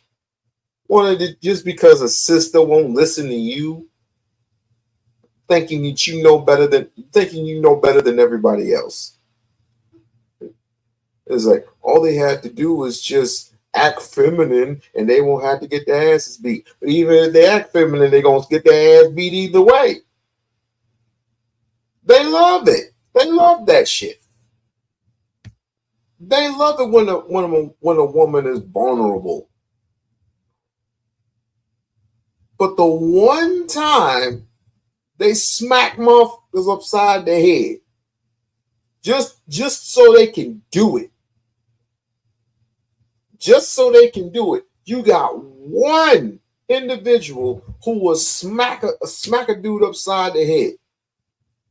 All of a sudden, oh, they're dangerous. They're a danger to society. Why? Because of one woman? If you open the door for a woman and she says nothing to you, she just walks right through, don't say no thank you, no nothing. It's, man, they're all dangerous to society. So you're going to punish every single black woman. So you don't let. So let me get this straight. So you're punishing, and you're basically going overseas.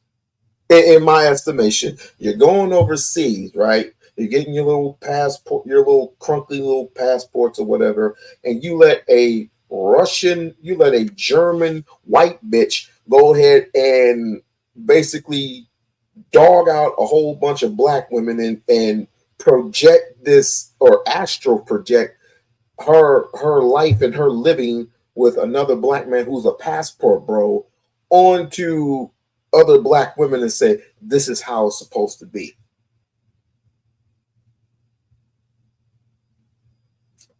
My attitude is simple. If you can't stand black women, I'm just going to say it outright. You can't stand black women. And I even heard this. And this is for the red pill community. There are people within the red pill community that is so distraught and don't care not, and they're caring the world about black women, right? That they will literally turn away. And my thought process is, if you don't like black women, or you don't like women, period, then my estimation, you like men? I'm often thinking that, because if you don't like women, then my next best thing, because you're not going to be by yourself. You're not going to do things by yourself all the freaking time.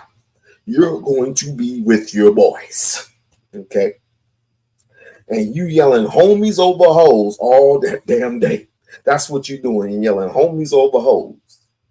Homies over hoes. And you bumping chests in the VIP. You just bumping chests. And the next thing you know, that's starting to look good to you. His chest starting to look good to you. Man, he's a joke. All these men out here that proclaim that they're just projecting that stuff onto other women. It's like, you're going to be alone. And another thing, a lot of people have a lot of nerve projecting people's issues when it comes to weight. It's like, men want women who are skinny and toned and in shape. That is a lie from hell. That is a motherfucking lie from hell. So you mean to tell me that we have Negroes who just want people who are fit? First of all, Anton Daniels is a fat son of a bitch. He has a lot of nerve. He has a lot of nerve. Freaking angry man. He has titties. Like, what? And you have the nerve. These niggas here. Because you follow those people, right?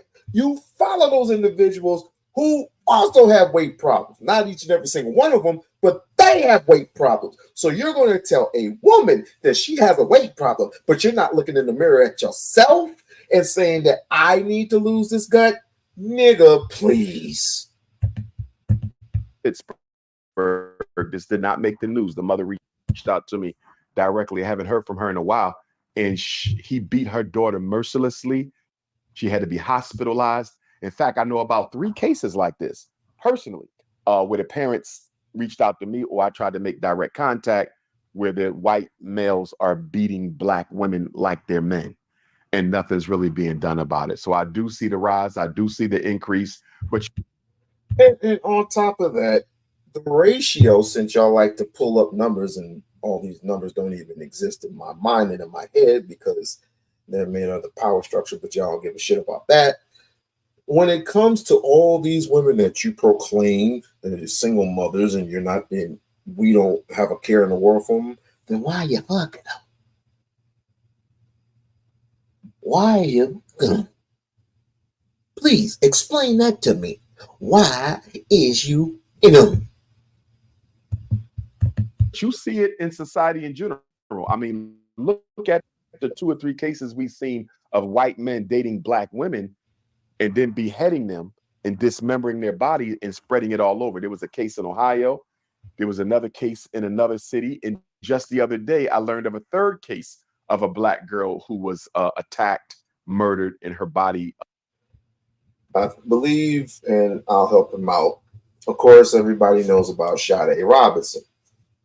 Sade Robinson, after meeting some guy offline or whatever the case may be, she ended up going out with him, going out with a 33-year-old. She's 19. They went on this magical date together, ate, went back to his crib. She ended up seeing something that she shouldn't have saw, which was blood everywhere.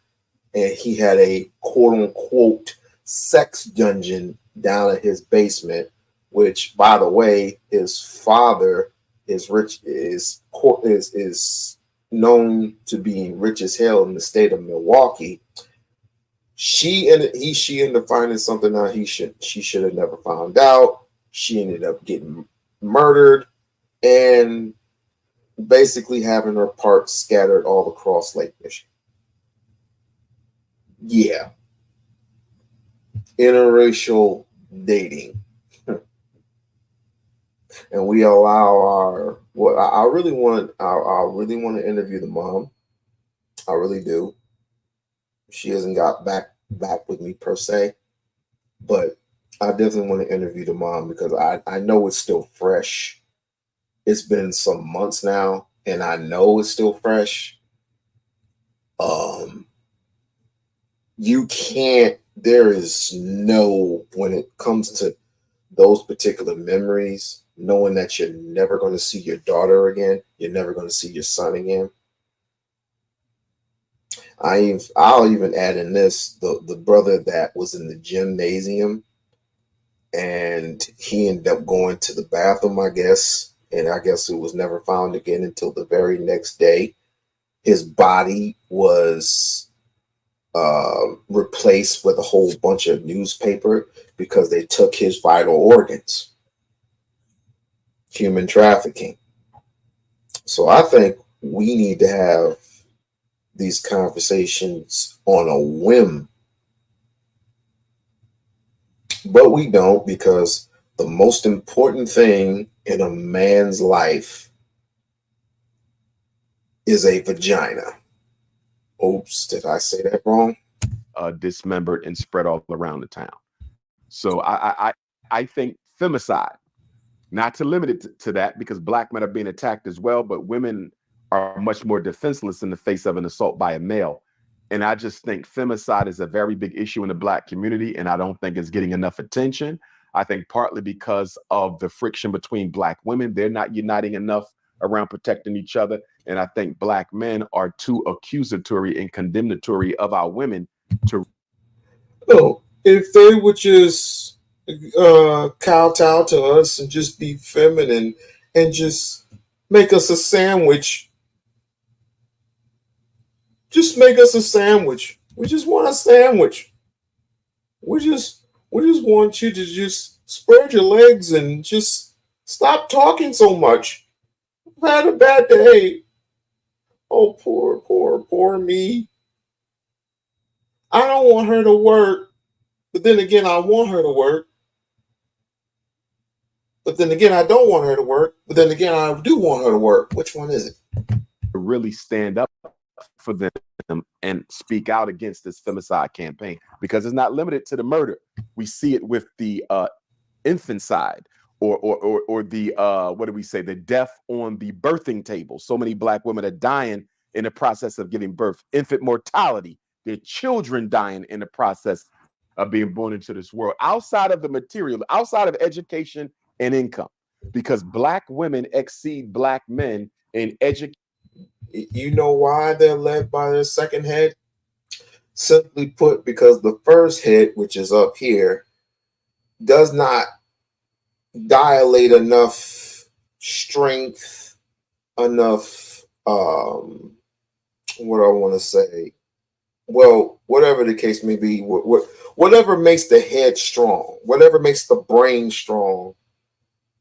And a lot of these so-called Negroes today have developed this thing called fear of the white man, fear of white supremacy, fear of getting their ass kicked by the police. I know plenty of people who are not afraid of the police. Plenty of them shoot at the police, dance with the police, not dancing as if I'm taking you to the disco. No, I'm dancing with the police, Nick. That's what they doing. They don't give a good goddamns about the police. They bust caps at police. They don't fear white supremacy at all. At all.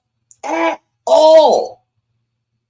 But then there are those who talk a good game and they just this and that and this and the third and oh yada yada yada, and then they come back to you and then they go, you know, you a fuck, you a book nigga, blah blah blah blah blah. I'm gonna come over your house and I'm gonna spray your house.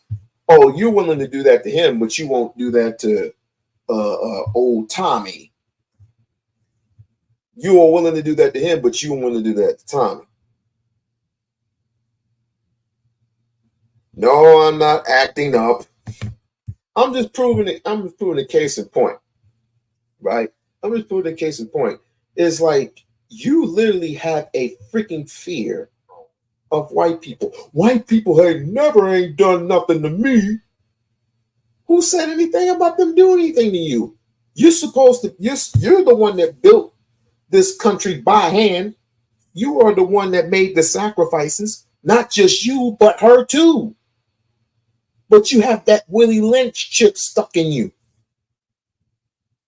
When is it ever going to end? When is it ever going to enough be enough?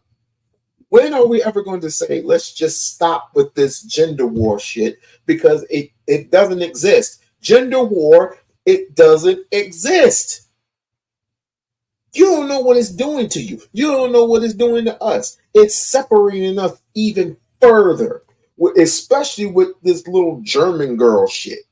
The little German girl that basically is, I do this for my man, and I do that for my man, and I do this for my man, and all these other girls are so jealous of me. Ain't nobody jealous of your ugly ass. This is the ugliest looking white girl I've ever seen in my life, other than pearly things.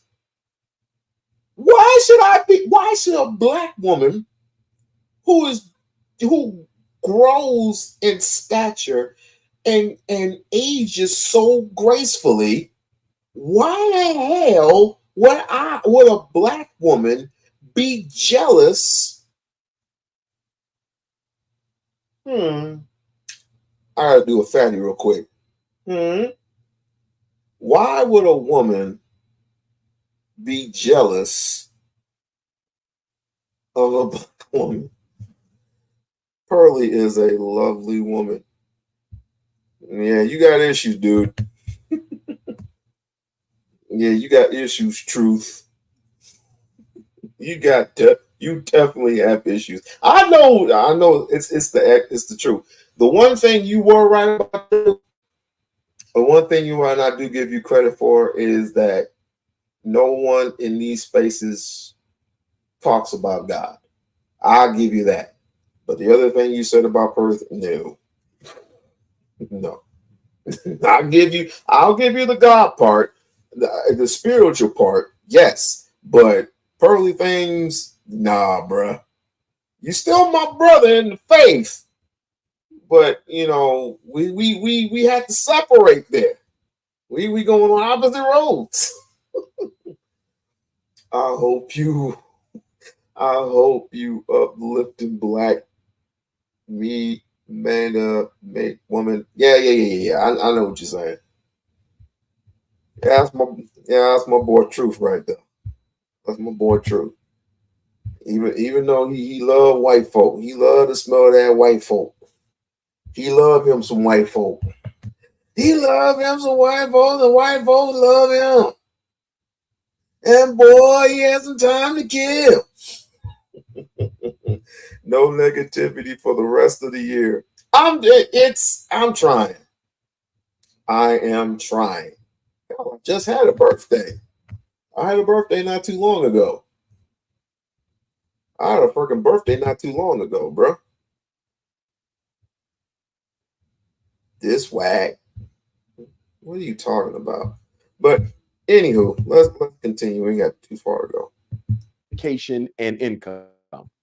And we're one of the only groups who are exceeded by our women in this country in terms of education and income. But I think black men are being so distracted by the fact that our women out-educate and out-earn us that we're failing to recognize outside of education and occupation, black women are catching holy hell at the hands of the American white power structure.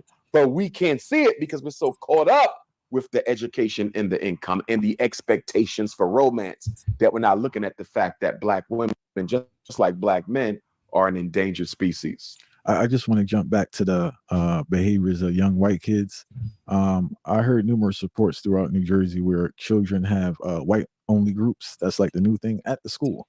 But what I noticed is that when they engage in certain behaviors, they're not reprimanded by the school. That's my biggest concern. It's like it's taking place, but the school is not reprimanding the children.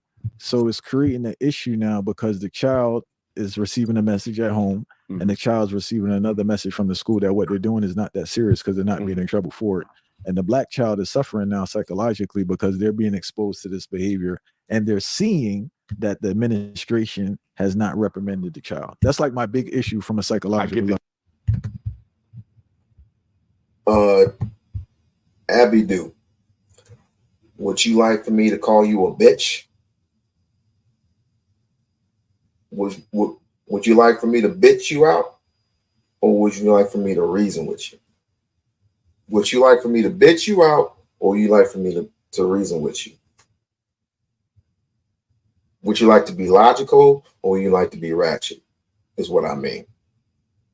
You want me to be ratchet? Or you want me to be logical? See, this is that's the stupid thing. What you just said was stupid. You know why? Because that's what you're used to.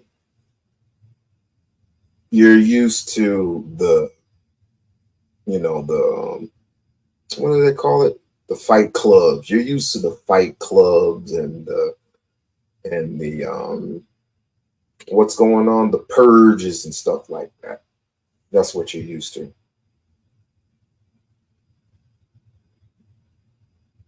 I didn't call you anything. I said, would you like, the key word, underline the word like. Would you like for me to call you a bitch? I didn't call you a bitch. If I would call you bitch, I would say, bitch, what you want? I would have said it like that. But I didn't call you a bitch. I said, would you like for me to call you one?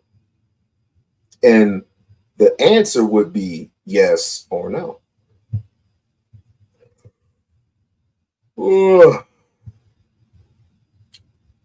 Let you on, man.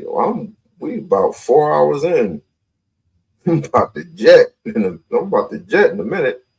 But maybe when you come, if you come back, we'll talk about it. Like, share, and subscribe to the channel. Like, share, and subscribe to the channel.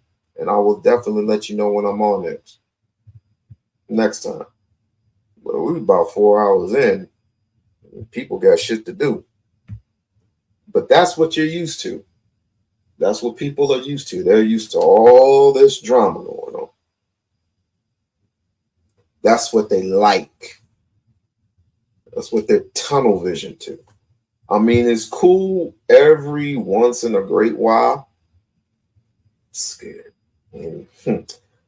I've been through so much. Scared of what?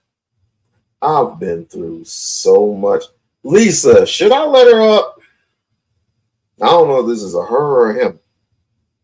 Should I let this person up? Because I don't even know if that's a her or him. Should I let them up? Yes or no? If Lisa and Brish, because they got the guns. They got the guns. So I'm an educator. Play with it. I'm an educator. Play with it. I'm an educator. Play with it.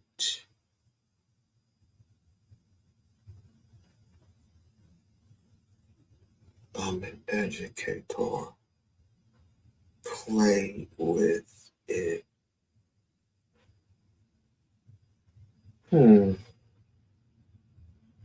That sounds so familiar.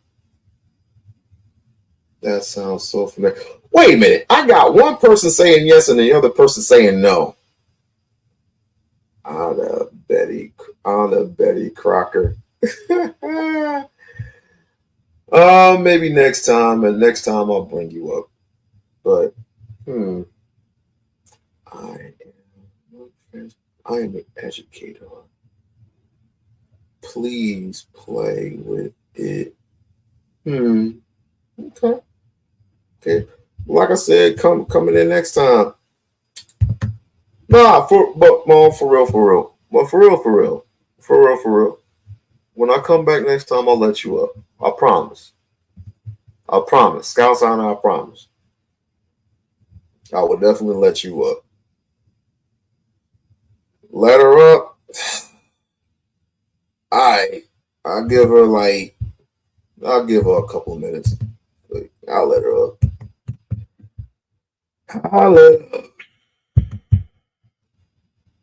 All right, cool. There you go. Just so I didn't say I didn't do anything. I'll let you up. Come on up. Oh, I'm so tired. Oh, Abby, don't be a troll. Don't worry about it. I know what to do with most trolls if she's a troll, but then again, I think I know. It's kind of like when you hear the same things over and over again in your head, and it's like the person that you don't want to deal with in your past. It usually comes, but I don't want to think she's a person that I think I know. I don't want to say that. I've seen her before. I think. I don't know. How do I come up? Click the link. Click the mother link. Y'all like my shirt? Go blue.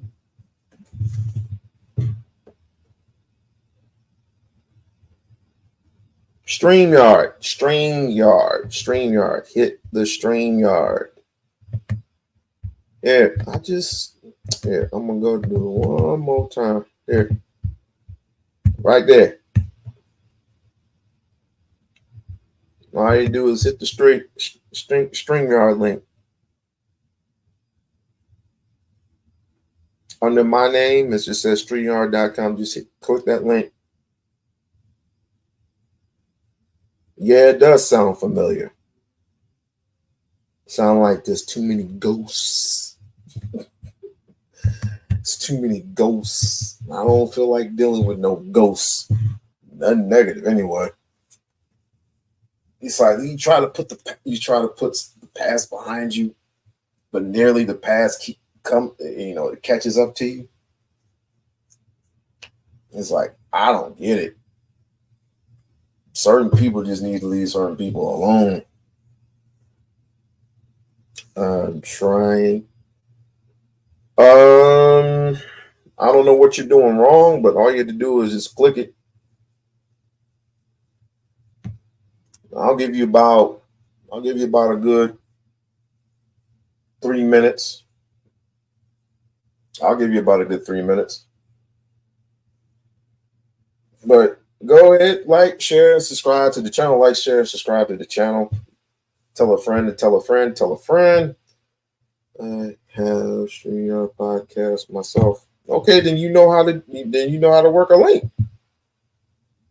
While she's doing all that, let's go ahead and do some sponsors, shall we?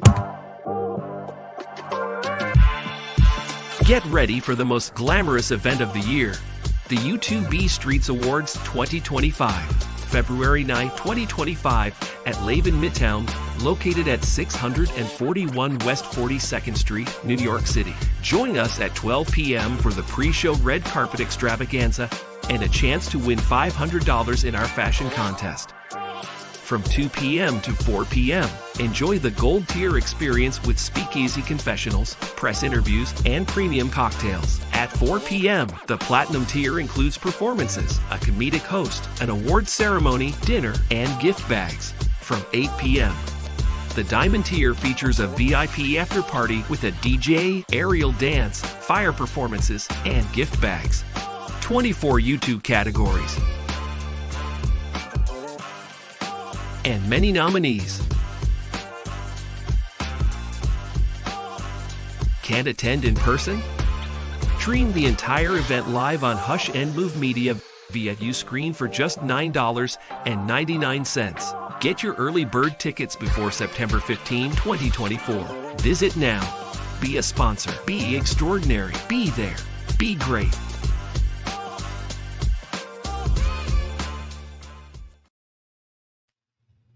All right, y'all, you got 1 minute left. 1 minute left before we get the hell out of here. But I want to thank everybody for those who have came up and was with your boy for a little bit. I mean, I don't know about all these long ass streams. I'm trying to like shorten it, and especially shorten it for y'all because I know y'all got shit to do.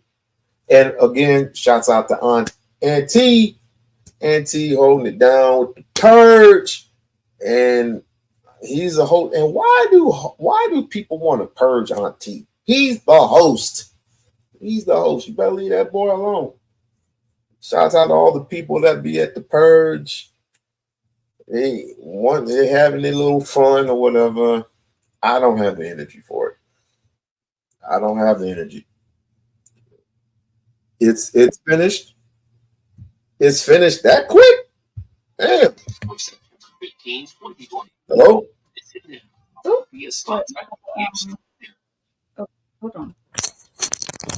Hold on 1 second.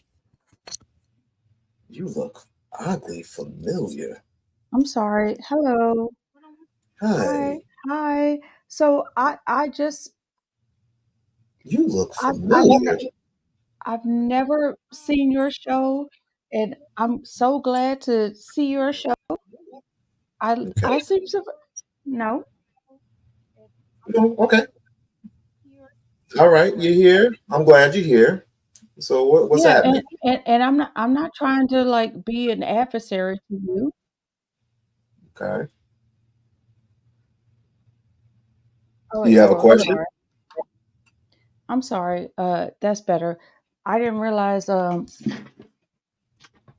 was playing you on the other stream, so I was hearing the echo. So we're good now, okay? We're good? Okay. Yeah. Okay. So this is the first time I'm seeing you. I love watching Black media. Okay. and you were just Well, saying some stuff there's that. different types of black media. So which media are you Oh no, referring no, no! I'm very far to the left. I'm like a Fred Hampton leftist black media person. to? Okay. Very. Okay. I mean, I might look light skinned, but I'm a descendant from African slaves. And my grandfather was Native American. My I'm from Native American and African people, All and right. and I believe that shit to Okay. my core, to my being. So Okay. I Well, so, I don't even think that we will disagree that much. I just think that we can agree to disagree on certain things. That's all. Does what that make can we? sense? We can. That's absolutely true. But what is the one thing that we can agree upon? We'll never know unless one tells her truth, and We could if it's in lockstep with my truth, then we have something. we could agree on reparations. Now, I mean, I this is the first time I've ever even seen your show. So thank you for like even, accepting me to come on it. That's awesome. We could agree No. on reparations. I hope we can. Um, we could agree on. I'm sorry. I mean, we can agree on reparations. The thing about it is, are we going to get it? I'm I talking mean, about that. Oh, all right. Because I've never seen your show. I've never seen it, so I don't even know what you have to talk about. I just went on live on my YouTube and I saw this, and I was like, let me see what he talking about. And one of the things you was talking about, I didn't agree with, but we could agree on what you want to talk about reparation. what is the one thing that we can't agree with? Let's start No, from there. we said reparations, so you want to talk about that? I said I agree that we should get reparations. The thing about it And you is, said how? yeah, but are we going to get it? Okay, so let's talk about that because a lot of people are going, or a lot of people are like, oh, Kamala Harris is, she's black. She's not black. She's black in the overall spectrum of things, but she's But not black. She's what a is it? first generation person whose father happens to be from Jamaica. That's not a black American. And her mother is Indian. That's not a black American. You were going to I'm say I'm a foundation. black American. The FBA. You was going to say FBA. I knew you was going to say FBA. You was going to say Foundational Black American. You was going to say it. I knew it. You don't like it? I don't do. Tell me what you think about. I don't do cults like that. I don't do FBA. Oh, you think that's a cult? You think that's a cult? Yeah, I mean, when you have a whole bunch of people following you and your great mission is reparations, but it's also, we have to say, is to dog out other people who look like us. I'm not with that. I have no problem with, I don't have a problem with Africans. I have no problem with African, Jamaican, or Haitians. I live with them all day. I've lived with them for 7 years, and yet I have not one issue. Not one. So I mean, I think it was time for us to work together or not at all, because we're all fighting for the same goal. We all are. I mean, just because you got one or two bad mouths coming over here and saying, you need to get it out the mud, like Fish and Funk. They always say, complain and you get out the blood. You need to stop complaining. You don't need no reparations. Just get it out the mud. I was like, no, generation after generation, our forefathers, not their forefathers, but our forefathers have fought and bled and died in this country, and we're injured. We are injured, so we are owed reparations. But like I said, the simple fact of the matter is, are we going to get it? Not likely, because of the name. African American. Why are we naming ourselves African American? Why? It doesn't make any sense. That's why I was. That's okay. They called us niggers. All right, we took that. They called us Negroes. We took that. Then they called us colors. And then they called us African Americans. Did we name ourselves? I want us to name ourselves. And I just thought Foundational Black Americans was a good name. You don't think so? You have to have the majority of people Of that people to say that, right? say that and call themselves. But then here's the problem: you have Adolfs, American descendant of slaves, and then you have I thought that was the Hebrews. same thing. Oh, and the Hebrew. You have the Hebrewites, you have the Israelites, you have Pan-Africans. Pan-Africans are, which I am, therefore everyone.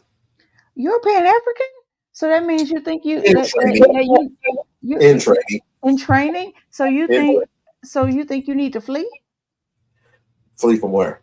Where am I fleeing to? America? No, I'm Isn't that already what here. Pan-Africans? Isn't that what No, they're think? no. Okay, okay, explain it to me. A Pan-African is just basically global. Let We me fix my love everyone from the Black Americans here, African Americans, whatever you want to call them, to the Haitian, to the Jamaican, to the Dominicans. We love everyone. Okay, so I thought Pan-African meant that you wanted to like leave this country and go back to Africa. That's what I understood Pan-African to We mean. should take a trip. We should all, if not most of us, take a trip to Africa. I got my passport. Hey, I need my aunt, excuse me, my aunt has gone there to business plenty of times to Ghana. They had, I think 2, maybe 3 years ago, they basically named her Queen something there. So she has basically been stamped. Yeah, right? That's beautiful. That's beautiful. I'm not for the drama. I'm from the solution. I'm for the solution. Any solution that you can come up with, then by all means, share it with all of us. But the only thing that I ask is anybody that likes to bring us down, and then mostly it's the women. Women. They like talk about the women, like talk about the women and say women are not this, women are not that, they're not feminine enough, they're always masculine and all this other type of stuff. Can I cuss? Oh, you just Can I cuss? Oh yeah, of course. Okay. They like to talk a whole bunch of Oh, shit of course. nowadays. Look, That's I'm a cuss too. That doesn't bother me. Like I'm just appreciative that you like thought enough to me to not consider me a troll because I say shit. I'm cussing. I say shit and people assume I'm a troll, but I just like to talk my shit. And it doesn't mean I'm not even on the same side as you. So I'm just thankful that you didn't dismiss me off the cuff. And we're here right now and we're talking. And I want to talk to you about I mean, look what's going on today. Today is a historic day. I think, right? Yeah. And why is it historic? Because Joe Biden has stepped down from office. And what are they doing? They are trying to paint Kamala Harris as the black woman, but she's She's not. We all know this. We all know this. Okay. Okay. I'm like, no, she's not. She We don't pay attention to none of that crap. None of that. I mean, she only has like 4.5 months to go until the actual election, and then it's really going to get interesting from there. But overall, we don't pay much attention. We all know what she's about. I mean, if you were here earlier, I wasn't. I'm sorry. I don't mean to cut you off. I wasn't. I came in at like the end. I was just looking for lives because I love independent media, and I found you. So I just came in when you had Dr. Umar on. So I didn't hear anything you said before that. I think that this is a very historic moment for us who are post duopoly to make history and at least do something of a third party of our own. Like, don't vote for any of these people, please, and thank you. Mm-hmm. You mean what do you think about that?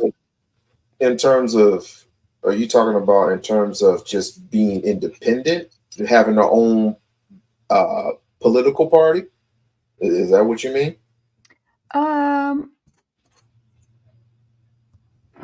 Okay, so did you watch the third party debates?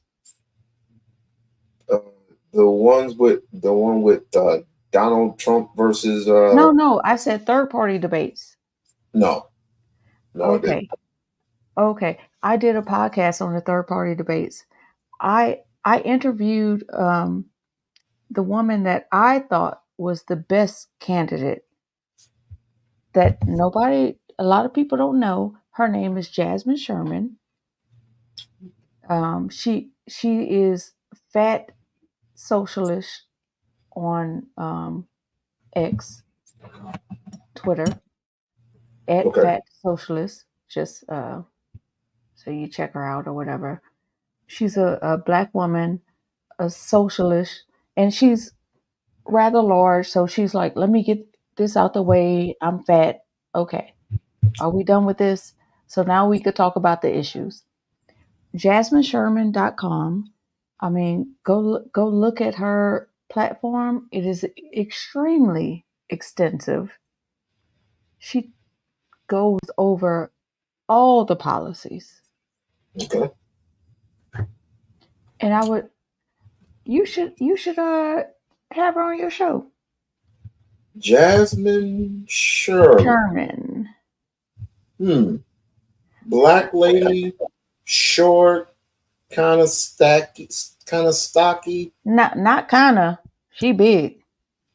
So let's get that out the way. I mean, she a big girl.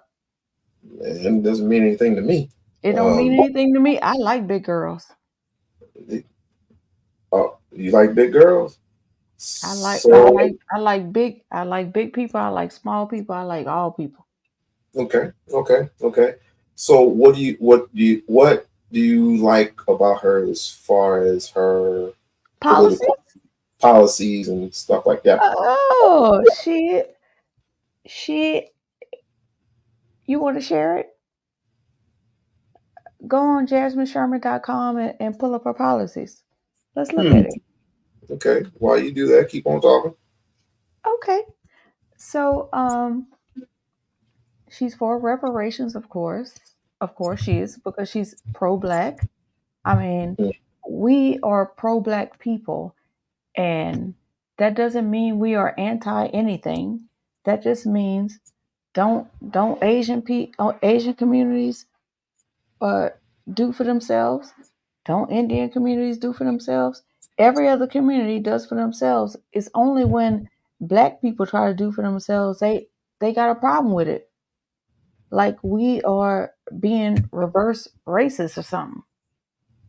It is the mindset that they are trying to gaslight us about, and we have to reject it. at all costs. Okay.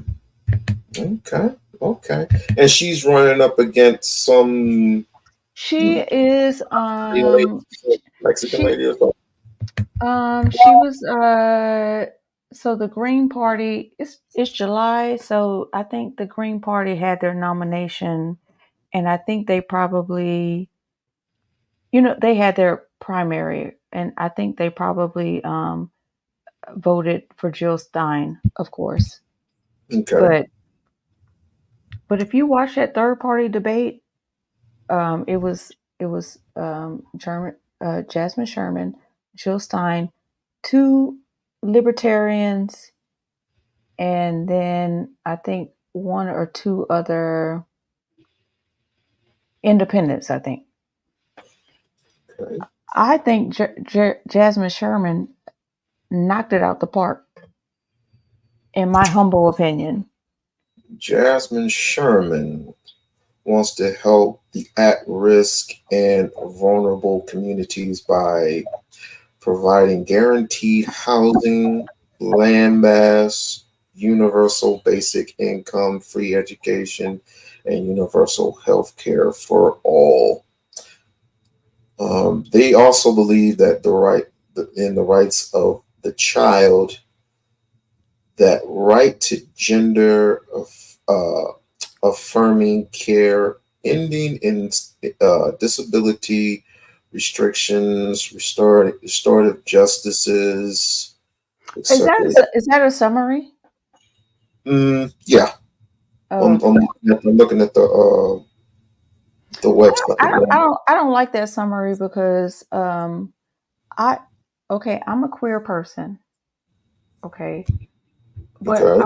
I'm not So a you said LGBTQ. yeah. I mean, Okay. okay, but I'm not a crazy queer person that thinks that if a child says they want to be a girl or a boy, then you need to give them like surgery as a child. I'm not. No, I'm not that kind of queer person, but I am a queer person. If I may ask, Please. what made you turn on to women? I've always liked women. Always, ever since you were little. Okay, Yeah. just like my older sister. Yeah, no problem. Okay. Well, what do you think? But I don't. Okay, go ahead. I'm sorry. What do you think? What do you want to see changed as far as political? You can go political, anything. Are What you do you talking want? about Are you talking about queerness or No, just no. anything? I'm talking about anything in Oh, because general. I thought you wanted to go there because I was ready. I'm not into that. You know what I want to see change? What's I that? want the Constitution to be rewritten.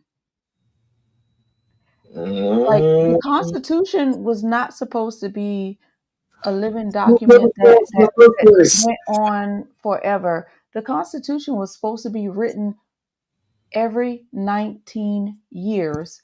Google it. I believe you. Thomas Jefferson, I think, said that the young people, like when people age out, they are not supposed to be running us. They are supposed. Let me see what this says. Not all LGBT are pushy on straight people. Yes, not all of us are pushy on straight people. I'm not trying to push straight people. I'm just trying to. I'm trying to do me over here, and you do you over there, and we good. I ain't trying to be pushy, and I don't like that pushy shit. It's too much. Like they are doing too much, and they are doing it on purpose because the blue versus the red do these things so you fight at the surface level and you're not seeing the shit that they doing above that surface. They do that on purpose. If you got a transgender woman going into a bathroom, nobody is even gonna know that it's a transgender woman if it's a true transgender woman. But then they got these men who are cosplaying as a woman going into the bathroom. Now that's a damn difference. Me personally, I just think it's dangerous. It's very, very dangerous because anything can happen per se. Let's just say if your daughter were to go in the bathroom, into the woman's bathroom, and you have a man basically enter into that same bathroom, since Barack Obama made it both, gender bathroom specific. And then it's like, what's going to happen if something happens to my daughter? Same thing with my son. If my son were to enter into the bathroom and a woman were to enter into the bathroom, then my son is in trouble because of somebody yelling out the R word.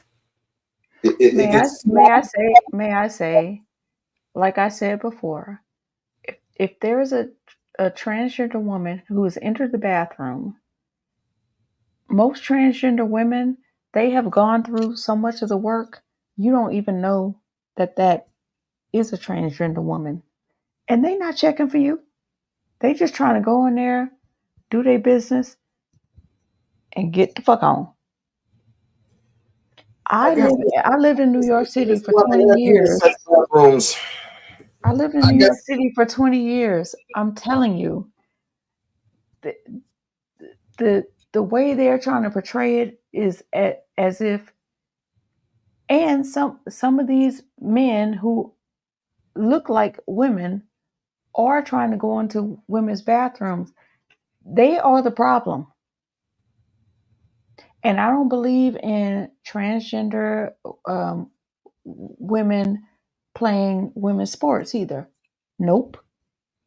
Okay. You are biologically, physically different from a woman. You need to go on about your business.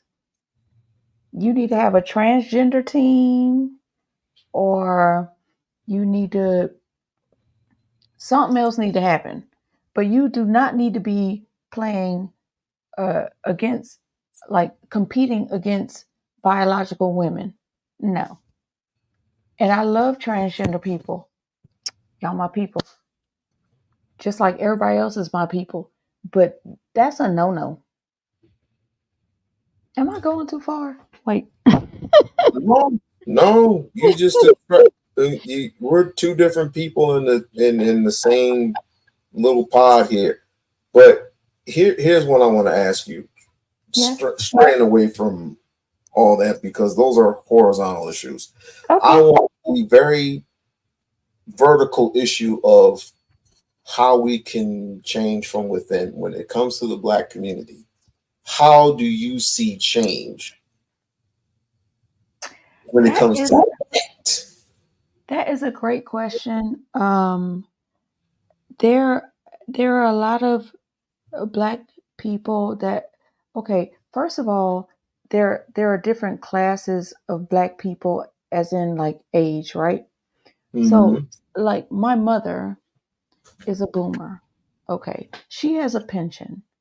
She is very much like, oh, we gotta do whatever we can to get Trump out. I'm not of that class. I don't care if Trump wins or whoever in the duopoly wins. I don't care, because life is not going to change for us because they already dropped the ball. So you don't mind if Kamala Harris is remaining president? I'm not voting for her or Trump. I vote my morals and my values. Now, you might not like that, but I vote my morals and my values. I'm not voting for the lesser of an evil, because we've done that for too long.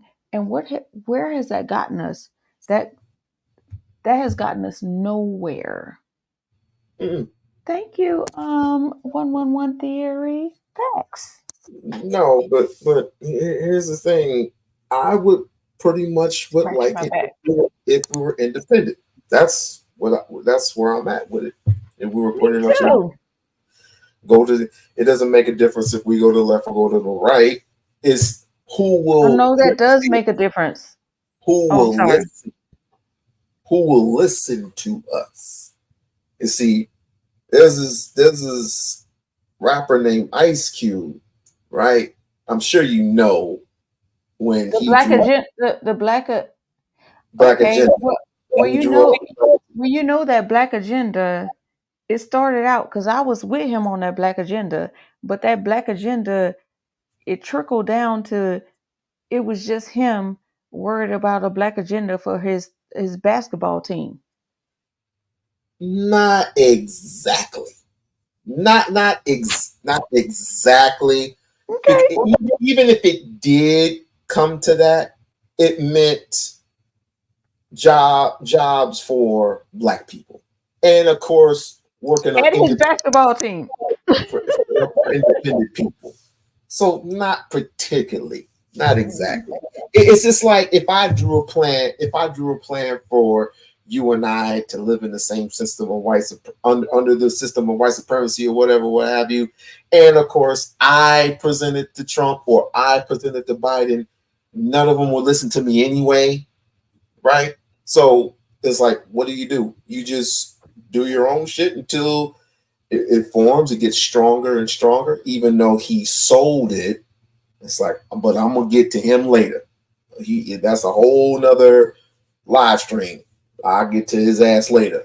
But needless to say, I don't know why we're in the position to own something, but we don't grasp it, we don't hold on to it. Vis-a-vis BET, you sold it for Viacom for $3 billion. Like, really? Here in the state of Nevada, you even though the husband passed away, there's a hotel up here. It's called the D Hotel. It was owned and controlled by a Black man. Of course, he had died from a heart attack, and all the stuff was given to the wife. The wife didn't want it, and so you want to give it to the kids. All they wanted was the money, so they ended up selling it to a white man. I was like, I don't get why we don't like owning and controlling things. I just don't know why. You're and when Nevada? we're still at what, 1.5? I'll give it a 2.0% of wealth in this country that we own and control. I'm just going to give it that. And this is the reason why I asked, if we're going to vote for somebody, we're going to vote for somebody that is clearly listens to us and our strategy, our plans, what we want. And who is that? There needs to be money involved. It doesn't matter who. Who is that? No, I'm asking you who you think that is. I don't know. I don't trust none of these Negroes. And I mean, one of them was Dr. Cornel West, Cornel West. He fell off real quick. Lisa, who's the young man that's running for the Democrat? She'll tell me the name in a minute. But there's another young man. I don't know him. He's young, and he looks like a whole Corey something. I forgot what the brother's name was. Corey something. Corey Bush. Corey Bush. He's too young. I mean, I would. You know what? I know the perfect three candidates. The perfect three. You ready? Okay. Here we go. Grace Jones. She should run. Okay. All right. You fucking with me now. Okay. Eddie Murphy, he should run. And the number one candidate here in America, Hakeem Jeffries. Okay, thank you. Please no. Who said that? Somebody text you that? Please no. I was trying to think of the candidate that was became. I didn't look at it yet. That's so a coon train. Hakeem Jeffries is on the coon train. He's on the coon train. Mm-hmm. Okay. I rather your other two candidates. Oh, I named my number one. My number one candidate, Samuel Jackson. Oh, I like Sam that. Jackson. You But know you why? know what? He can yell mother all day, and we all can get away with yelling mother. This We can all get motherfucker on away this, with these motherfucking snakes on this motherfucking fucking plane. plane. But look, I'm glad that you said that in jest, because that that just leads me to the fact that why does white America and black America think that we need to have black entertainers as leaders? These are not our leaders. They are Why do you entertainers. do white entertainers as leaders? None of these people Because are our most of leaders. these, like But Ronald Reagan was at least they have. Oh, I'm sorry. Go ahead. Ronald Reagan was an actor. So was Trump. So was Trump. So was Bill. Not Bill. I was going to name Bill Cosby. Bill Clinton. He was an actor. Yes, I he's an did actor. not know that. I did not know that.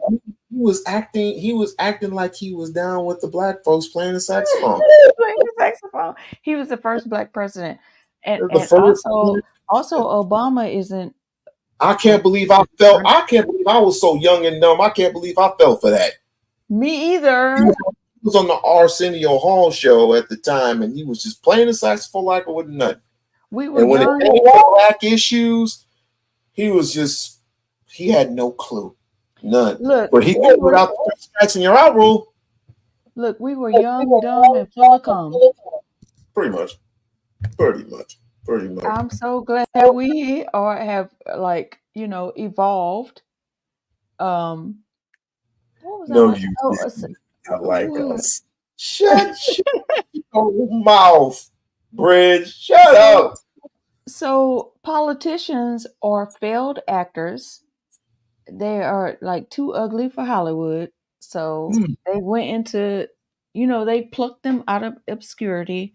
They all come from Yale. They all have this I pull myself up from my bootstrap story about how they were poor and blah, blah, blah, blah, blah. Fake shit all over the board. But they get plucked and they go through a training program. And I know this because I lived in New York City and I saw it firsthand.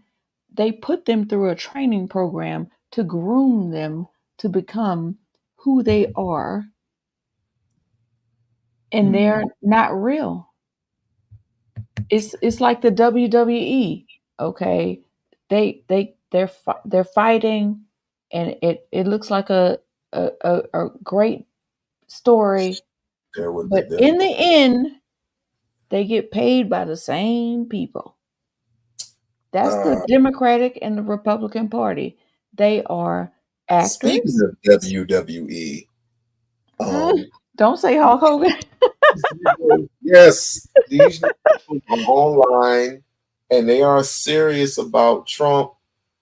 And the person who is endorsing Trump is standing up. We tell you something, brother, what you're gonna do when Donald Trump goes wild. And they start ripping off his shirt. And I said, yeah, he got shot. Yeah, right. Ooh. Okay, I'm gonna start with That's why I wish my homie was here today. I wish my homie was in the chat and I let him come up. He said if all he had to do was take 2 steps to the right, he would have got butt. I mean, it's not funny, but I'm like, wait. So I'm gonna start with Hulk Hogan because I'm gonna paraphrase what he said. Now, this is the man that you have support, like being a spokesperson for you. This man got caught on audio saying, I know you ain't date. I'm paraphrasing. I know you ain't dating a nigga. He talking to his daughter. If you gonna date a nigga, then at least let it be a NFL or NBA nigga, like a nigga worth $1 million. That's what he said. I didn't say it. He I'm not did. shocked. I'm not shocked. This is like I used to work at this hotel and I ended up catching up to Dog the Bounty Hunter. Hey. Dog's I think his youngest son dated. You familiar with Dog the Bounty Hunter? Oh. Yeah. Dog. The white Can dude, yeah. Can you give me like a Yeah. minute to say something? Go ahead. Because this is some bullshit right here. Because Michael, what's the football player? Michael, you talking about Michael Vick? Mike Vick. Okay. Not only so he was fighting dogs and shit. Okay. So not only did he do time for fighting dogs, okay, then he paid, like he did his time. He paid restitution. Then he lobbied Congress to change laws about fighting dogs, and the white folks still can't stand Mike Vick to this day. Yes, because he's getting paid millions still. Dog the Bounty Hunter killed a black man. And this motherfucker did his time, bounced back, and got his own goddamn show. And white people love him. I need somebody to help me in my brain to tell me what the hell is going on. I was in the funeral parlor, and I want them to bury me upside down with the feet hanging up, with a whole bunch of niggers staring at me. You know. But I told my son, I admit it, I did it. I told my son, if you're gonna date that nigger, I'm not gonna waste what I had for 30 years, what I've been working my whole life for 30 years, because some fucking nigger heard us say nigger, turn us into ESP. I'm not gonna stand for it. We're all gonna lose our fucking jobs. It's not we're saying nigger as you fucking scum nigger without a soul. We're not saying that stuff, but scum nigger without a soul. Jesus Christ. Tosh,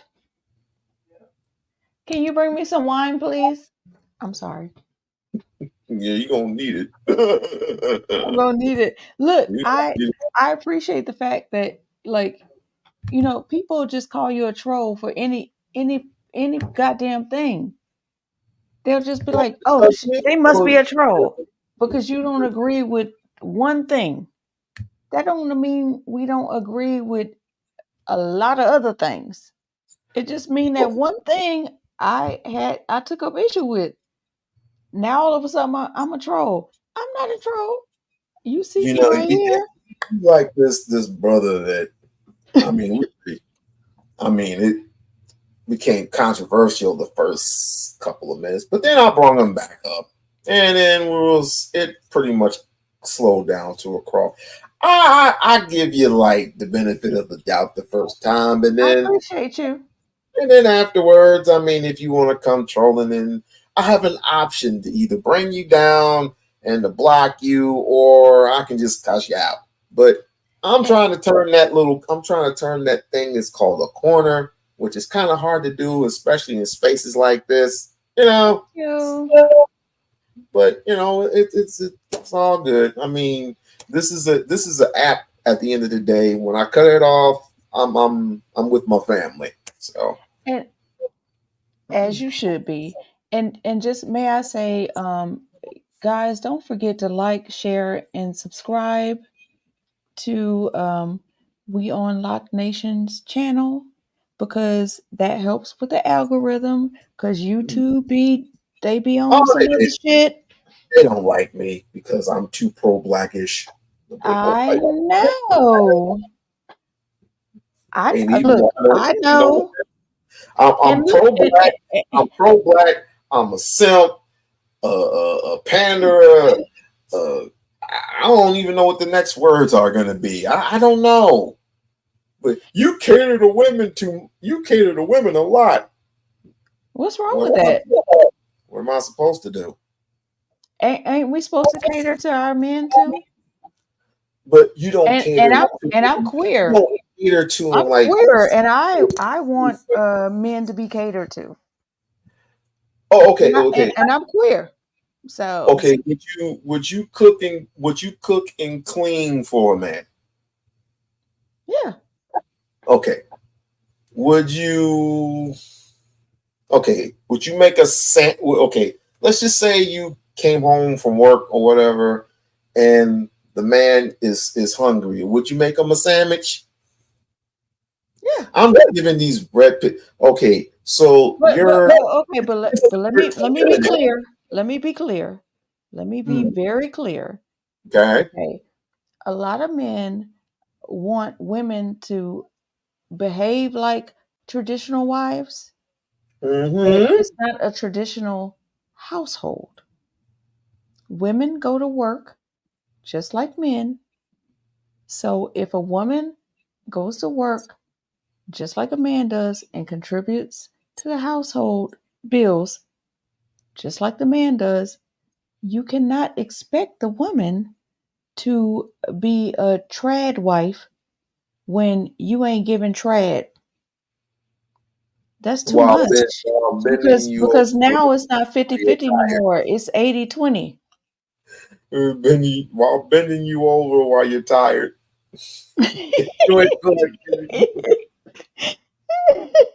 Yeah. Like you can't have a sex slave, a maid, and a person contributing 50% of the income. You gonna have to give some of that up. You forgot something. Less lip. What? Less lip. Less lip. Bit more grip, less lip. What you mean?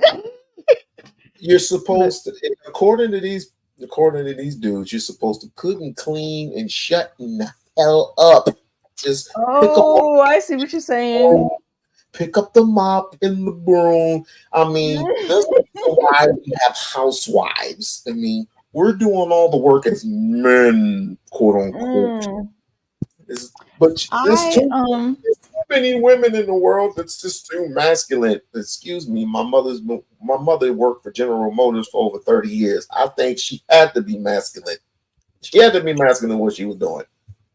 Of course, to deal with the people. And deal with the situation with the cars. Just an assembly line. That assembly line never stopped until the whistle blowed.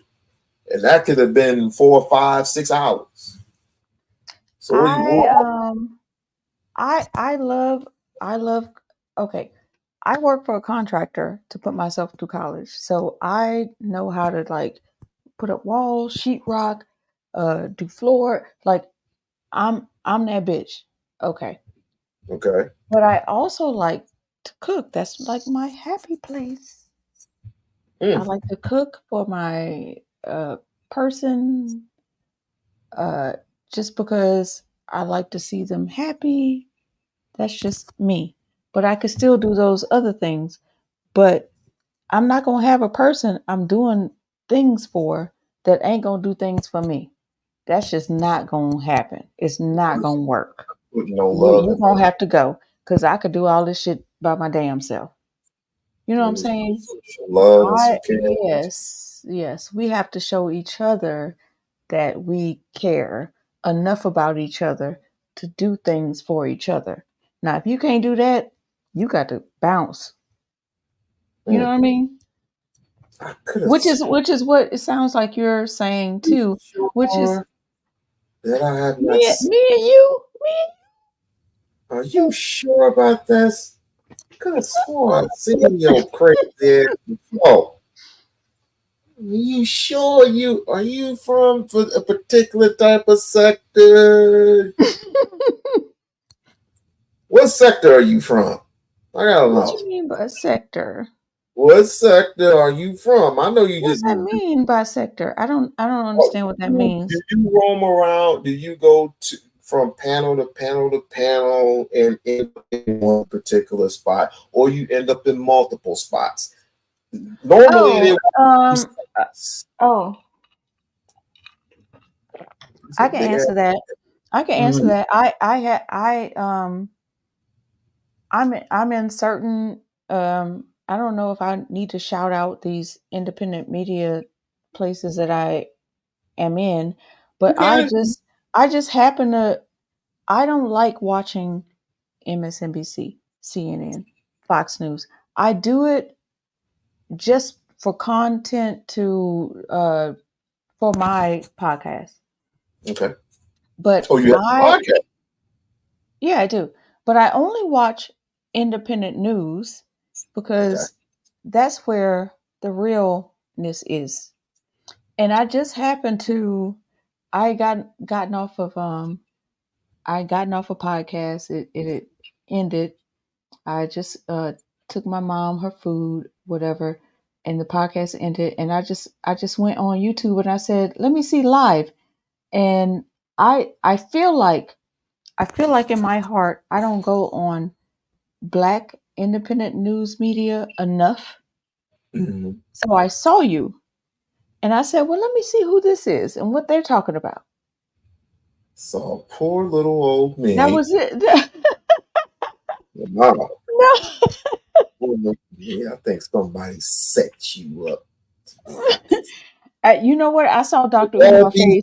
All these big media guys, the top guys, and I was on the list. I saw Dr. Umar face.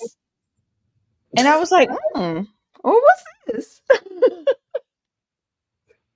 To be honest. I tend to do a whole bunch of Umar content from time to time. Oh, okay. This is my first time ever seeing you, and I'm glad I found you. And I'm glad you didn't just peg me as a troll and didn't take me seriously, because a lot of times people do that just because I say one thing and they're just write this bitch off. Well, let's unpack that, because I thought you was I don't know who people are from time to time, because you're hiding behind an avatar, right? So, and I'm like, I'm gonna give you the option to either bitch it out or we gonna talk it out. Because I don't know who is who, and I don't know what is what. I'm just know what I used to go through. I don't go through it anymore, because even though it's fun at times, to have that every day in your everyday life, it's not healthy. It's not healthy. Every now and then I love a good roast, but it's I really wasn't trying to roast. I just didn't agree with one statement you said. That was it. I understand. I understand. And I probably would agree with most. I do want to apologize for what I said, but I didn't say it in intently. I just meant it like, do we want to have a discussion or do we want to be ratchet? Because I would prefer. Call me ratchet. Would you prefer to be ratchet? I didn't call you that. I just would say, would you prefer? And no, I would not.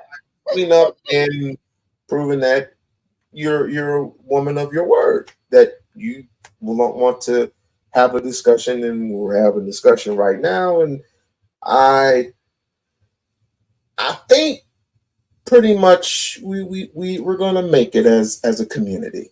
We're gonna make it. If we're having this type of dialogue, I think we're gonna make it. I think we're gonna make it. Now, I am going to forewarn you. I do have certain followers that aren't really so pro-blackish as you and I. Oh, me either. I've had. Okay, so my podcast I have about 3 podcasts. So two of my podcasts, my co-hosts, they're white. Most of my audience are white. Most of them. And oh, let me tell you. We'll keep going. And I am very pro-black, and I am not apologetic about it at all.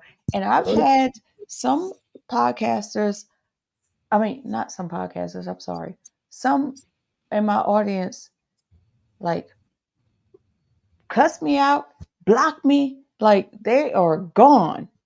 I don't care. I'm not about to be non-pro-black because you white. I'm not doing that. Like, that doesn't make any, what is that? How does that make any sense? Every community is pro their community. Why I can't be pro my community? Like, who are you? You could go. Bye. So it's been a long journey, a long road. Where are you from? I'm from Louisiana, born and raised, Baton Rouge. Oh, that crowfish. I'm a Creole. Creole. Listen, le bon ton roulé. But I lived in New York City for about 20 years. I came back home when my father passed away. So I'm here to take care. Thank you. May he rest in power. Yes. So I moved back home to take care of my mother. So I'm back in Louisiana now. Okay. All right. So that's what we're doing. Alligators, the snakes. With the alligators, snakes, the crocodiles. Yeah, mystical.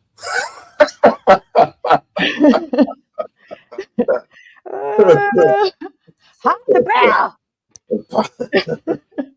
You know, mysticals.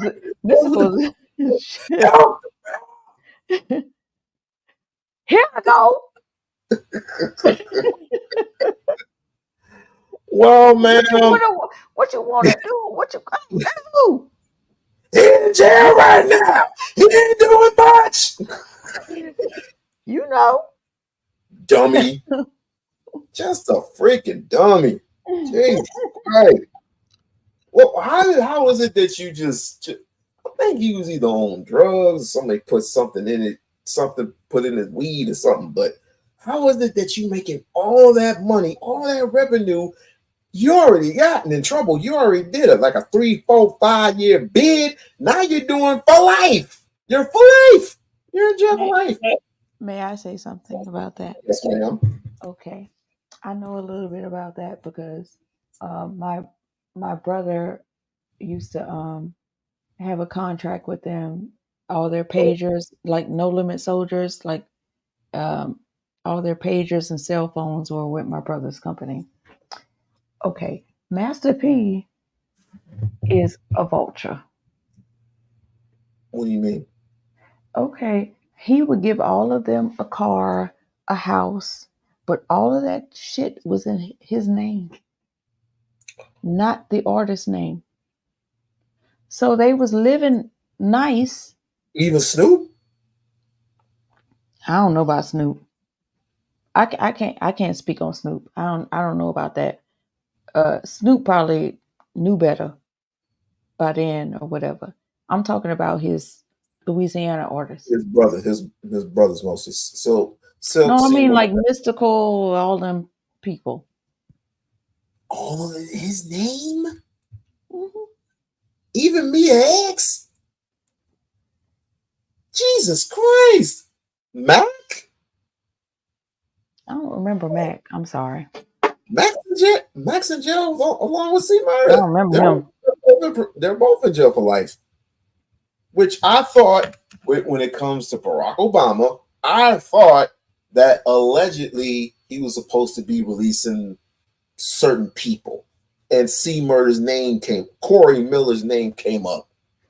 And still to this day, he's in jail. I made a video saying that. And it but look, Lil Wayne free. You know, Trump pardoned Lil Wayne. Cares. I mean, what's his name? Lil Wayne, yeah.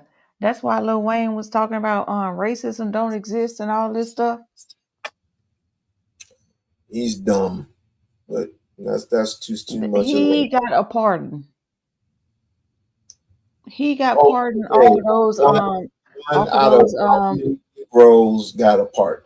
There's like he had gun 7 charges or million something. Negroes, and only one of them got a pardon.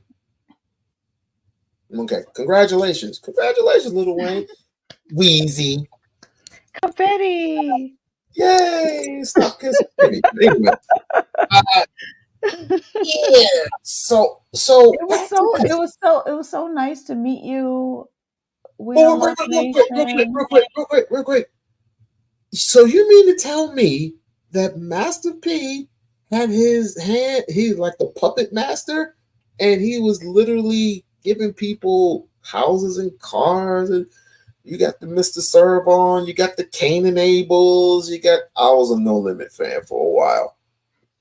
I had all the. You mean to tell me that you think that this is out of pocket? What it just got? Yeah, because I'm not saying all of. I'm not saying all of them. I'm not saying all of them because you had the top dogs. You had, of course, Master P, Sota Shaka, C Murder, Mr. Servon, Mia X, Mystical, Fiend. So remember when TLC said they had like they had like the number one yada yada yada. All they had was cars. Yeah. Like they just gave them cars and a house and their name, not their names, but remember that? Yeah. All he did was take that blueprint and did it over again. Wow. And they didn't capitalize on that shit? It was a long time ago. Wow. Now look, this is conjecture. Don't believe me. Okay. Don't believe it. I don't need no cease and desist letters or nothing. This is my opinion. Okay. It's not fact. Okay. I'm just a little person. All right. That's what the person from I forgot her name, Laura from Family Manners said before she ended up disappearing. Not Laura. What was her name? The one that came upstairs and didn't even bother to return. I forgot what her name was. I don't remember her name. She became a porn star after that. But I know who you're talking about. I don't remember her name. Yeah, I know who you're talking about. Orlando Brown. Yeah, I know who you're talking about. That was not for her at all. I know what you're talking about. But I want you to do me a favor. You to do me a favor. Yes. I want you to like, share, and subscribe. Yes. Like, share, and subscribe. We-On-Loc Nation. Yes. Okay. Because he does not just write you off. He gave me a chance. I came on his show and we've had a very fine discussion. Yes, we did. Yes, we have. Yes, we have. Minus all the rah-rah stuff. Yes. It was wonderful. I appreciate you. I thank you very much. Adding the flirtatious stuff because people say I can be flirtatious. You weren't though. Look, we didn't even get into. Have me on your show again, please. Because we didn't even get into the nitty-gritty of it all. Like there's so much more for us to discuss. We were like ebbing and flowing in conversations, and some things that we could have jumped in, we forgot about and started going somewhere else. Give me a hint. A hint about what we could have discussed. Yeah, I mean, what you really wanted to discuss? What did you really? I really want to discuss this this queer, this LGBT stuff. I really wanted to go into it. I wanted to go into it. I We'll don't do know. it another I day. don't know enough about it to go into it about. I don't. Oh, okay. But you know what you did? You What? pivoted. You pivoted to um, black men and how they treat black women, Women? and I appreciated what you were saying. And Mhm. like you good with me. Me and you, we good. Everybody should be I'm about treated to I'm about to with. subscribe. Everybody Like, should be treated with respect. That's all. That's all it is. yep, I'm Everybody about should to be. subscribe, like, and share, and I encourage everybody to do the same. All right. All right. So yeah. And my pot like it's Abby do, Abby don't. Abby do, Abby don't. Abby do, Abby don't. My And father, my maybe you could father would call me Abby do. So that's where I got that from. And my father was a black swear. Republican. Black My Republican. father, yes, my father was a black Republican all his life. Um, So was Marion Barry, but hey, which gives me a different perspective as a black woman because I am none of that. did he get? Do you feel that he Thank you, got? Bridget. Mouton, Mouton. That's Louisiana. Mouton. Move on. Yep. Yep. Yep. You know, she got mad at me one time when I said that since she was not available, she was off the market, that I made up the thing where, I think it was a pit of snakes. Or no, it was some type of insect to some degree. If it were to attack her, would I? No, it was hyenas. It was hyenas. I said, if there was a pack of hyenas coming to attack this woman, I would have been at all, and I would have been like this, and I would have called upon the boyfriend or whatever. Because again, I don't want to be disrespectful. I don't want to be disrespectful. It's true. I don't want to be disrespectful. I would call on him first and say, "Hey, come, your lady, she's being attacked." He's like, You dropping the ball on that one. "How? How? That's a matter of that's a matter of humanity. Human. Oh, the minute I go to grab her is like, you trying to do something to my Look. If her name was Bridget. Yes. If I saw her, I would run to her aid and Yes. You and but I like women too. Shit. Well, hey. I mean, but it's not about that. It's just humanity. Why is it? Come on now, We-On-Loc, Nate. Come on. Come on now. You tripping? No, I'm not. Oh, I think you tripping now. No. We've been like this the whole time. Now you tripping? No, I'm not tripping. I just want. Hey, if you was married, I I would tell your fiance, like, look here, that. Yeah. Now, If you want me to grab her, I'll grab her with a stick. I'll grab her with the now stick. if her husband is right there, I said that. I literally said that. But if her husband's right there and he froze, I'd be like, nigga, what?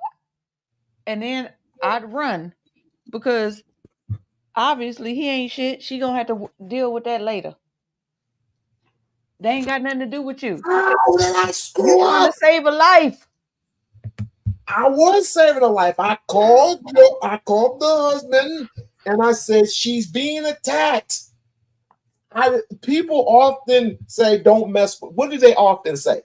Don't mess with other people's spouses. Mind your own damn business. Don't be Mind all your up own damn business.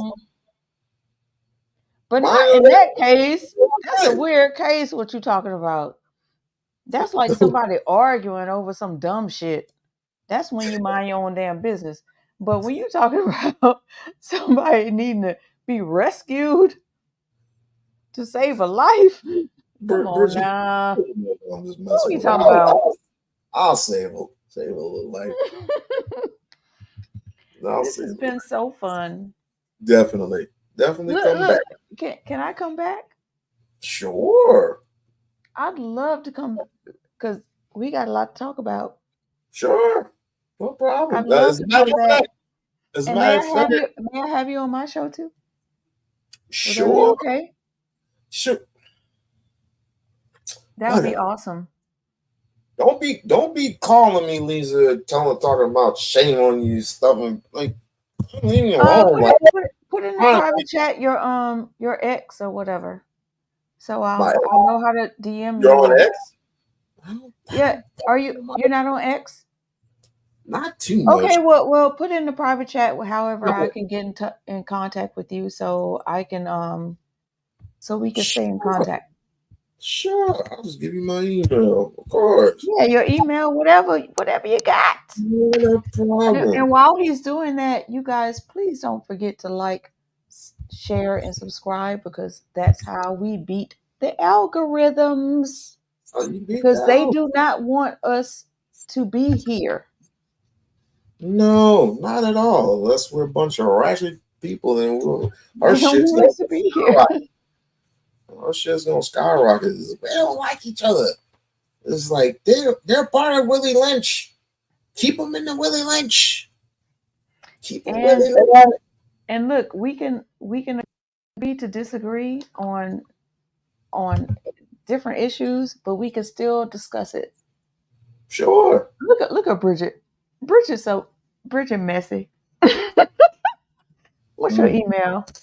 She want to dox you right now. She wants to. I think she wants to tickle your bird. No, fine. Oh, my email, girl. Yes, Let me your see. email. Yes, your email. Hey, Bridget. I'm just playing. Oh, Lord. Bridget probably not like that. I'm just playing, Bridget.